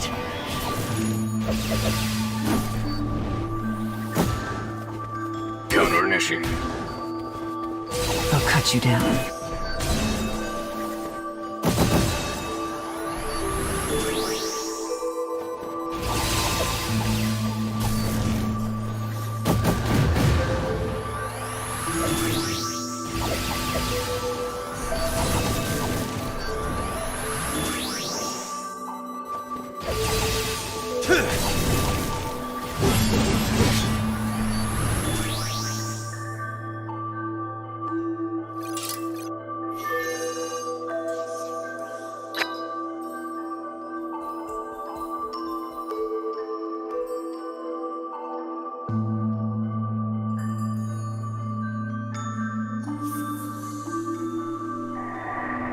The dark foe's attacks grow ever more vehement.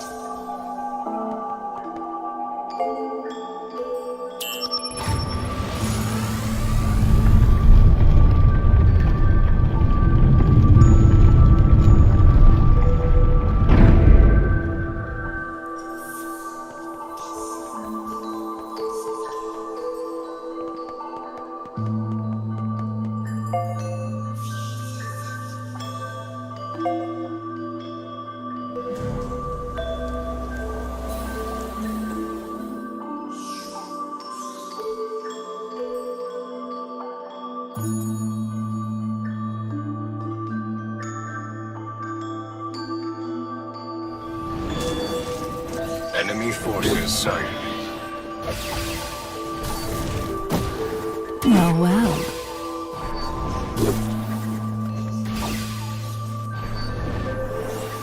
I'll kill them all.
path has been cut off. Though even if the path was there, there's no going back.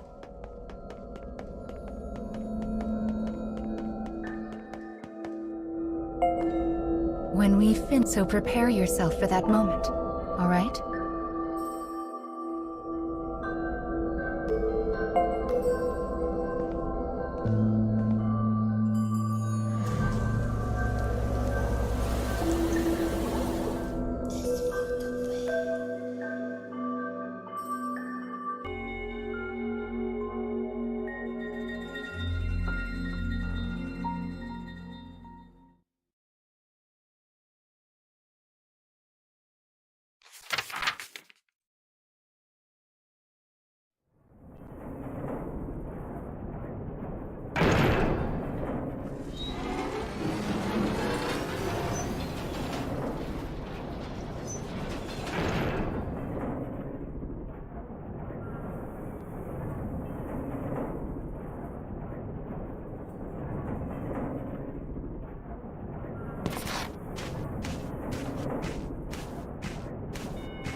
You should leave before I change my mind.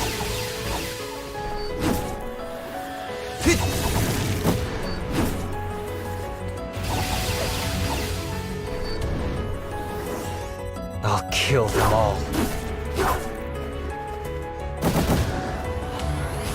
You won't regret it.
Can you still walk? All right.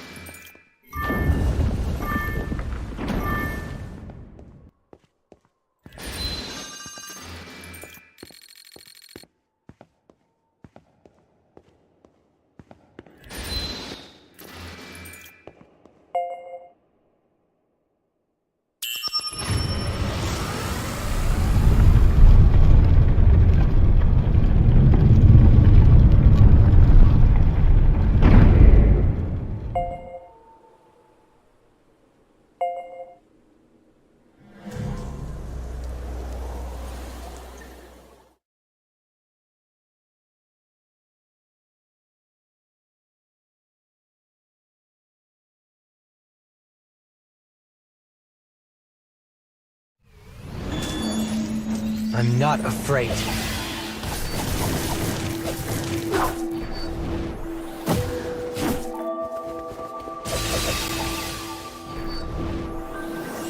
Continuing mission.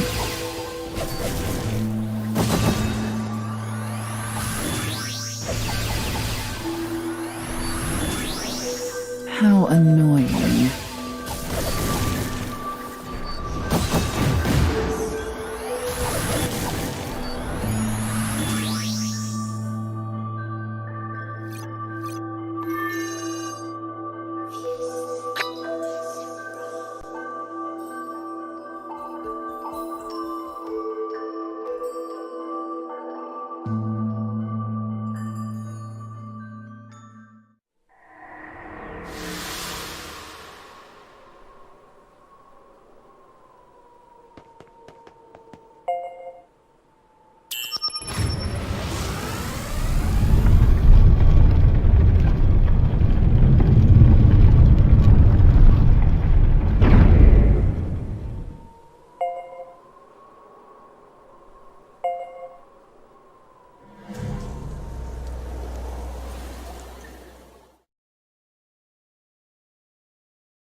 I'm not afraid.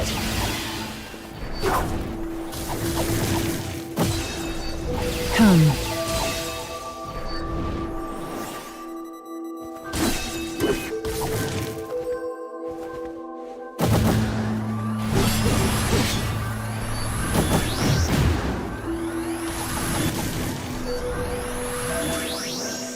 How annoying.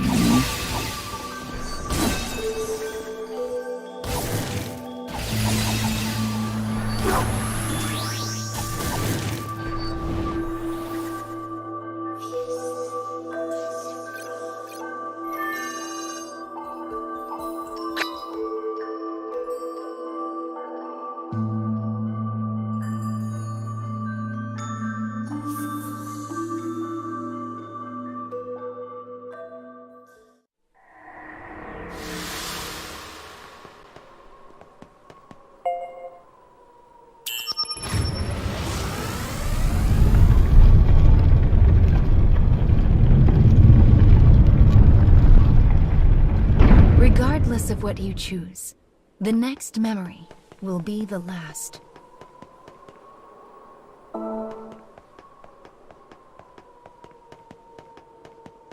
Let's get a move on.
Restoring the tale of what you have done is penance for your sins.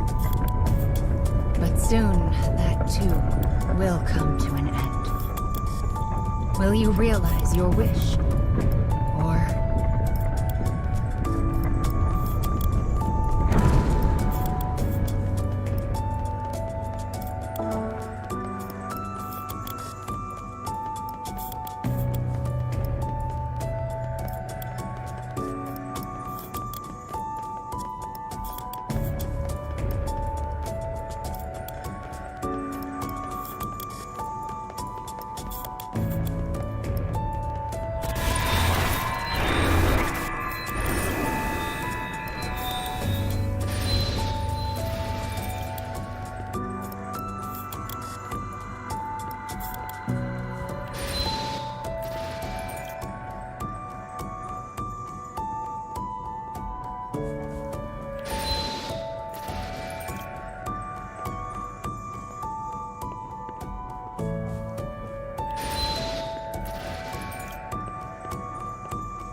This is the last. Truly and well, the last memory. The moment you complete this restoration, you will regain all you have lost.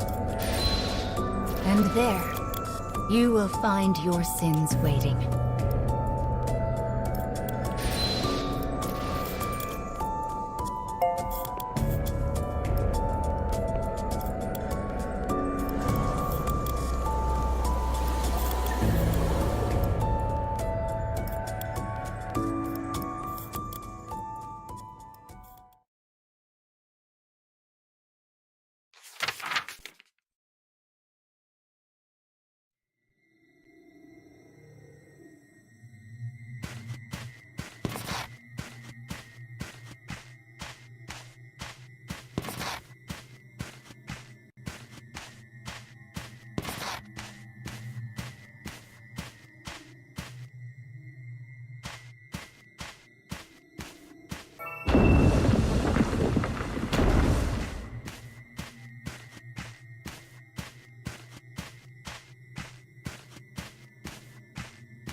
I'll cut you down.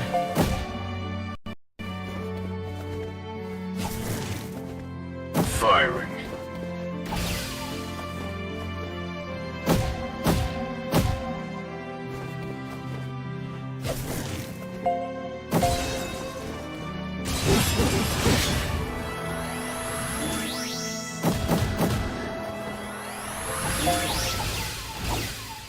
Screw you!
That is the final piece.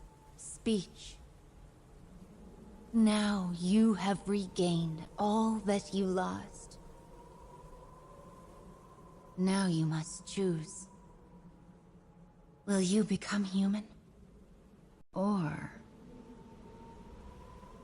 Tell me, child, what is it you truly wish for?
Yes, my good sir. How may I help?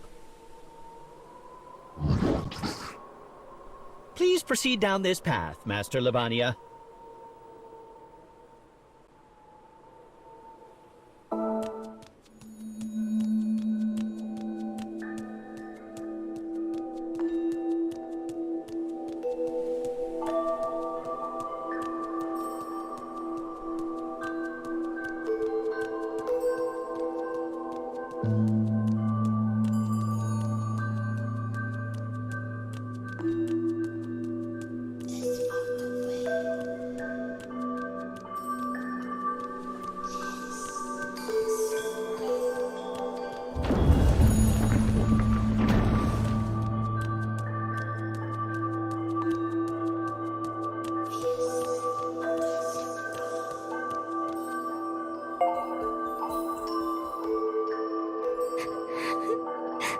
You're a monster.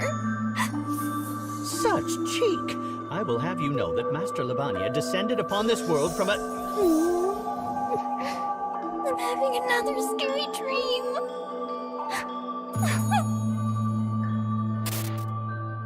That was when I met the girl in white.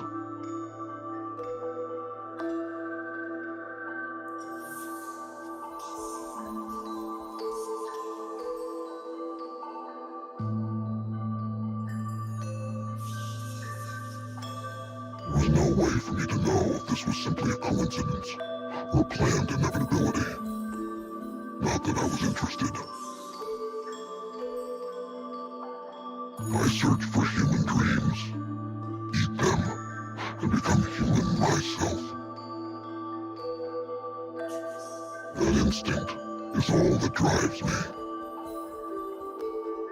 The girl cried about how she had nightmares every night and said she wanted me to eat her dreams. I had only one thought back then. Excellent. I will make good use of her.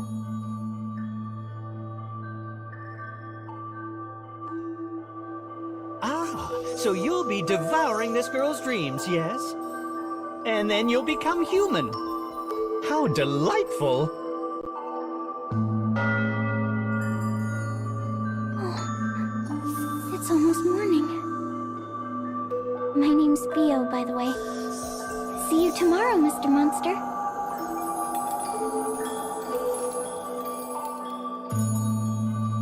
How fortuitous to have found someone freely willing to provide their dreams. I think things will be quite busy from here on out. Oh my, yes.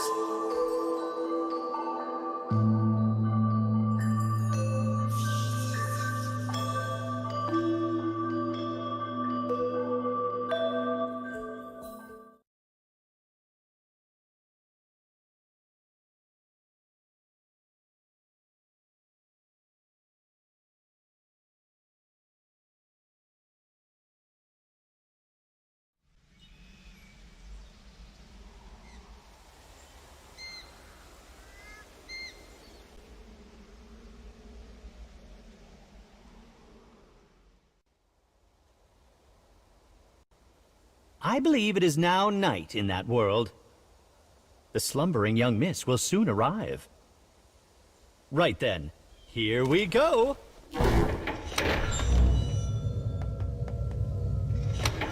Welcome to the cage, young miss. It is the world connected to your dreams. This place is called... the cage? Indeed it is. Wow. Oh, Mr. Monster, you're back. You're gonna eat my dreams like you promised, right?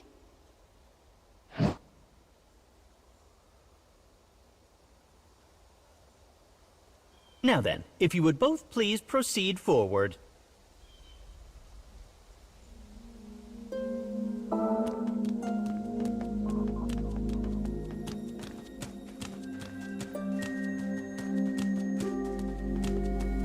To think we would so quickly find a client whose interests match our own.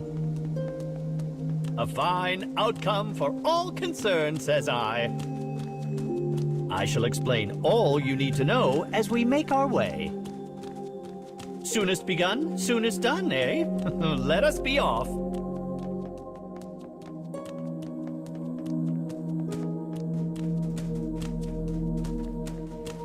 This is way nicer than the place where I was locked up.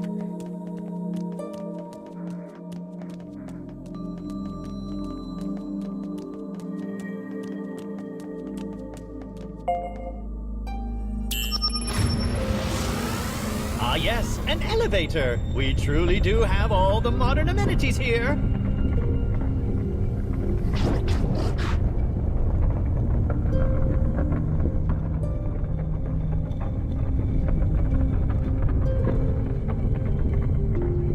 What's that? A dark scarecrow, though I'm uncertain who first gave them that moniker.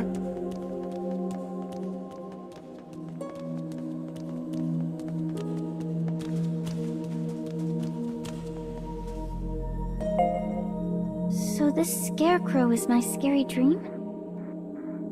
Not exactly, although they are similar in a number of respects. Take care of my dreams, Mr. Monster.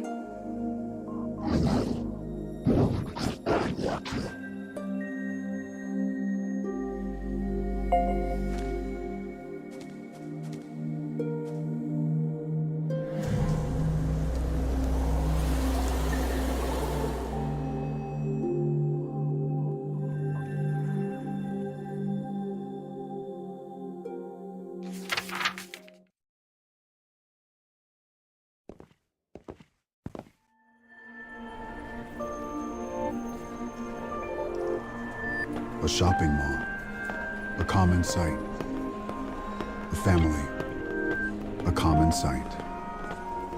Though seemingly mundane, these are truly the most blessed and rare of days.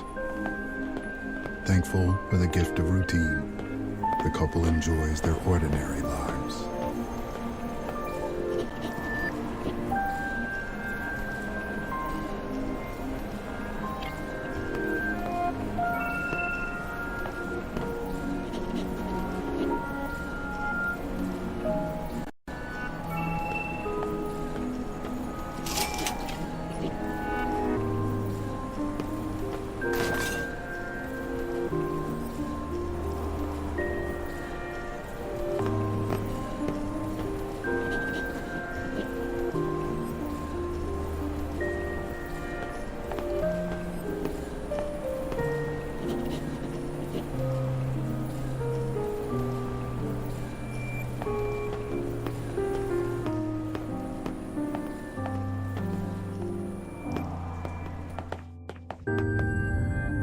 The ground begins to tremble as screams erupt from outside the shopping mall.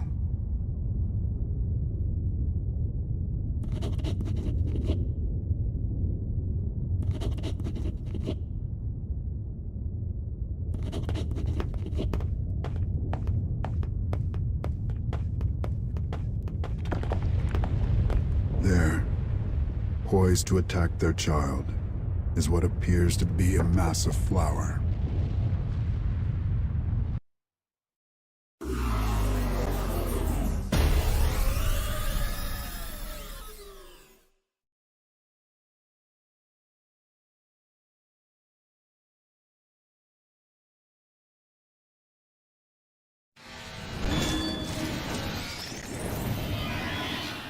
Let's get started.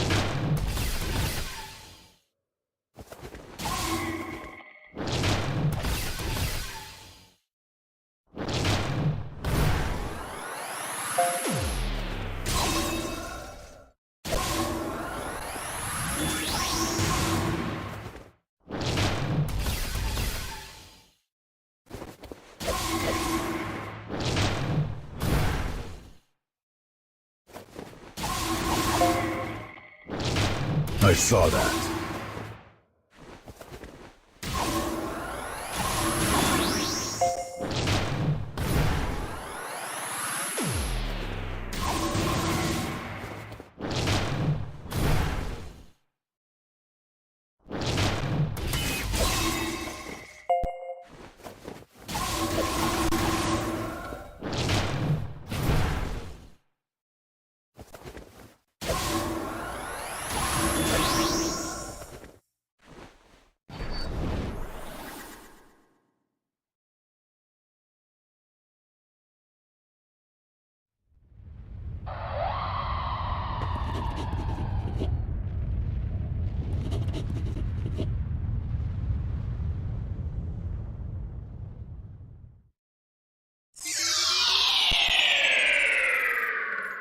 A nightmare. One that repeats time and again and leads back to a reality of despair.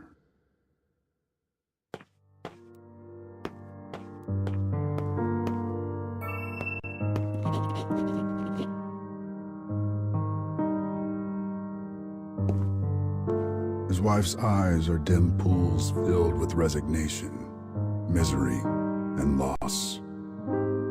But they have sworn to enact revenge on the flowers. It is the only thing that keeps him moving forward.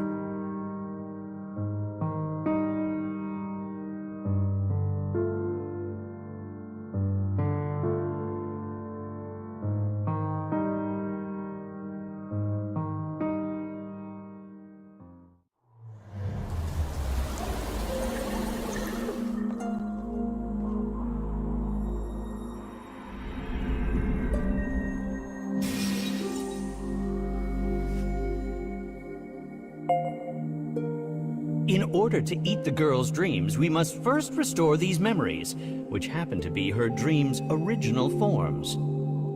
Anytime we find one of these dark scarecrows, we should proceed with its restoration post-haste.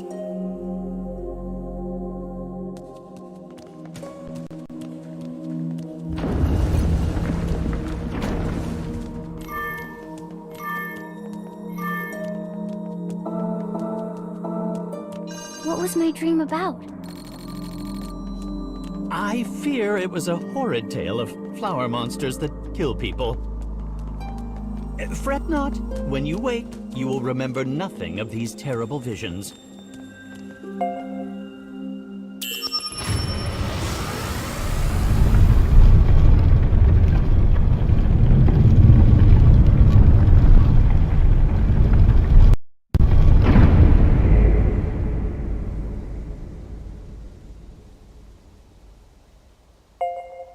Goodness, what is this?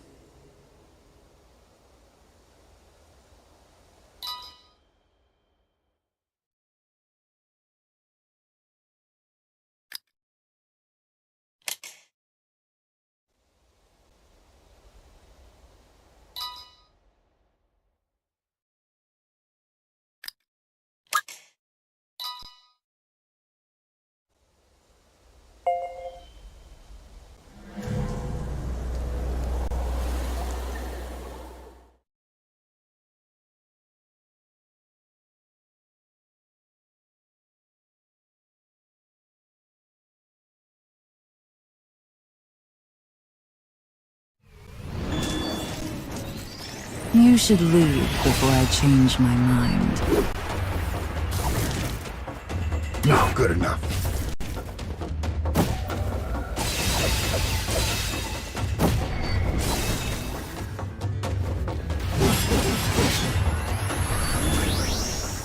Continuing mission.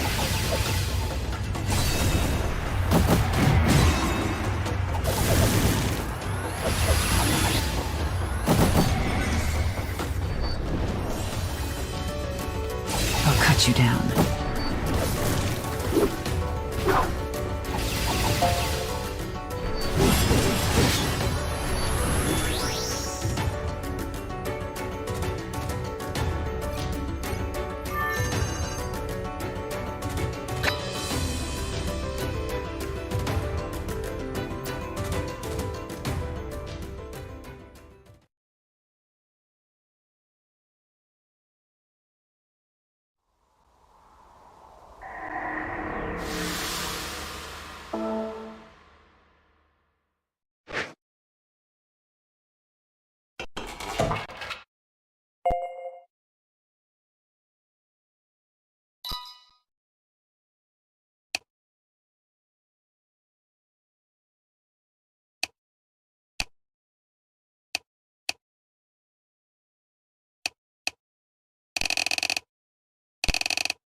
The dark foes have encroached on the cage.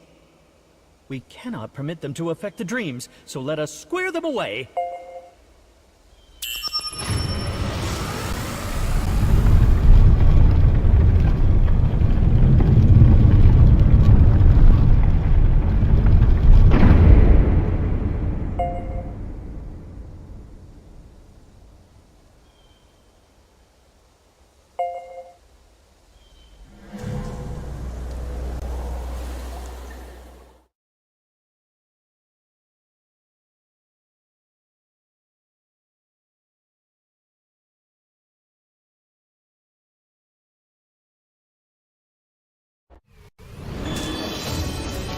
Enemy forces sighted.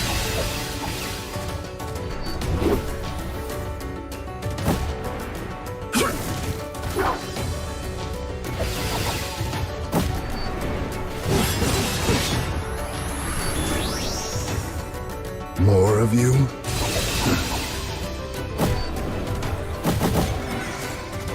My thanks.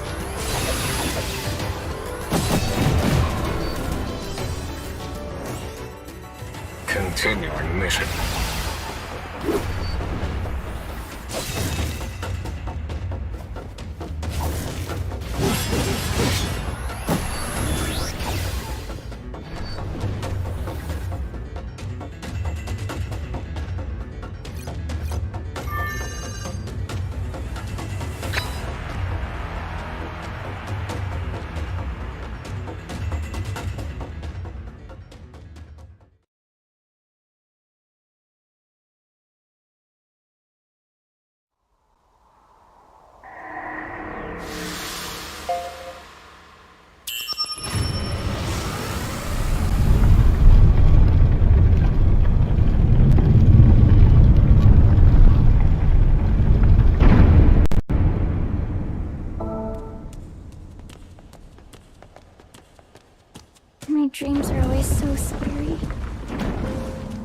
don't know the people in them, but they all get hurt or die. Yes. You appear to be a human particularly suited for this world. Perhaps these memories from across space and time play out as dreams to you. I didn't understand most of that, but, okay.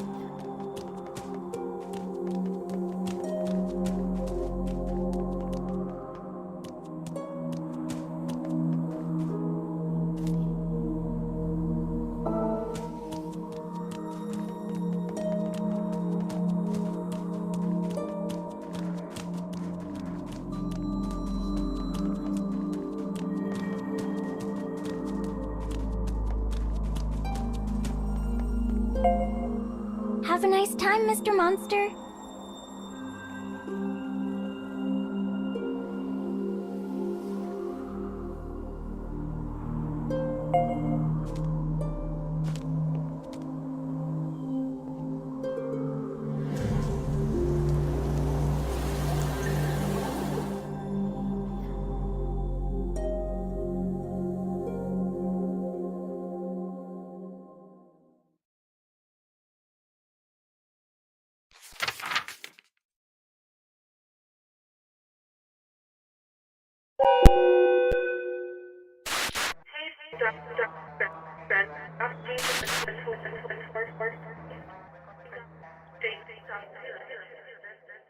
The announcement comes at the same time every day.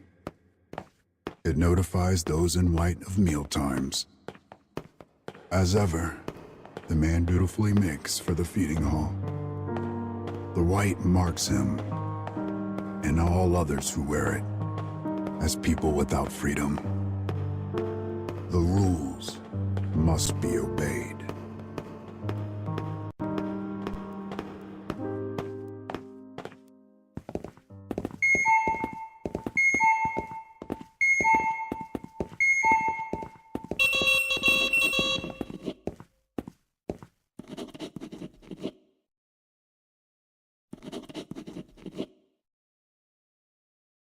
As the woman tries to escape, the hue in her eyes changes from unease to madness.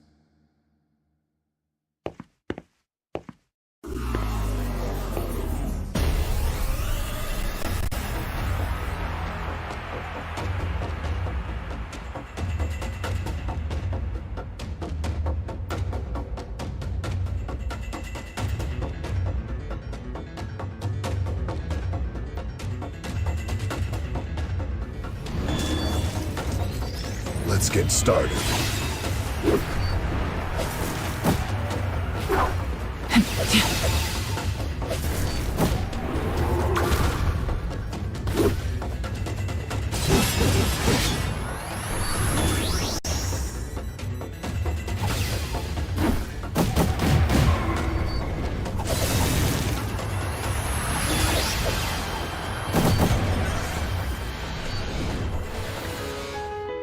How annoying.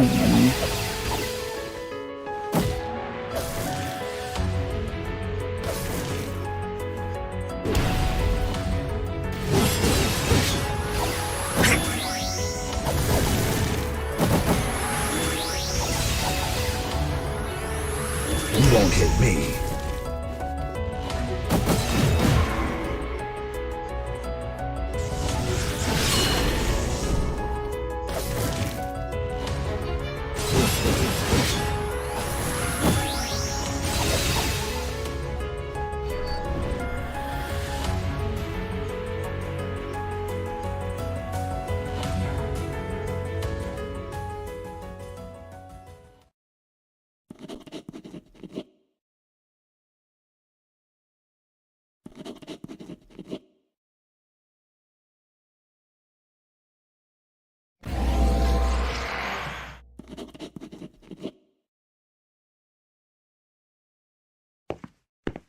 The actions and thoughts of the prisoners in white are not theirs to control.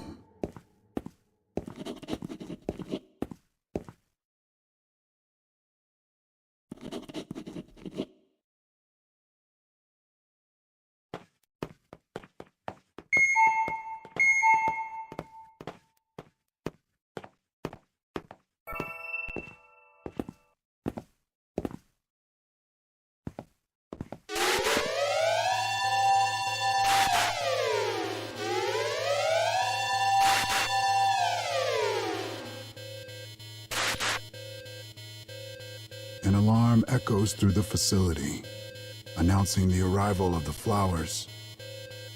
The same unearthly beings that killed their son and tore their once happy family apart. They are the gravest threat the world has ever known.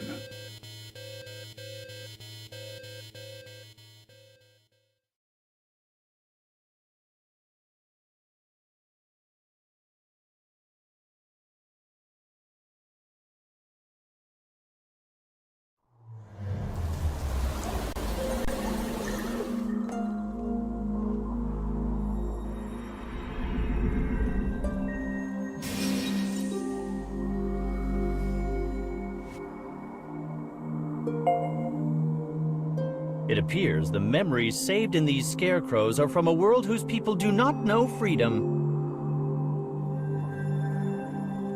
How terribly suffocating.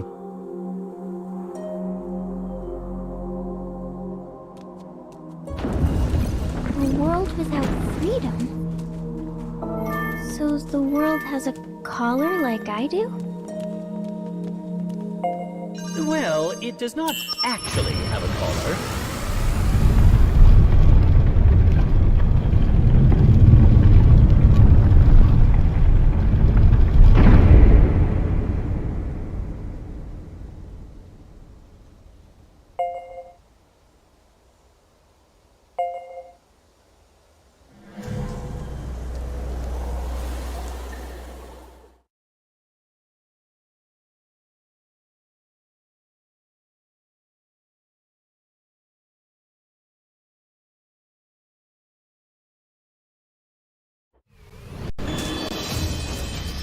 Enemy forces sighted.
If I may ask, young miss, why do you wear that collar?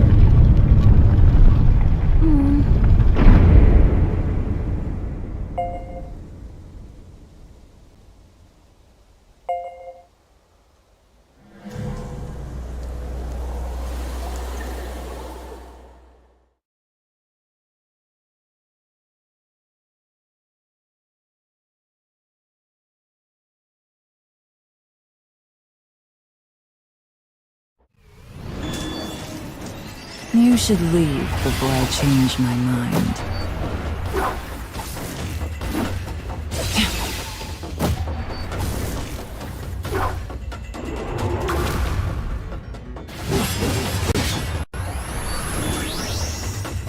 More of you? You won't regret that.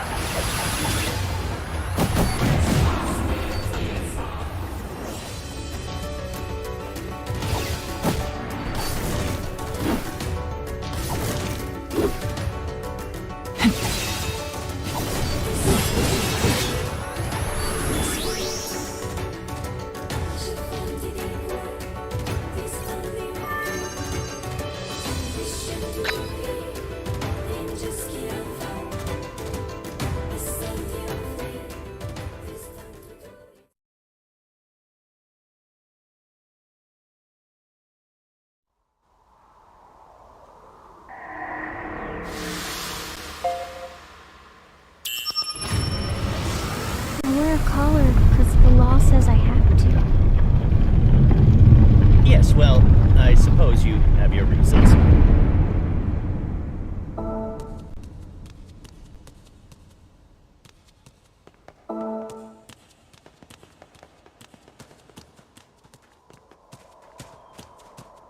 I wish I could have happy dreams. Maybe one about cute clothes or pretty jewelry. Or a cake that never runs out. Or my mommy's stew.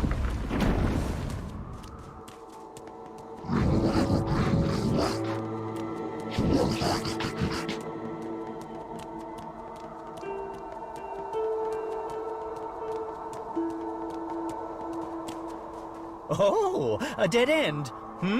Whatever shall we do?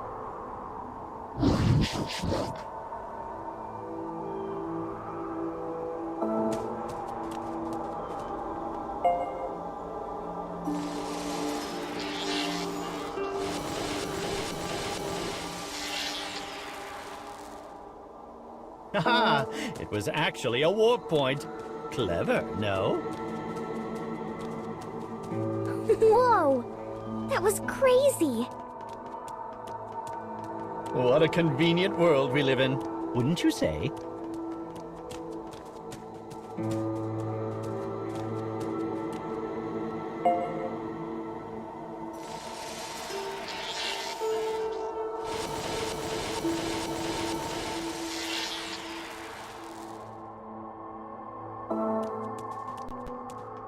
Ah, look! Scarecrow number 3 at last.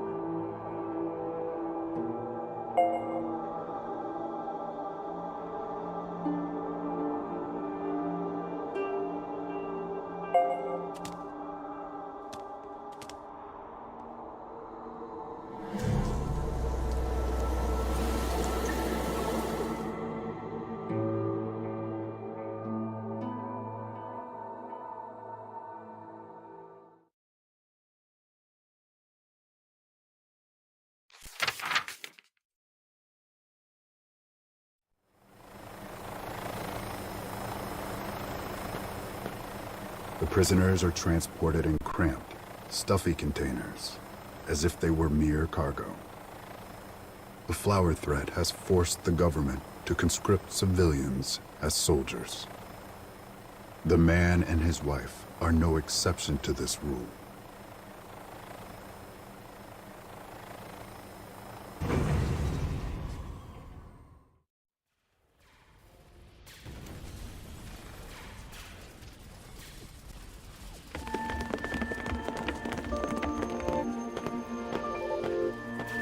The prisoners charge the massive flowers, intent on eliminating them.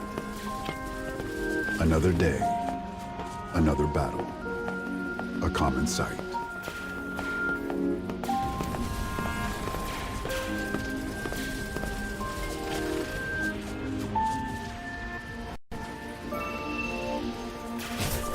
But this time, they discover a larger, more sinister flower than any they have yet seen.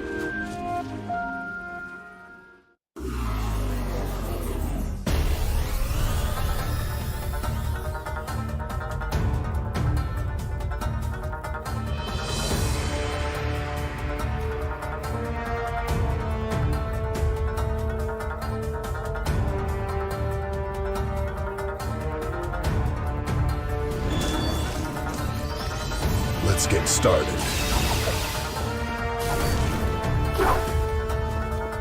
Firing.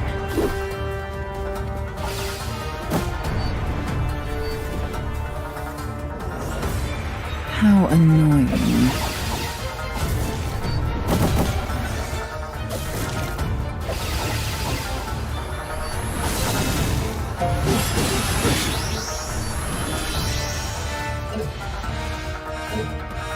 Continuing mission.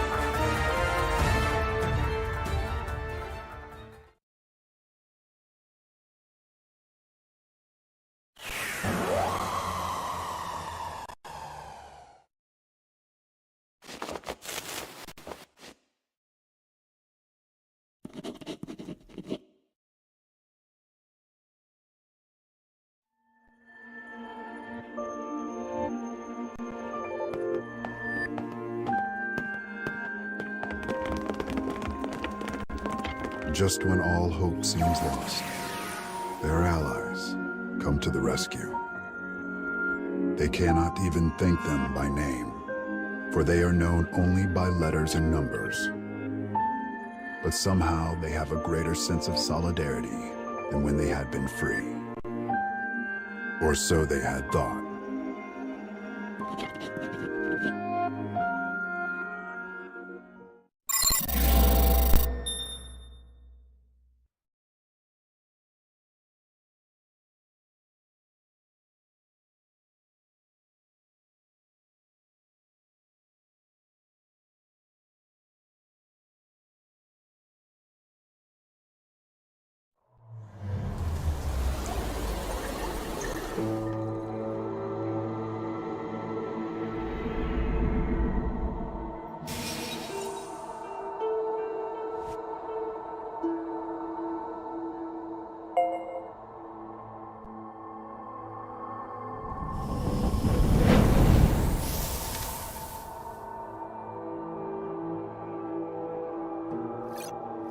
Well done, though I do wonder what happened to those prisoners.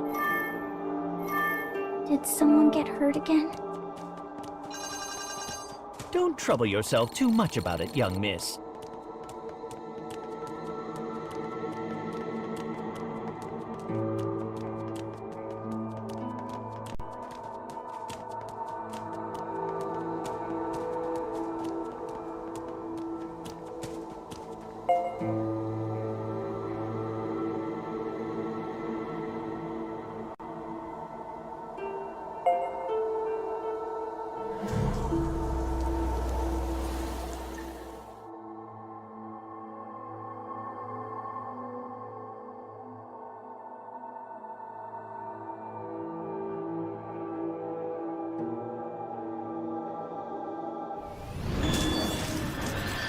Enemy forces sighted.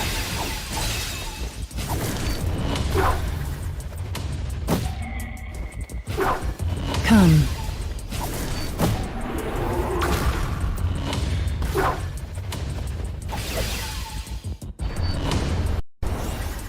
More of you?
Our memory restoration is proceeding rather smoothly, don't you think?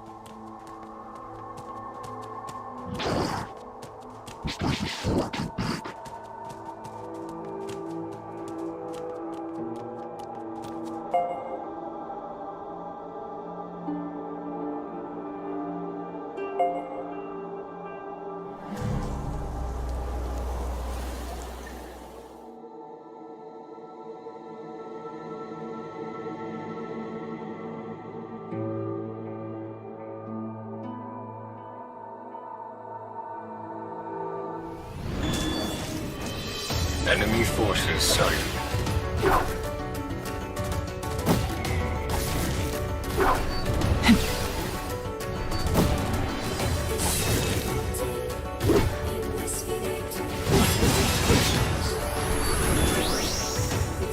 More of you?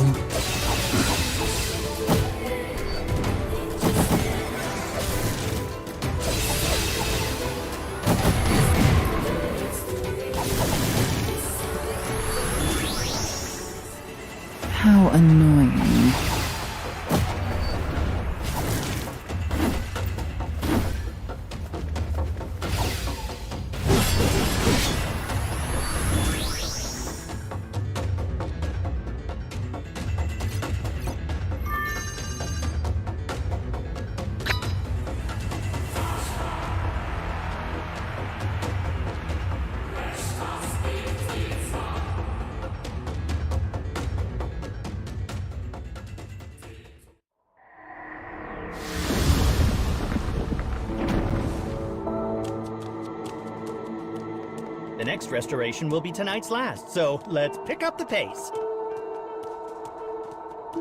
Okay. I must say, I've never met a human who saw weapon memories as dreams. So I'm weird? Of course not. You are a most valuable client. Yes, that's it.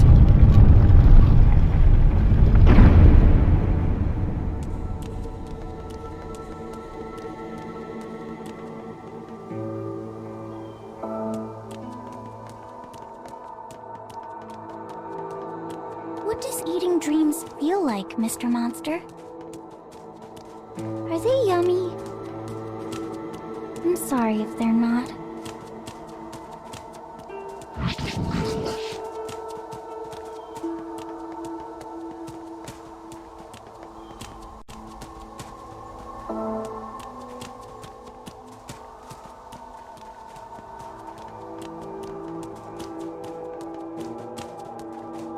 Oh, we're in the home stretch now. Let's go.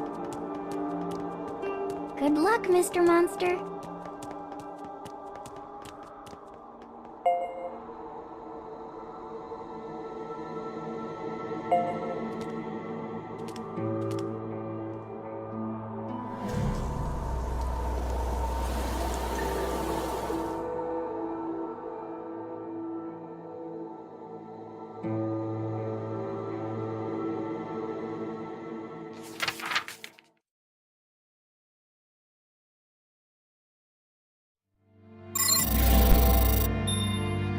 Their fellow prisoners remain frozen in place, like a people somehow out of time. The man and his wife look on, trying desperately to make sense of what is happening.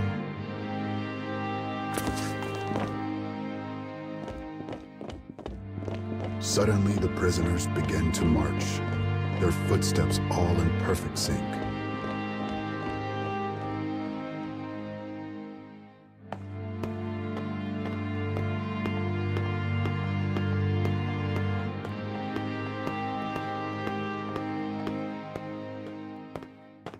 The man and his wife behold a sight most uncanny. Without a word, the prisoners begin to throw themselves into the depths below.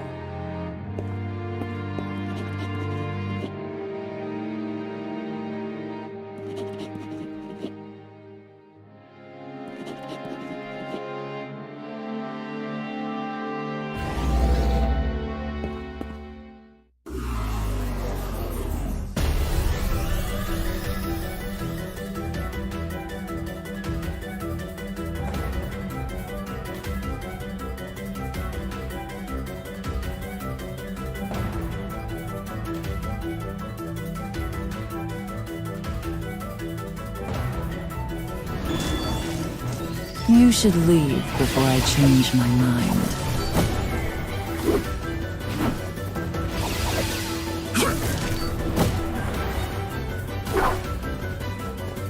I'll cut you down.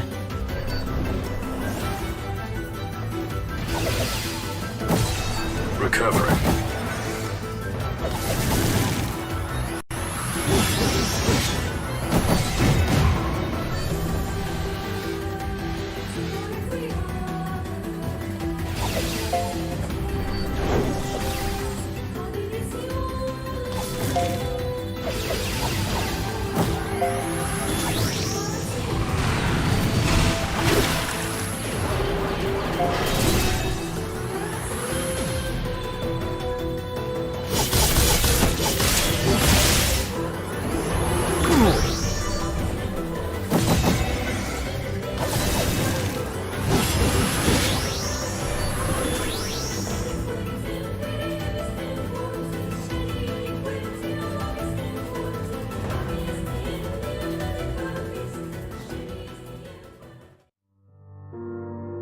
The man and his wife prove no match for their fellows.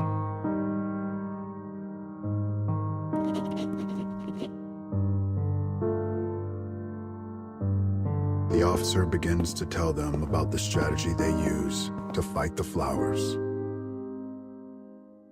Though strategy is a kind word for it, experiment is far more appropriate. Data from the prisoners' battles with the flowers is recorded and analyzed. Any found wanting, or any who exhibit a sense of self, are determined to be defective, and are disposed of by the organization.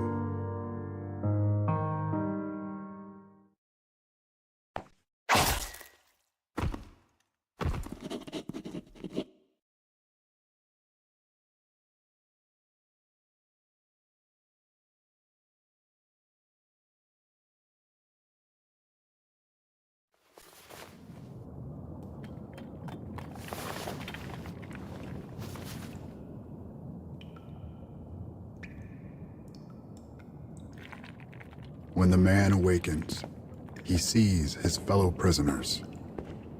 He is the only survivor. This is unforgivable. Unforgivable. Unforgivable.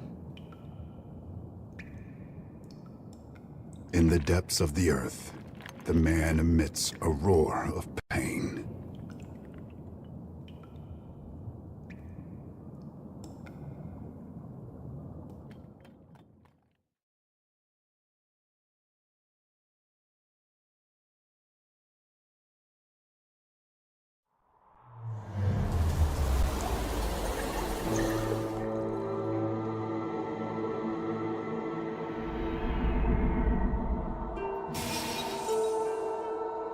To think he lost not only his child, but his wife as well. Such sadness could scarce be described with words. At any rate, this concludes tonight's memory restoration. And now, the moment you've been waiting for, dream time! Eat the nightmares before our young miss here wakes up.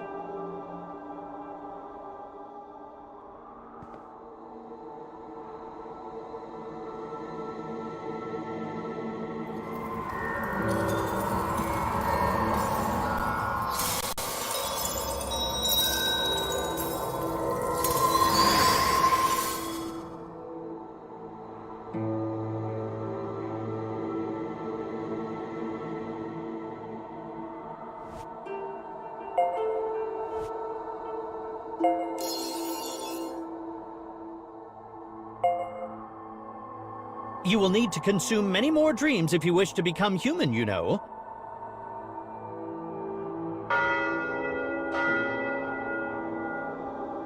Oh my, it's almost time for our young miss here to wake up.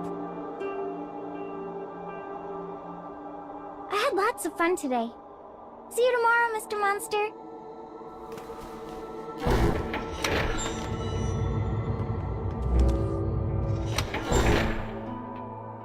Let us be on our way as well.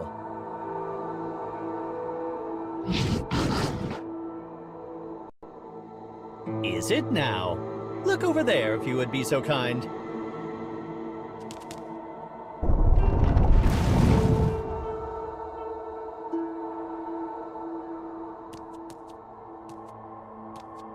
After you!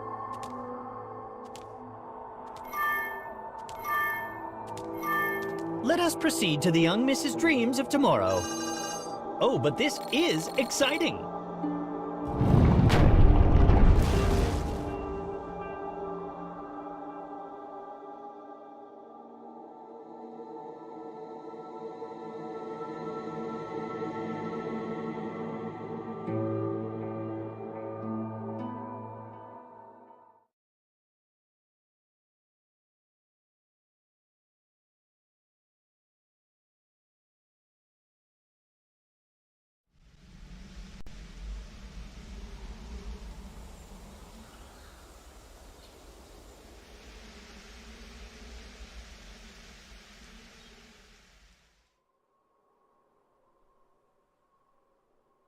And, yes, there we are.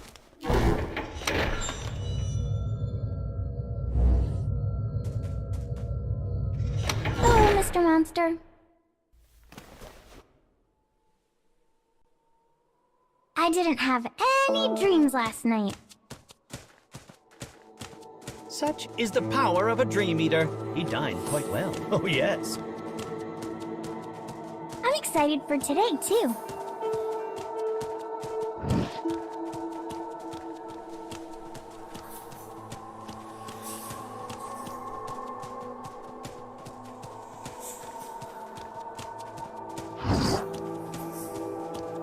Yes? What might you need?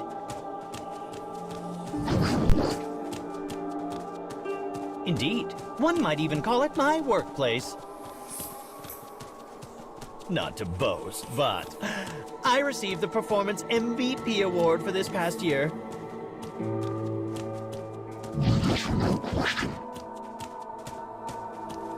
Such a harsh response.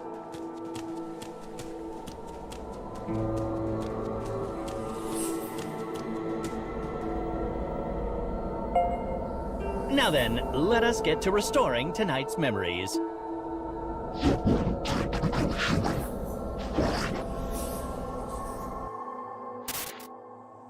The path I was shown descended endlessly.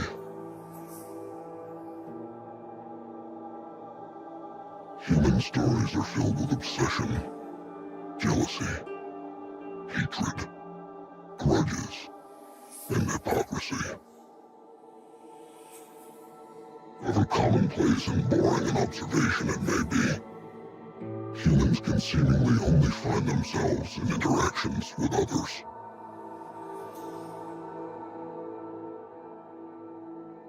And those were also the girl's nightmares. She showed restlessness, sympathy, dread, and grief at every twist and turn. And I saw her as an innocent little creature. A creature the exact opposite of myself. I felt not so much disgust, but fear. Fear that I had somehow taken an interest in this pure girl.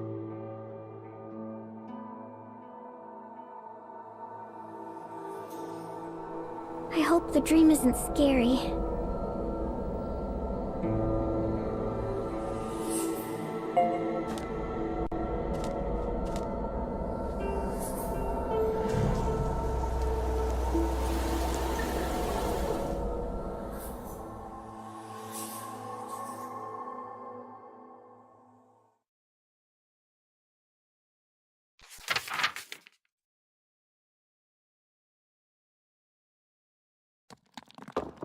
The woman wakes in a dark and crumbling place. Pain races through her body.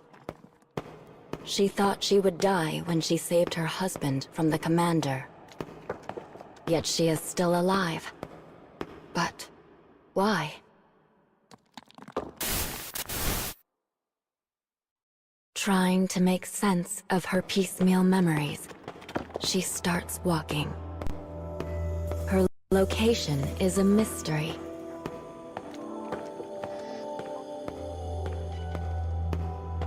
Eventually, she discovers people clad in the same clothing as her, collapsed among some rubble.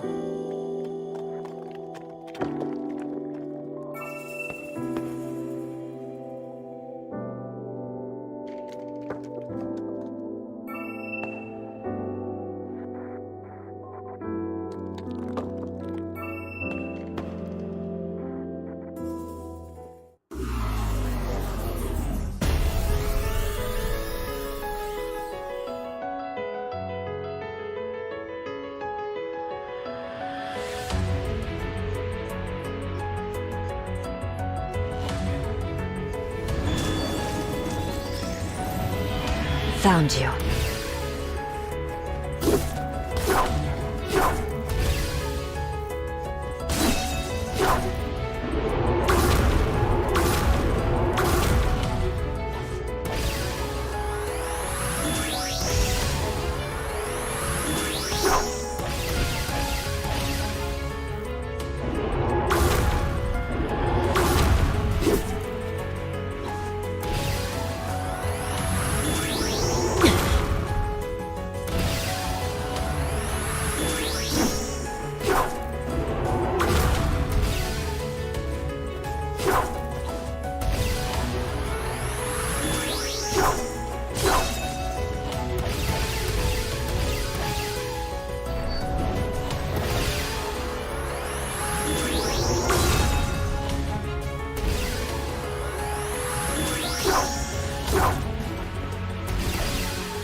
Suddenly, her husband appears, along with some of her old fellow prisoners.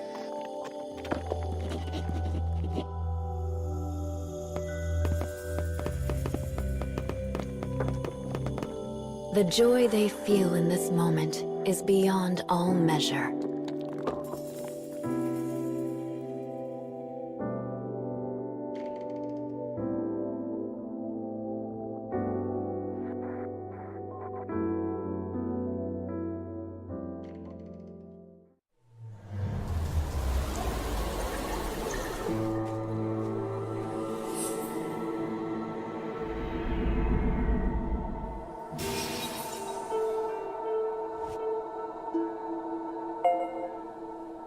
Welcome back.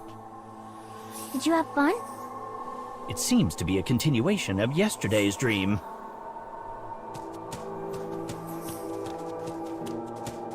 The one about the man who lost his family? The very same, although happily it seems the wife had survived. Yay!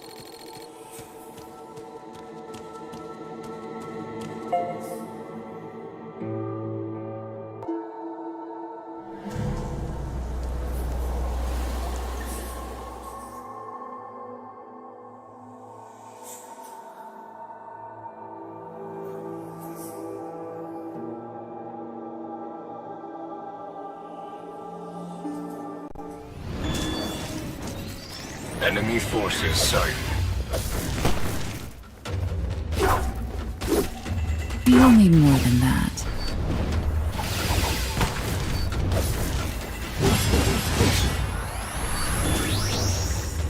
What, more?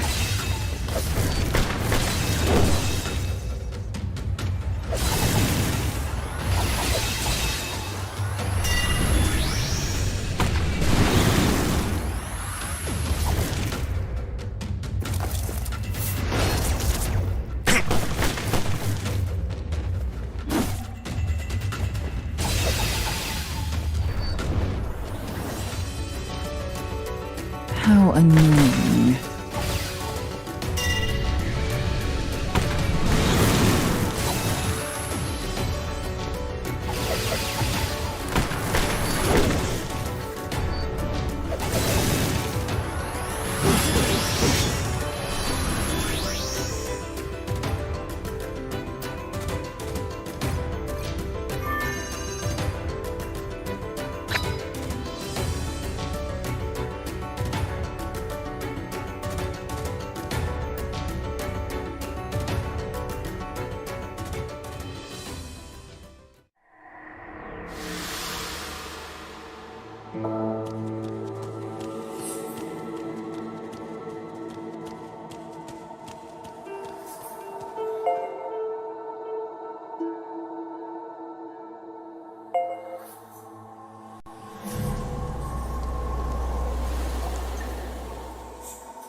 Found you.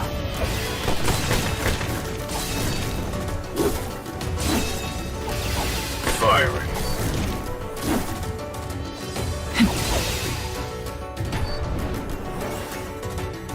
Continuing mission.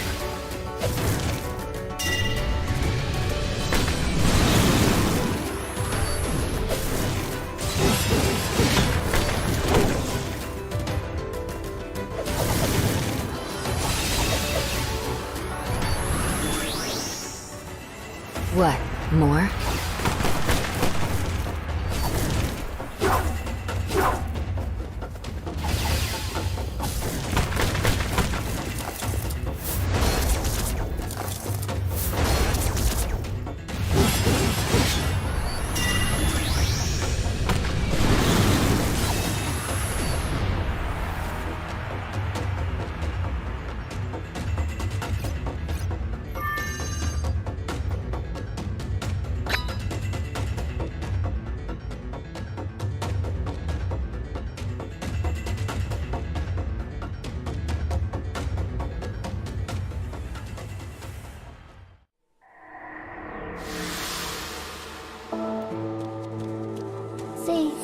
Mr. Monster, do you have any siblings?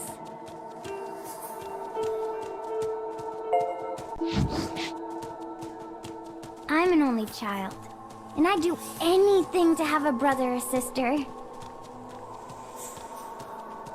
So, do you have a favorite food?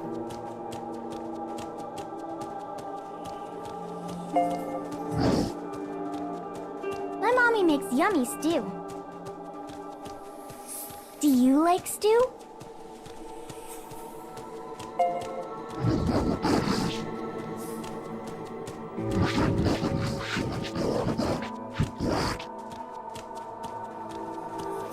Aww.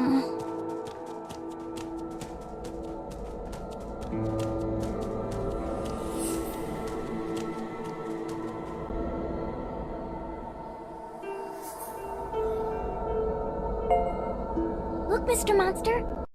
Look, Carrie. It's the next scarecrow. Carrie?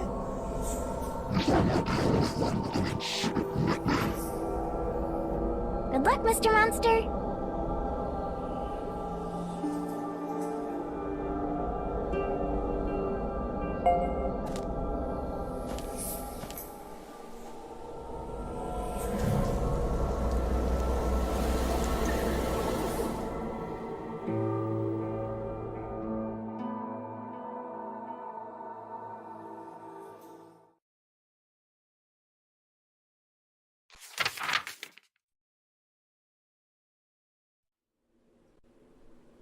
The woman is brought to a base for former prisoners.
Pain shoots through her head.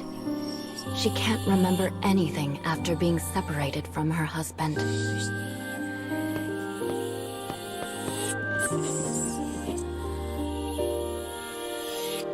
As part of their resistance to the organization, the defectives had been plotting ways to free their fellow prisoners.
Enemy forces sighted.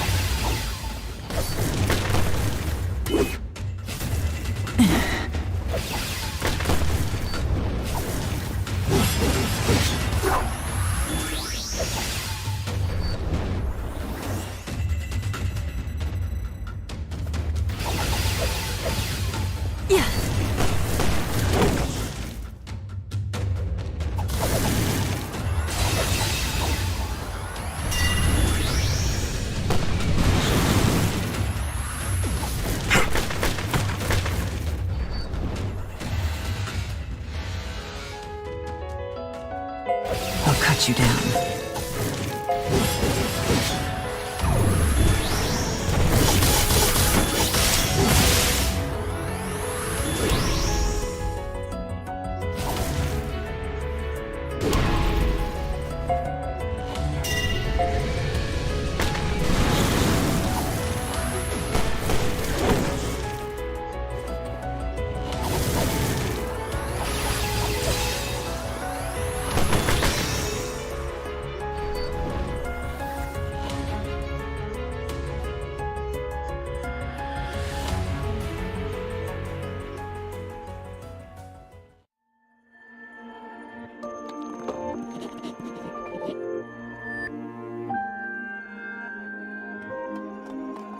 The organization had ordered the prisoners to hunt down the escaped defectives.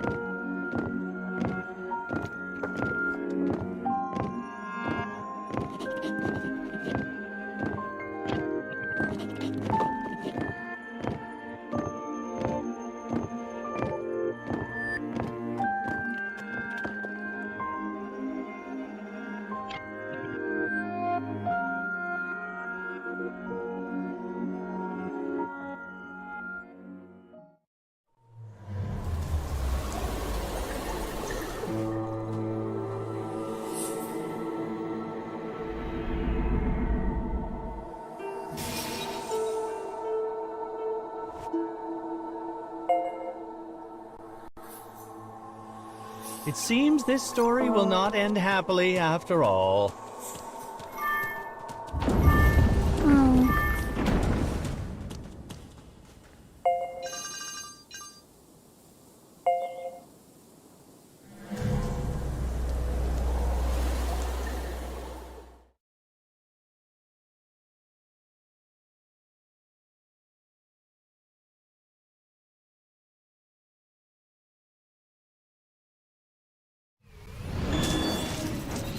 Enemy forces sighted.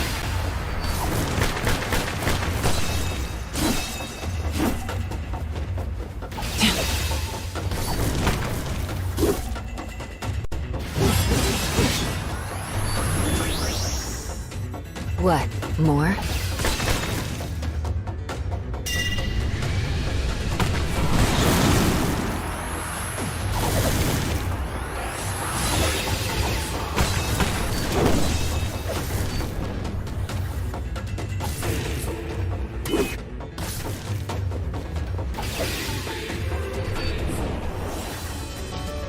How annoying.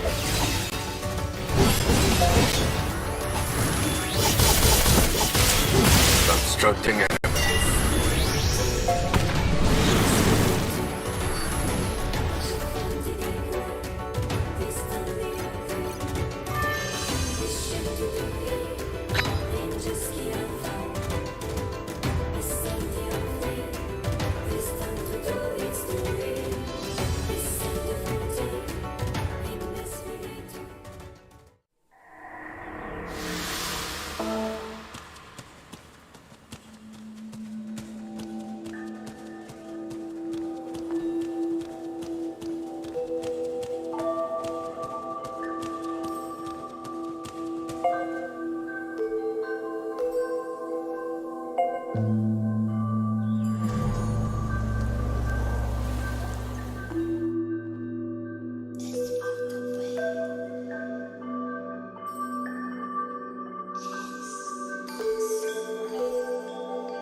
Enemy forces sighted. I'll cut you down.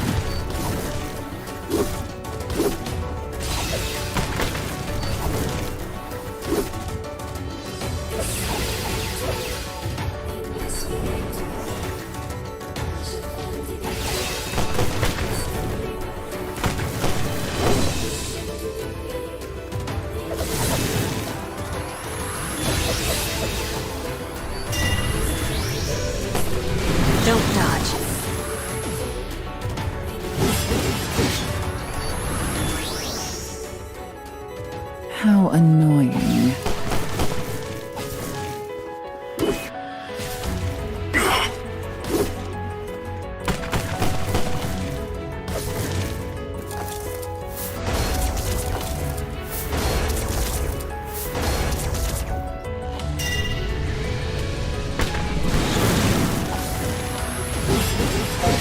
Giving support.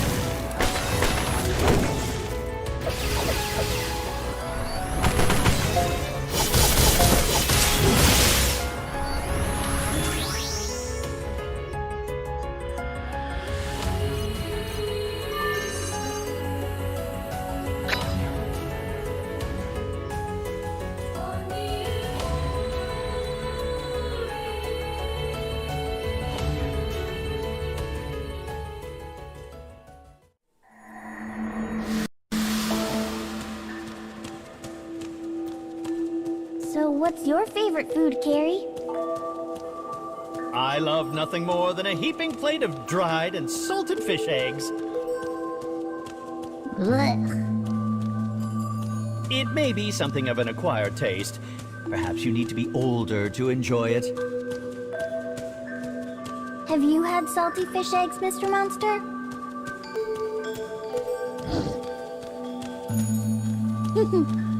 That means you're a kid, too.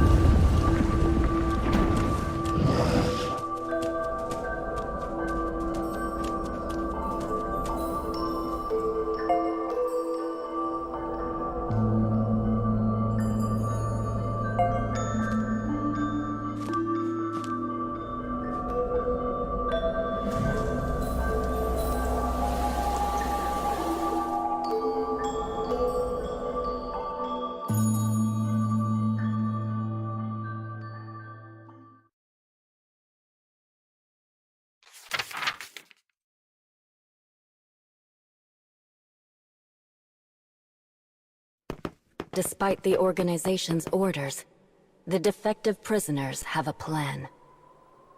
During the next flower attack, they will sneak into the organization's HQ.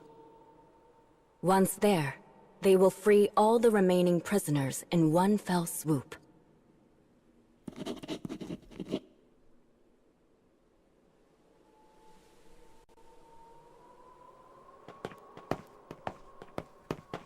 Acting as an advanced scout team, the man and his wife enter the HQ.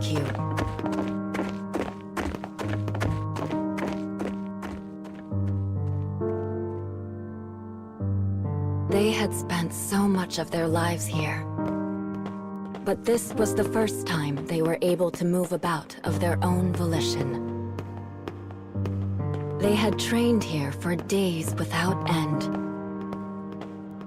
All so they could exact revenge on the flowers that stole their sun.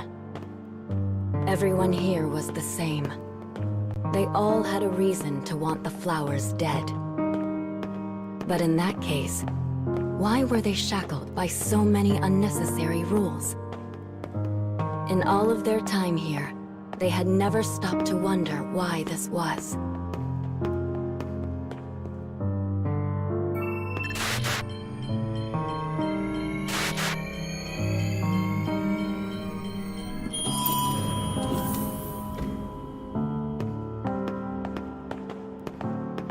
This is the first time either of them has ever set foot in the incubation room. Sleeping prisoners float peacefully inside liquid-filled capsules.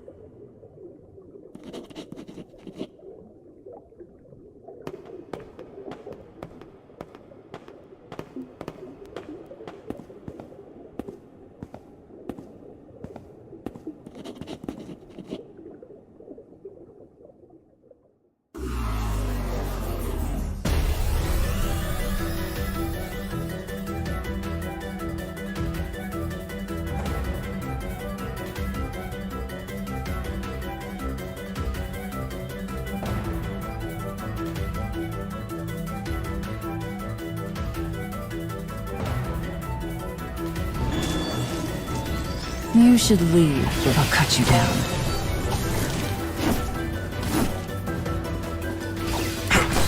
Target locked.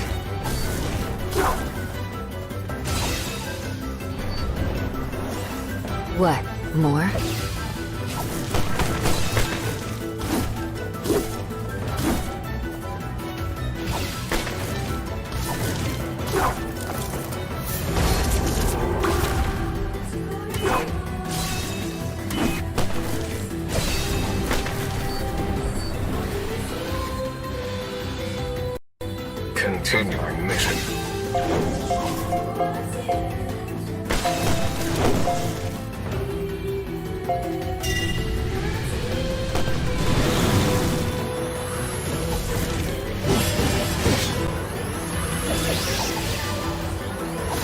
That's your target.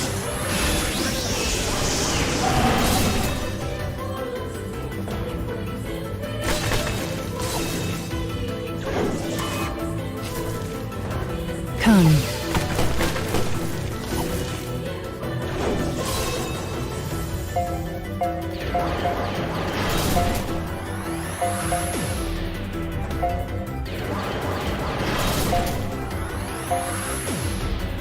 Eliminating hostile.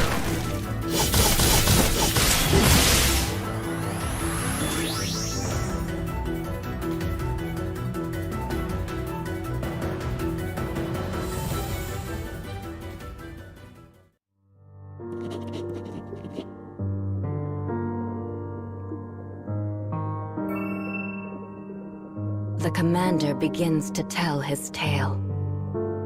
Humans, true humans, no longer exist.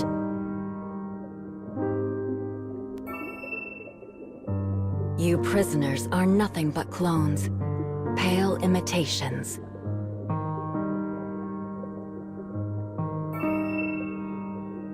And in order to give you a reason to fight, we implanted you with memories.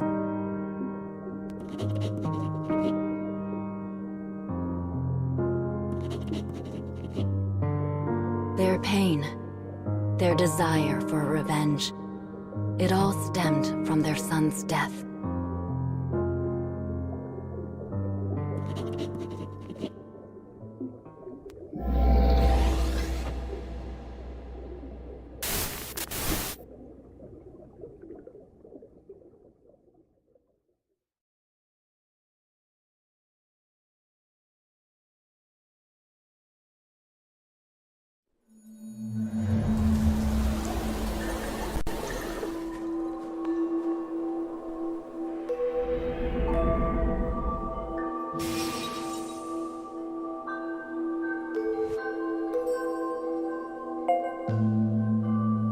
Human clones, oh dear.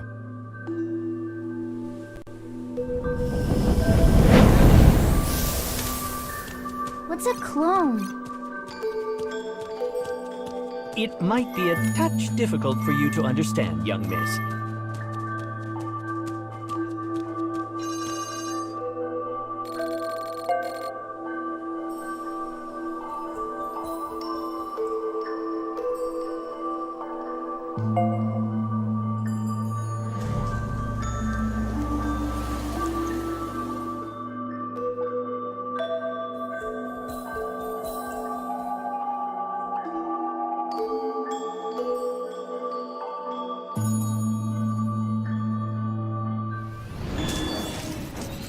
You should leave before I change my mind.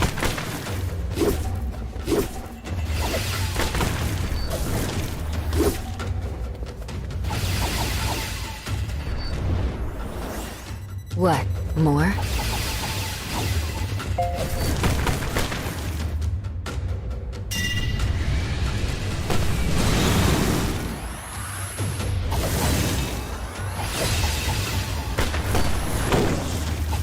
Need some help. Come.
Found you.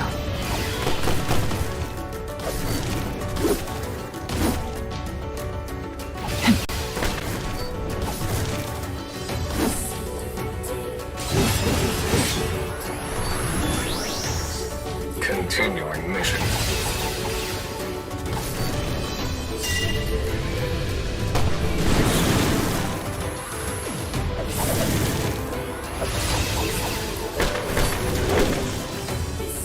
Don't dodge.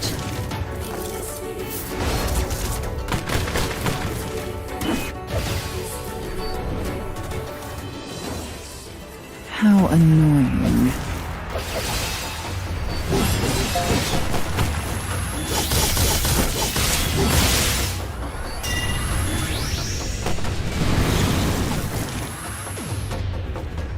You won't regret that.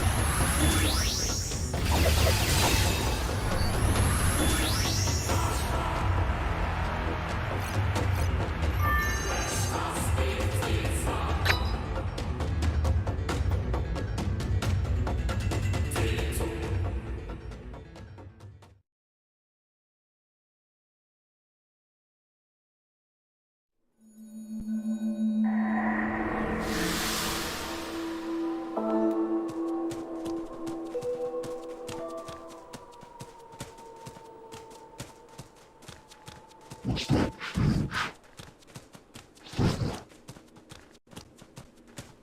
Is that a moose?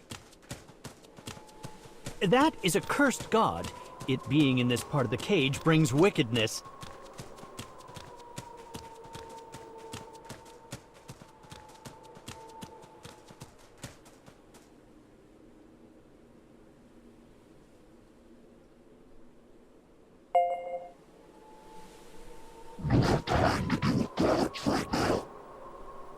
Indeed, we cannot lose sight of our original goal.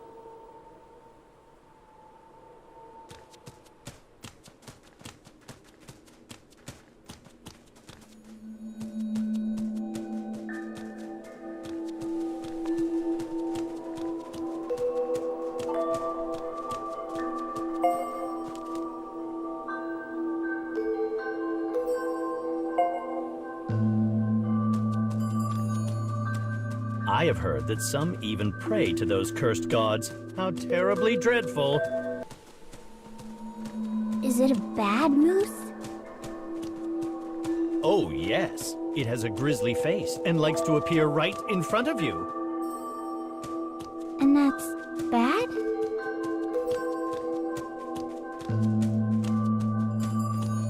Color me impressed that you did not flinch in the face of the cursed god. Were you scared, Carrie?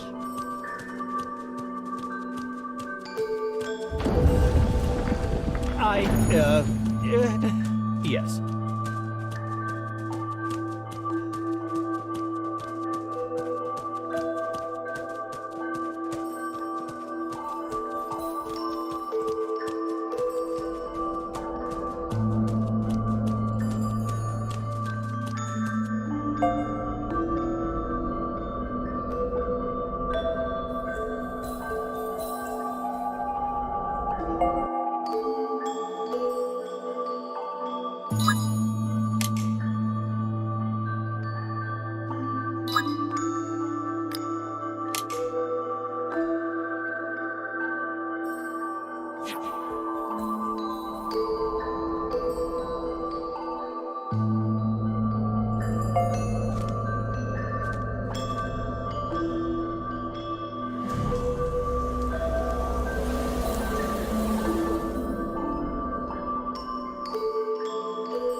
False.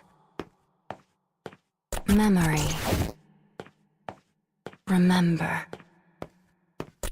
False. False. False. False. False.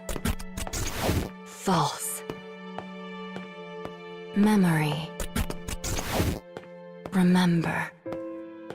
Kill the enemy. Kill your loved one.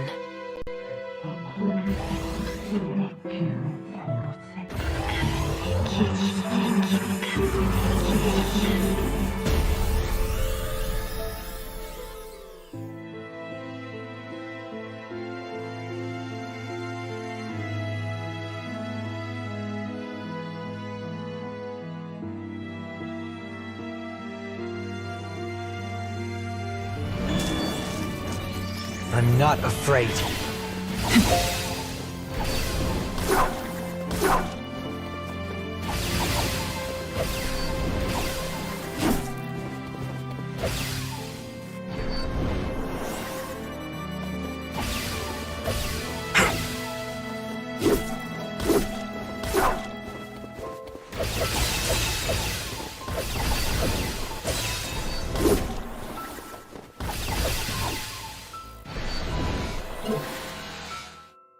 How annoying.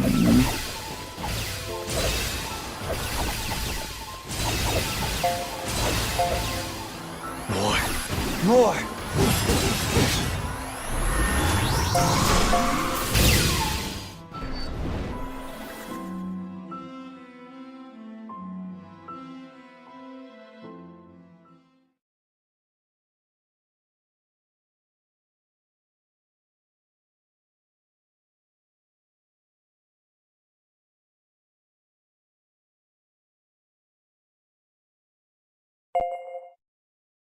As she clings to her fading will, she makes a decision.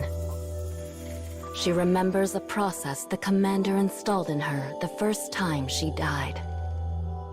A setting that deletes even her false self, making her a mindless weapon of carnage.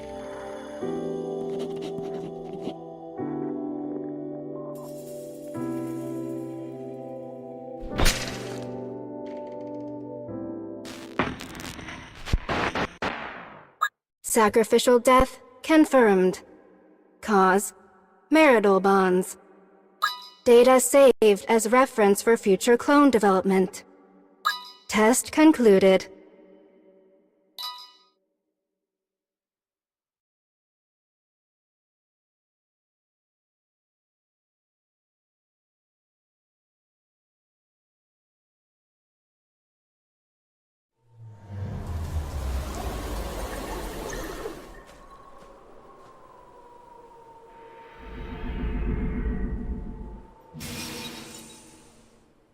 Death born from love for her partner. There is a very fine line between joy and misery.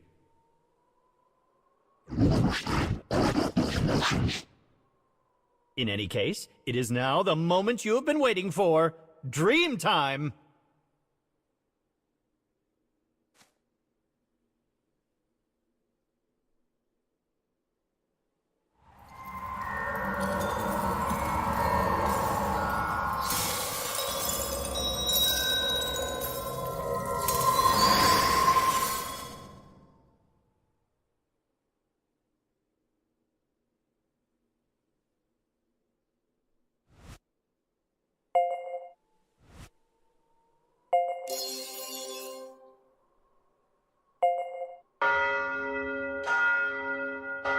It seems it is almost morning in the other world.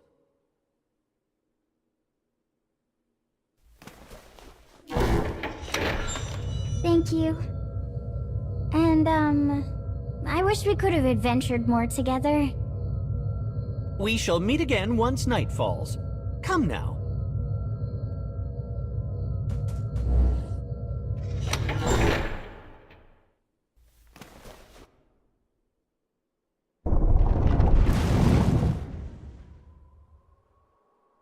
Let us be off, shall we?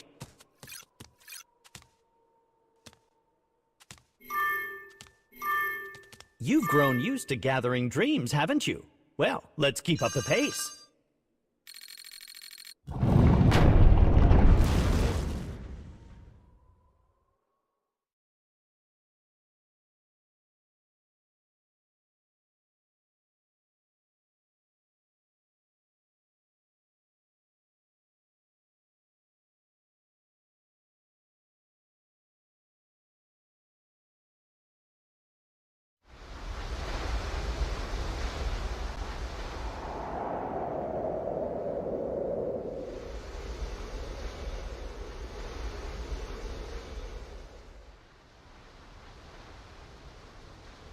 and there we are.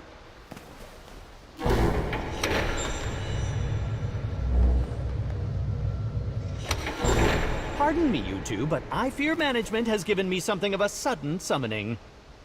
Might it be all right if a substitute took care of you today? Ah, speak of the dickens! Here comes the substitute now! Nice to make it acquainted. Worry not. I shall be returned before you know it. Ta!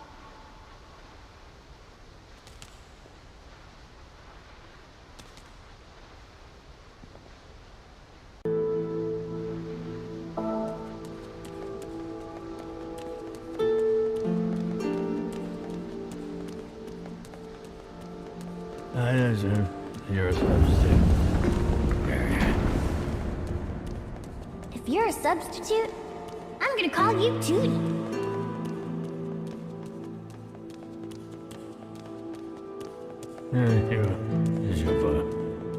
Whatever. I need to pull the lever? Got it. Thanks, Tootie.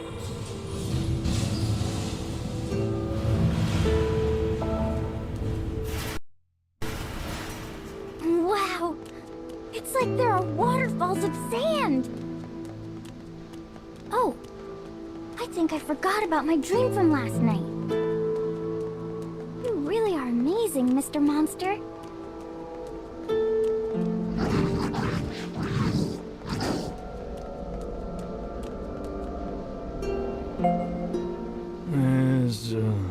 First, cruelty.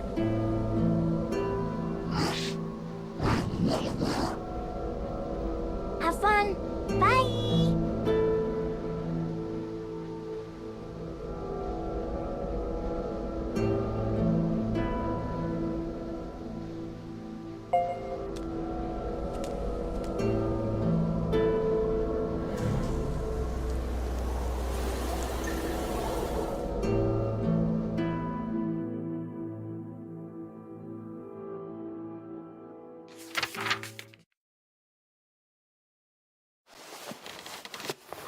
The boy lives in a country that has been beset by a long, drawn-out war. Each night, gunfire erupts and stirs his anxiety. Frightened, he heads to the living room to be with his parents.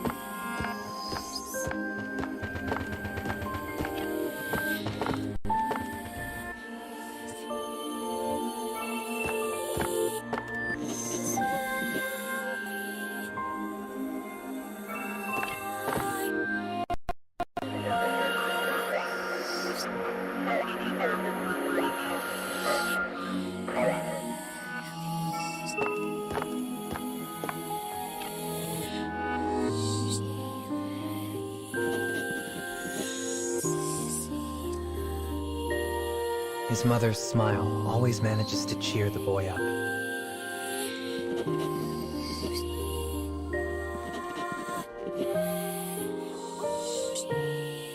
Though he is a coward at heart, he says this for the sake of his beloved mother.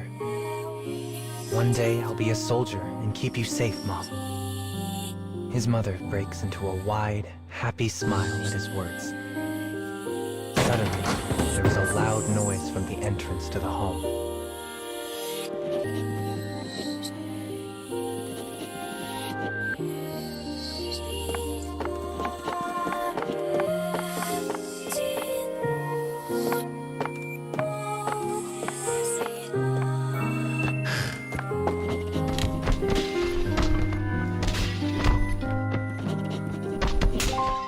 His parents scream for a long, agonizing moment, and then they fall silent.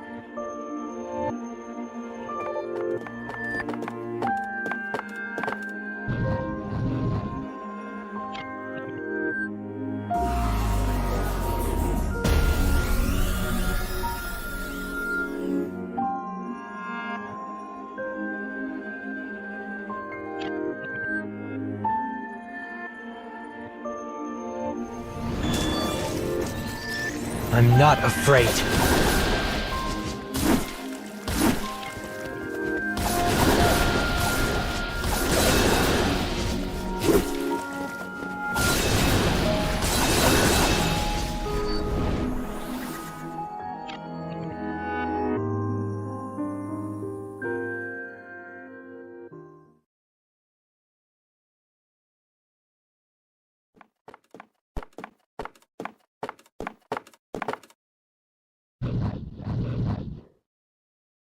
The enemy soldier overlooks the boy and leaves.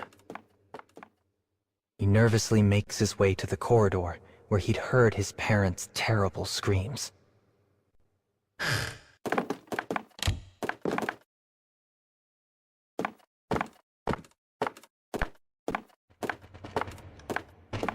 He finds the corpses of his parents cooling on the floor.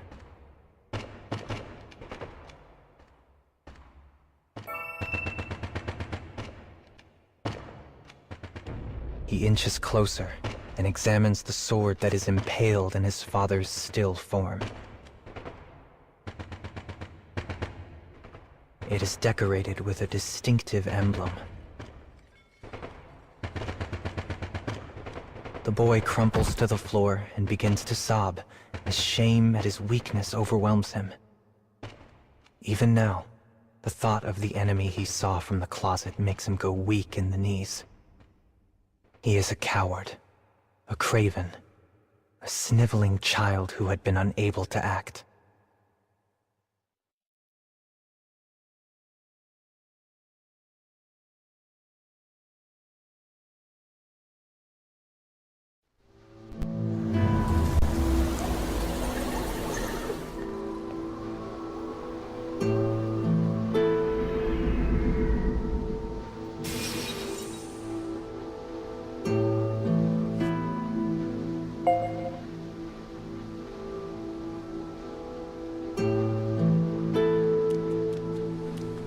Was it another bad dream?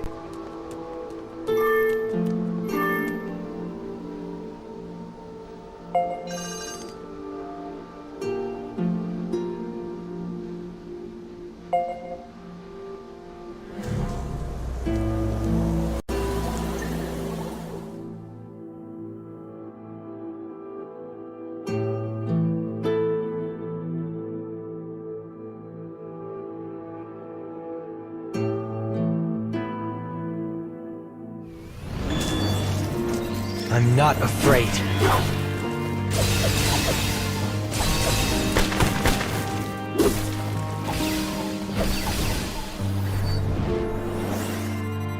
Continuing mission.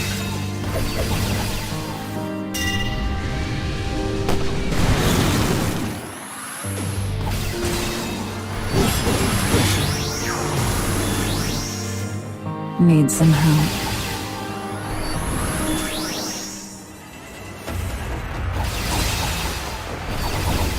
Damn you!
You should leave before I change my mind.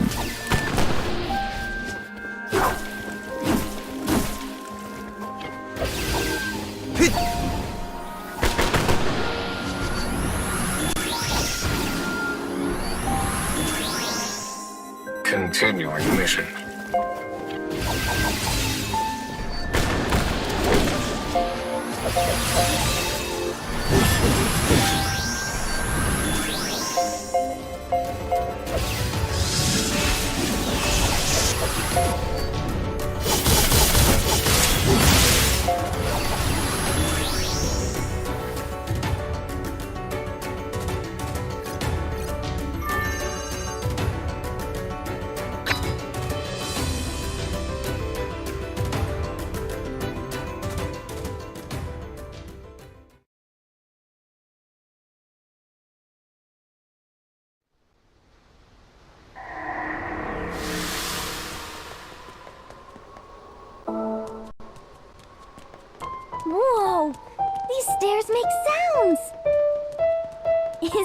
fun, Mr. Monster?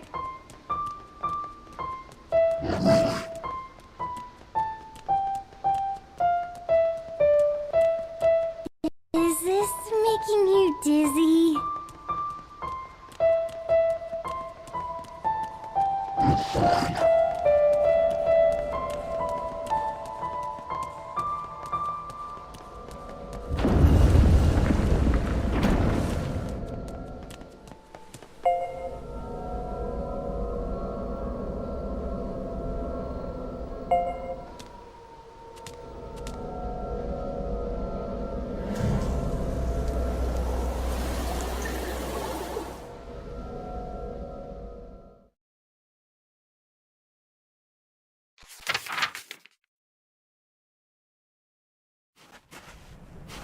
Years pass. The boy that lost his parents has become a soldier.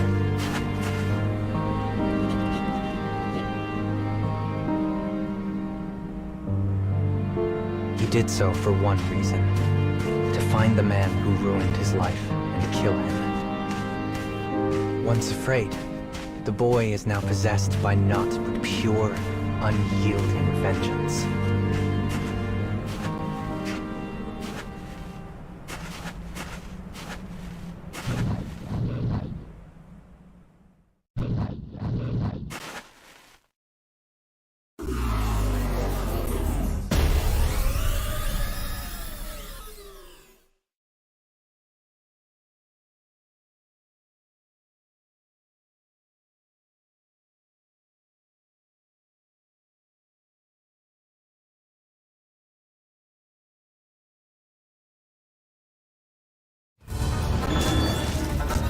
Enemy force in sight.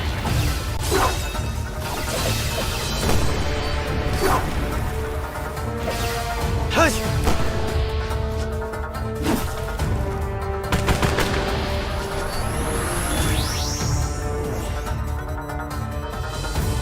I'll cut you down.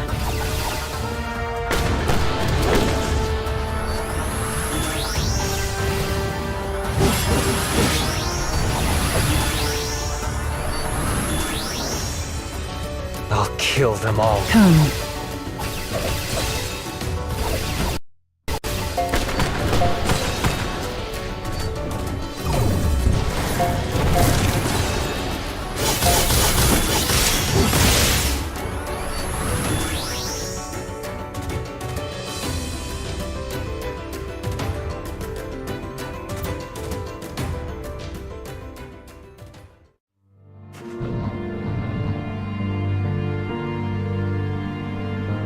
The other troops often single out the unsociable boy. The boy stares back at the soldier before him. The coward he once was is now a distant stranger.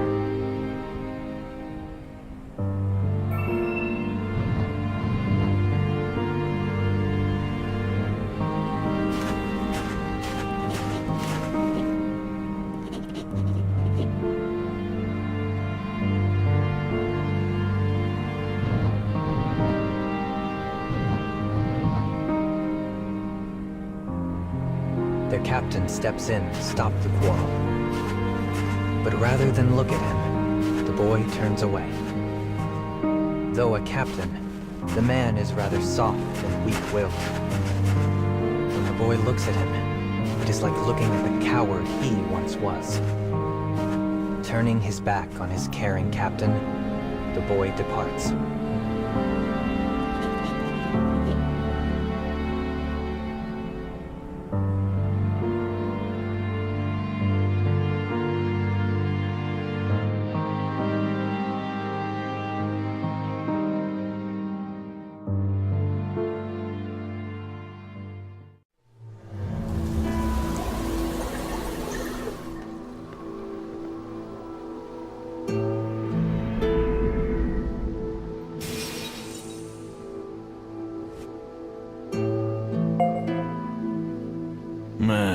Tale. Burning venge. What's revenge?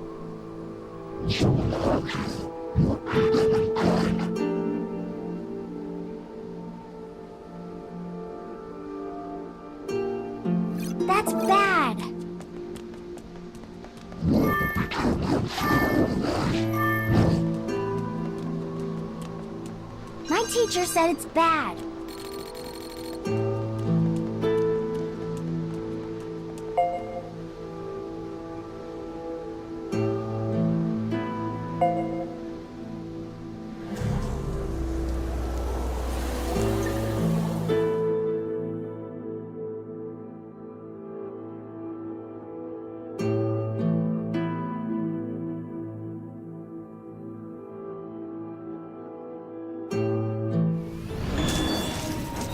Enemy forces sighted.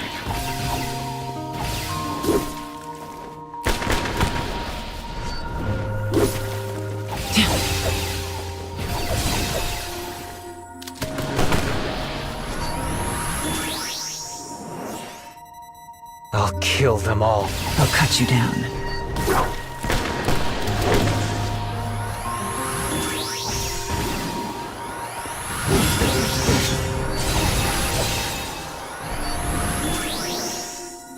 Continuing mission.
Enemy forces sighted. Come.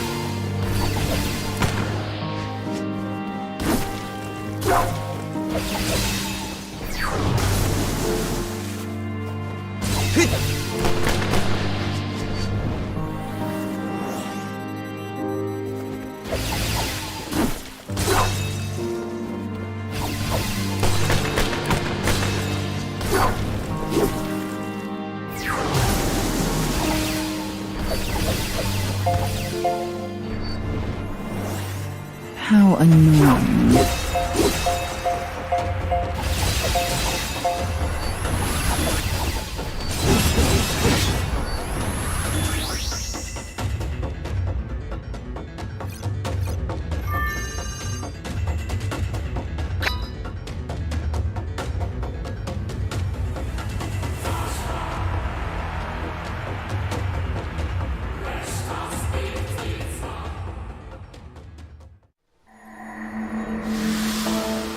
I wonder where Carrie went.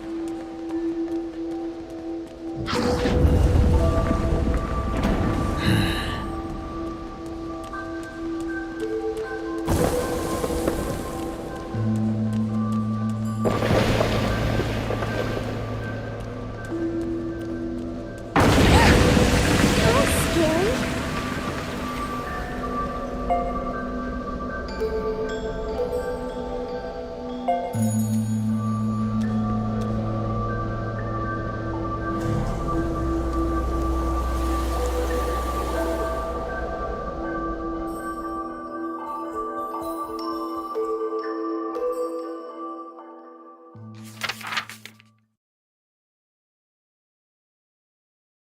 The next day, the soldiers are briefed on their upcoming operation.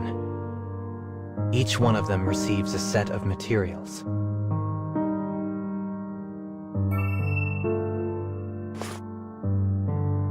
When the boy looks at the documents, a terrifying smile slowly emerges on his face. For on the first page is the same emblem that was on the sword all those years ago. His sworn enemy is close now, so very close. The boy feels his blood begin to boil as he considers this. Then he slowly makes his way to the captain.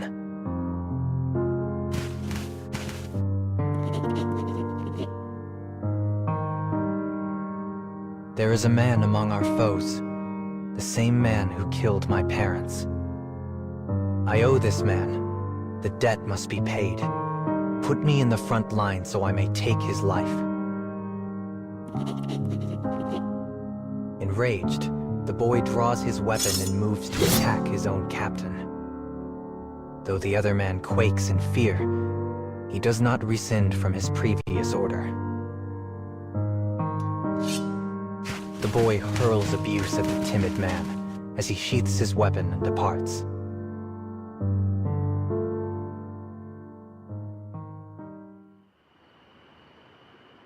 As the other soldiers sleep, the boy stirs. If he can't get permission, he will simply act alone.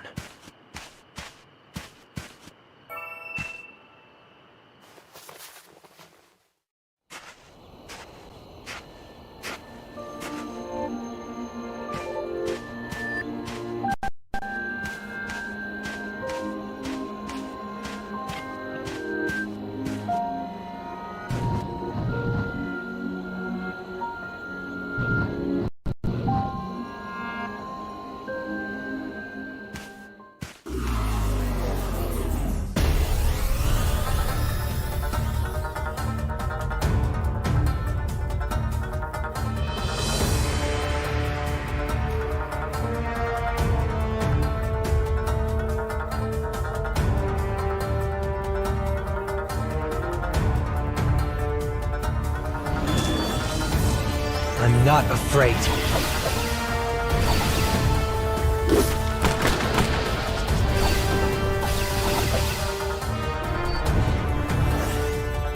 Continuing mission.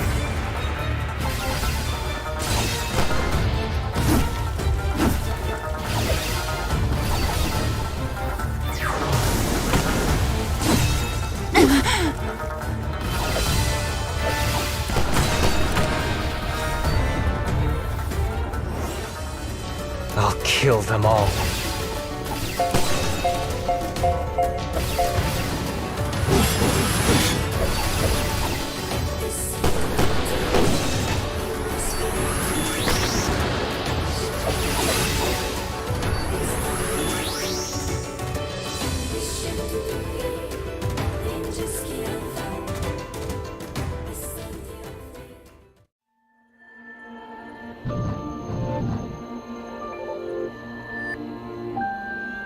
It is the same burly soldier who always tries to fight him.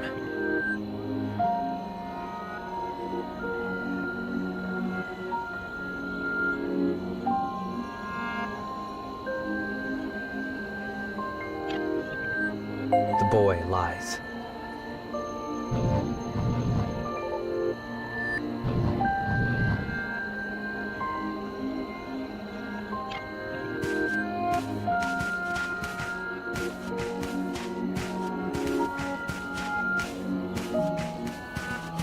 Though this soldier usually irritates him, today he pays him no mind.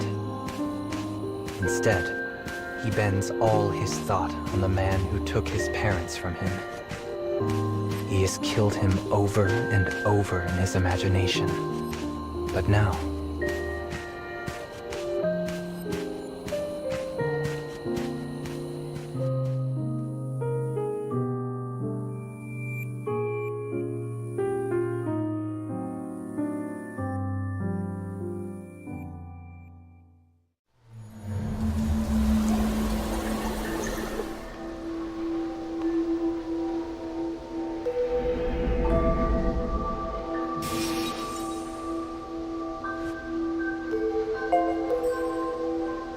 entering the chapter, reckless.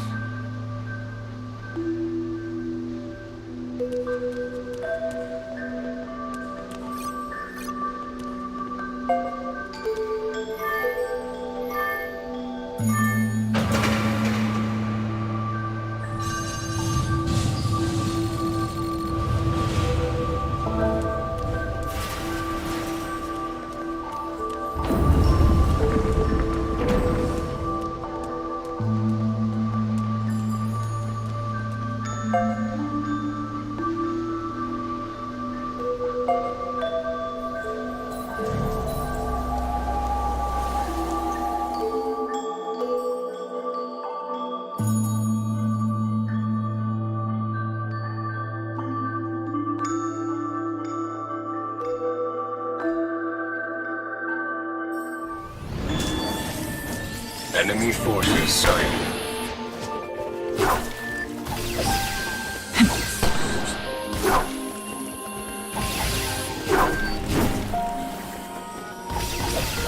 Damn you!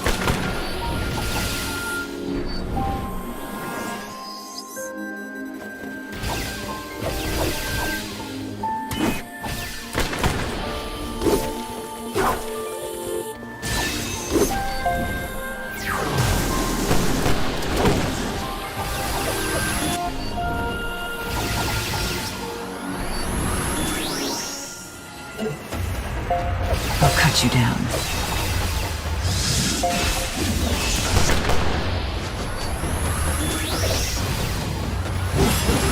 Finishing blow!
You should leave before I change my mind.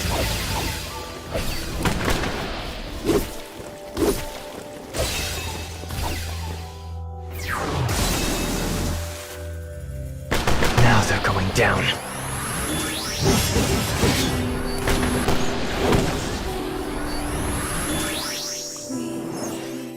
Continuing mission.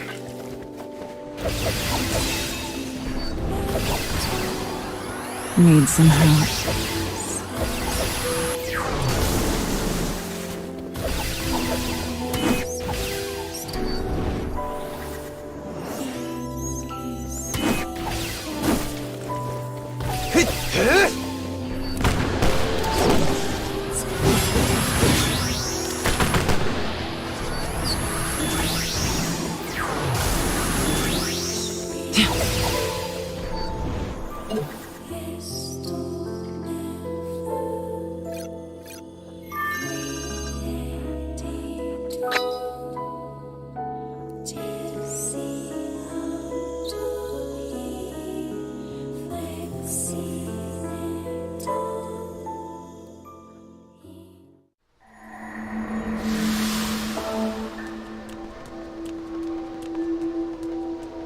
Why do you want to be human, Mr. Monster?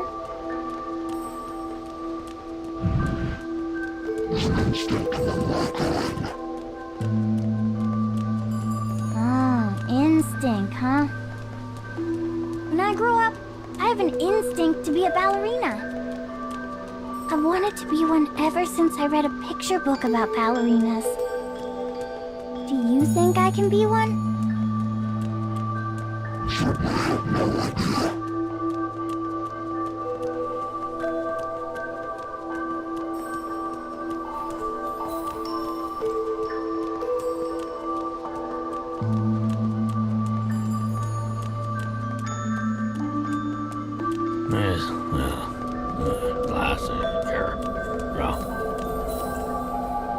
Good luck!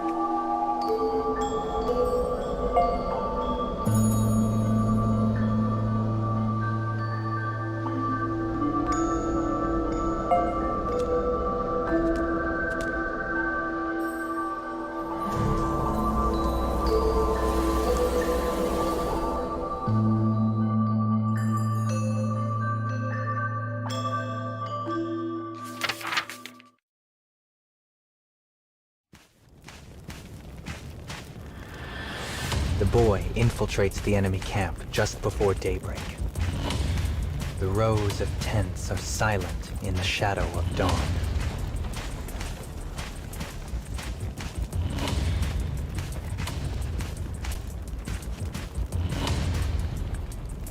small fire burns in a tent deep within the camp, and he senses the presence of an enemy.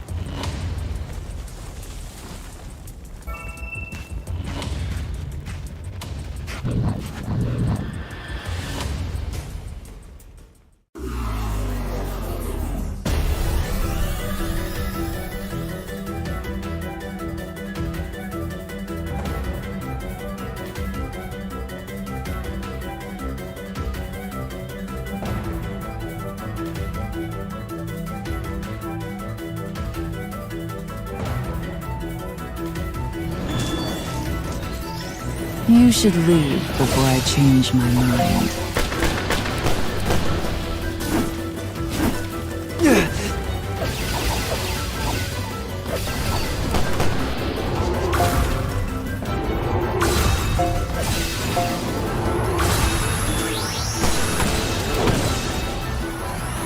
I anticipate improved circumstances.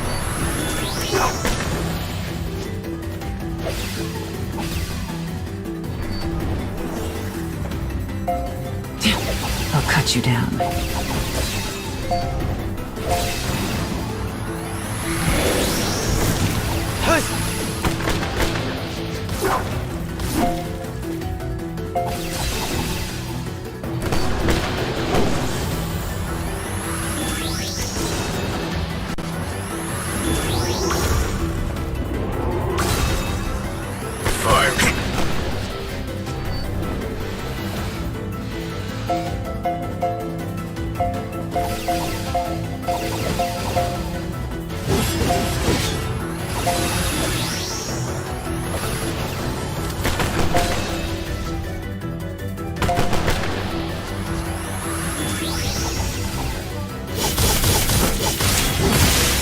Do it.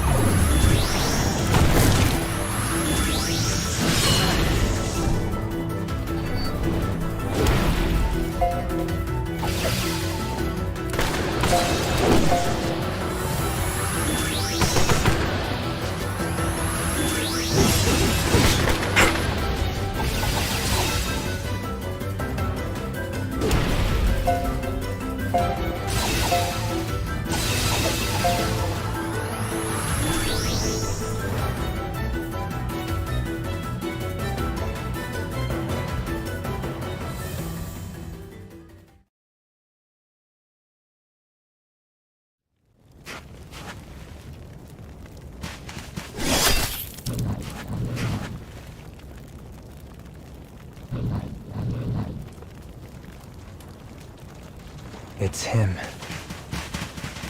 As hatred flares inside him, the boy strikes at the man with all of his might.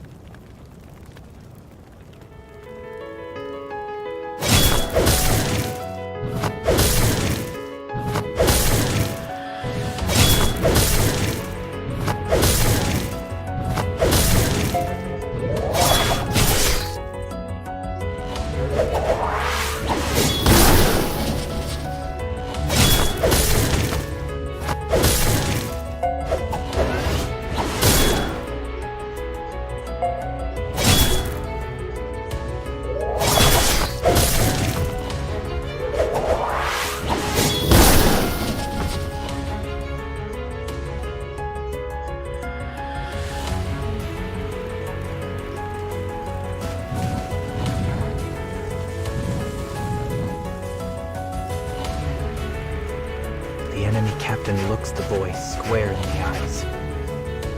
And then, his voice unsteady, he murmurs something. He pauses, coughs up a gout of blood, and tries again.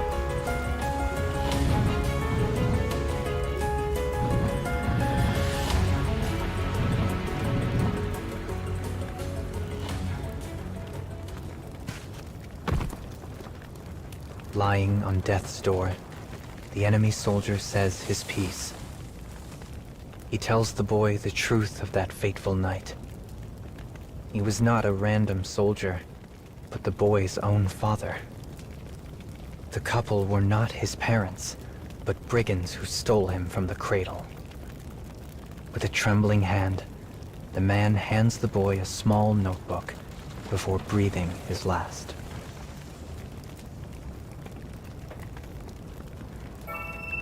In it, he learns his home country ran a kidnapping scheme targeting infants.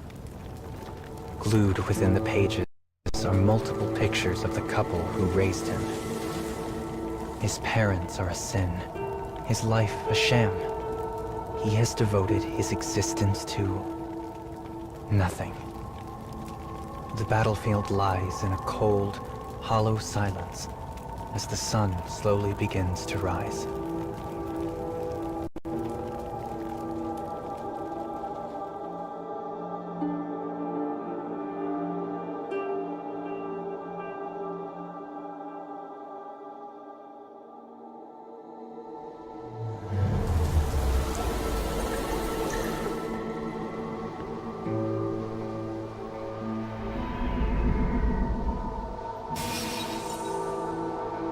It's time for the night dreaming.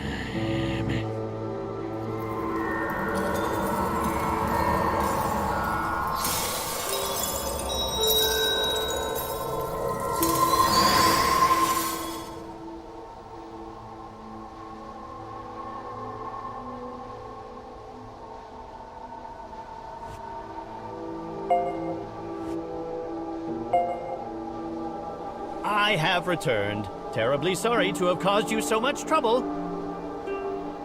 It's always such a shock to be called in on short notice like that. I do wish they would find a different way.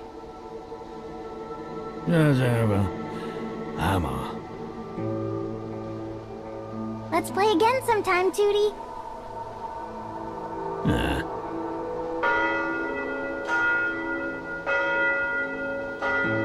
I wish I could stay here forever. I doubt that is possible, milady. You are not part of this world, you see.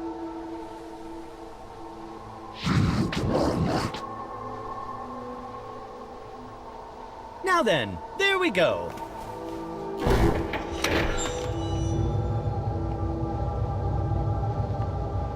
I'll be right back, so just wait. Okay, Mr. Monster? You too, Carrie.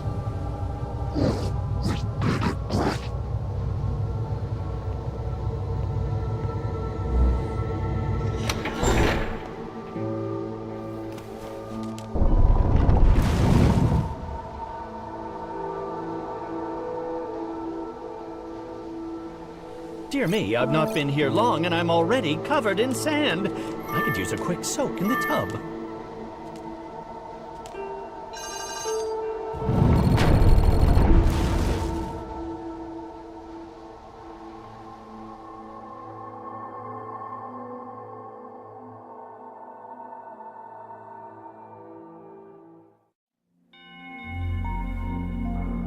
It seems we've finally reached the edge of the cage. Oh my! Mama's room seems to have changed a bit too. The tree is bearing fruit.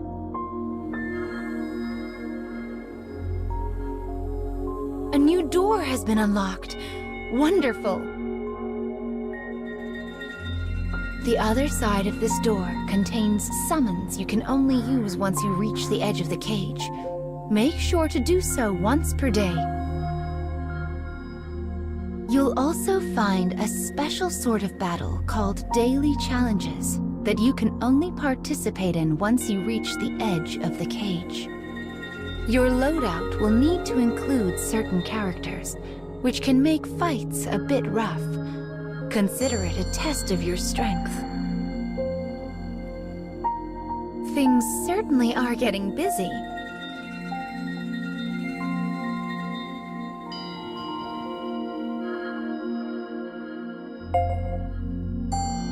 Oh, what's this? The tree has borne fruit. You should definitely pick up everything you find on the floor. That's good advice for life in general, actually.